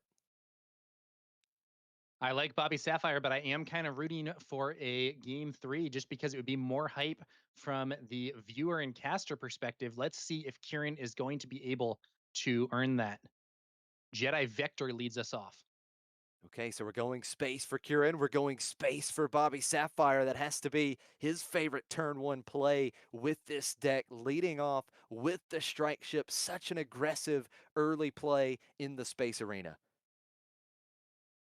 Jedi Vector is a relatively simple unit. 2 cost 1/3. It gets +1 power if you control another Jedi unit and +1 power if you control a lightsaber upgrade. Currently just a 1/3. Yeah, just a 1/3. And it looks like he is going into base. 1 damage with the Jedi Vector back over to Bobby Sapphire. And it looks like Bobby's going to start the experience token train. Supreme Leader Snoke action ability used. 1 token given to the strike ship. And here comes Tauntaun into the ground arena, but still no force unit for Kieran. This is really not what Kieran wants to be seeing here. We were talking about this earlier. Kieran really wants to see early units that will give him the force. And I'm wondering, with so many people competing for Obi-Wan and Talzin, 2 decks that really want the force, and many of which are blue, I'm wondering if it was going to be too difficult for Kieran to acquire enough copies of units like Secretive Sage to really get that force token from the early drop consistently. Double strike ship from Bobby Sapphire to start this game 2. This is not what Kieran wants to see. No early force unit. That Jedi Vector taken out by the first copy of Strike Ship. And now Bobby Sapphire is threatening a total of 7 damage and could still pump the first strike ship once again with that Supreme Leader Snoke action ability. It's looking very good for Bobby Sapphire here, but I wouldn't count Kieran out just yet. Let's see what he can do. 3 damage to Bobby's base. Bobby's going to respond with 4 damage to Kieran's base to inch ahead in the race. What is Kieran's play here on turn 3? He's got another space unit. It is the medical frigate. It does have 3 power, so this does threaten those strike ships. Doesn't threaten them so much though, because Bobby Sapphire, well, no, it does. Bobby Sapphire can't buff the one that isn't damaged here because it has lower power than the other one. So yeah, you're right. The medical frigate here is going to threaten a kill on either of these strike ships, but Bobby Sapphire still has 4 resources. This is far from an immediate solution for Kira or for Kieran. Back over to Bobby. Now maybe thinking through this play a little bit more. Now we see an answer in the space arena. Of course, like you talked about, Supreme Leader Snoke, we could buff up one of those units, but it would be the first strike ship, which would get it out of range of that 3 power on the medical frigate. So Bobby just thinking through this next line. You do 4 love the resources versatility with still Snoke. unspent and probably in a favorable position even without those resources being spent. Bobby Sapphire is looking in like he's in a good spot here to potentially take down another sector qualifier, but we'll have to see how this goes. Certainly not an optimal game so far for Kieran, because we are going to be going into the flip turn for Obi-Wan Kenobi, and Kieran will not have generated the Force, not played any Force units up to this point, and that's definitely not where you want to be with Obi-Wan Kenobi. So here comes Strike Ship, another 3 damage, and it is going to be double Exegol Patroller from Bobby Sapphire. This is an insane amount of damage in the space arena. Oh man, Kieran has a ton of work to do now. Kieran has got to be unhappy with that development. 2 more aggressive space units for Bobby Sapphire. Look at all that damage he is threatening.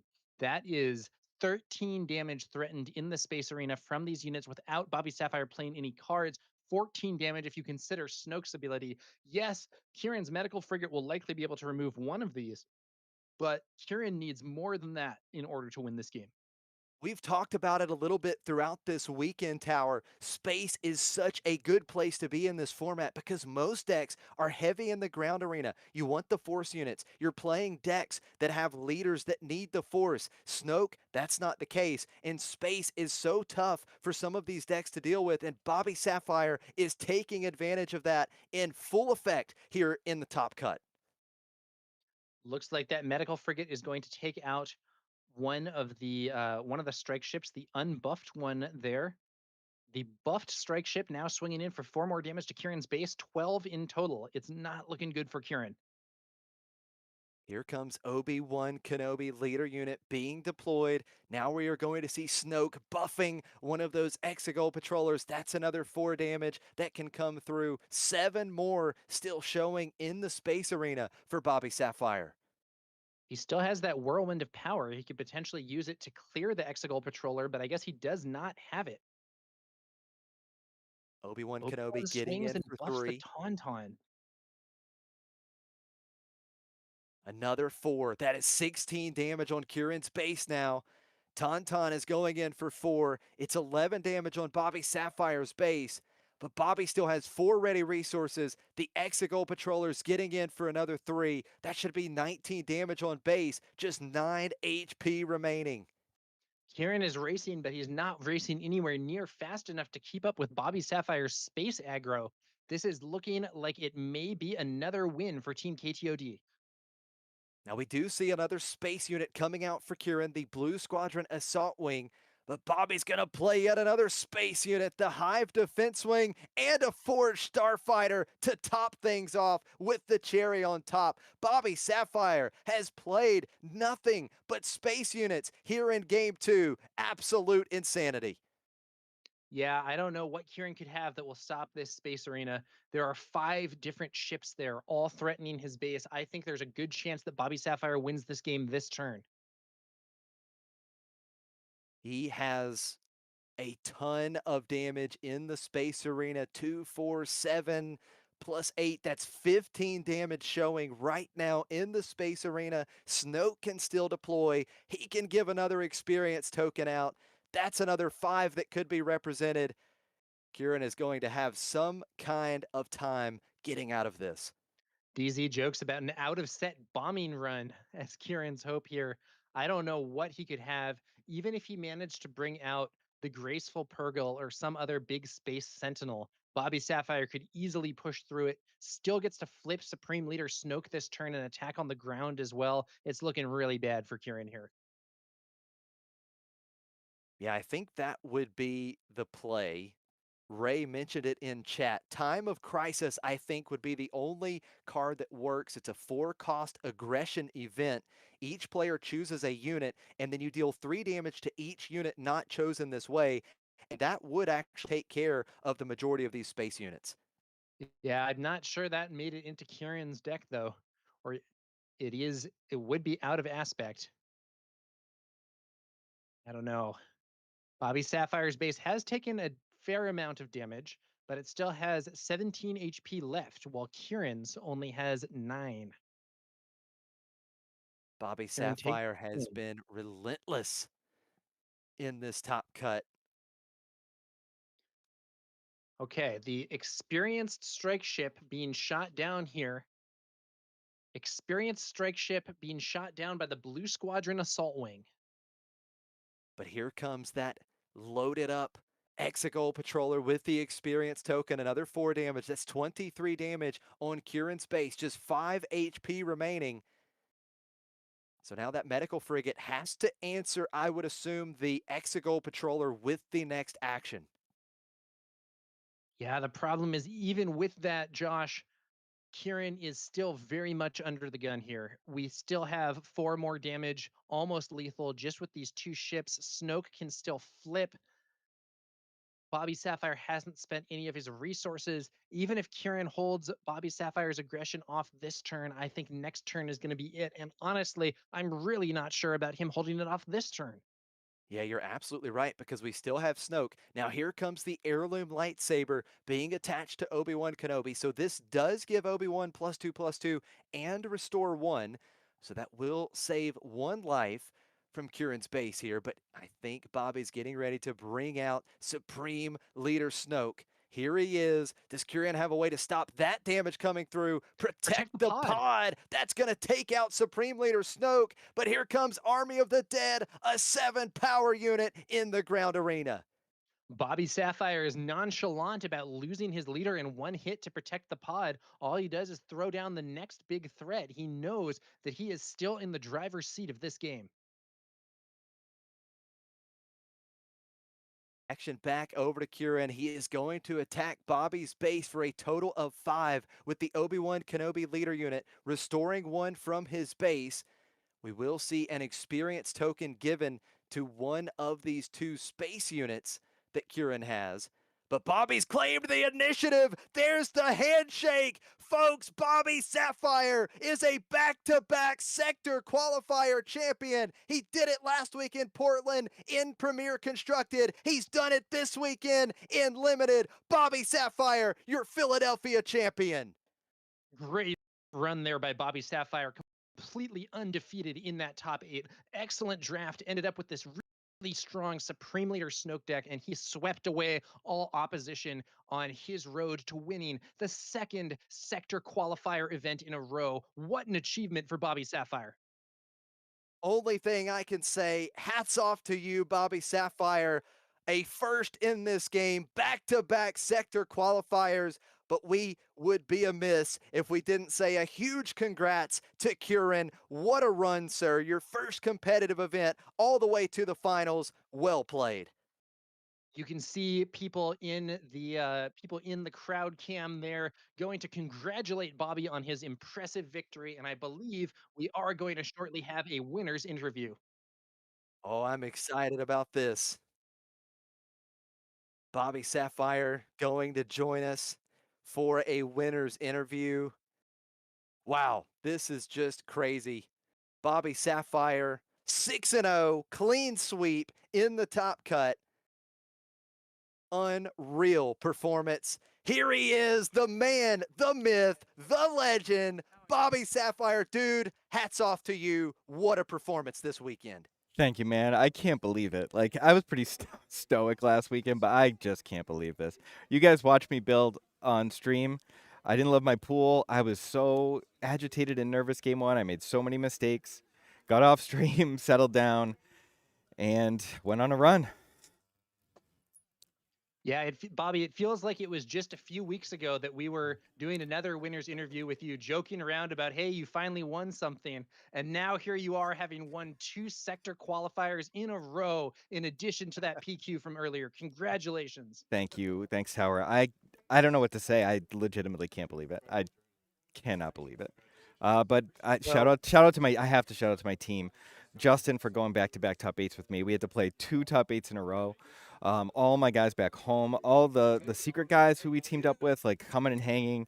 Like, the team stuff is so awesome, and I owe everything to them, and of course my wife, who allowed me to do this 2 weekends in a row. Well, we can see the emotion. What a roller coaster it's been the last couple weekends.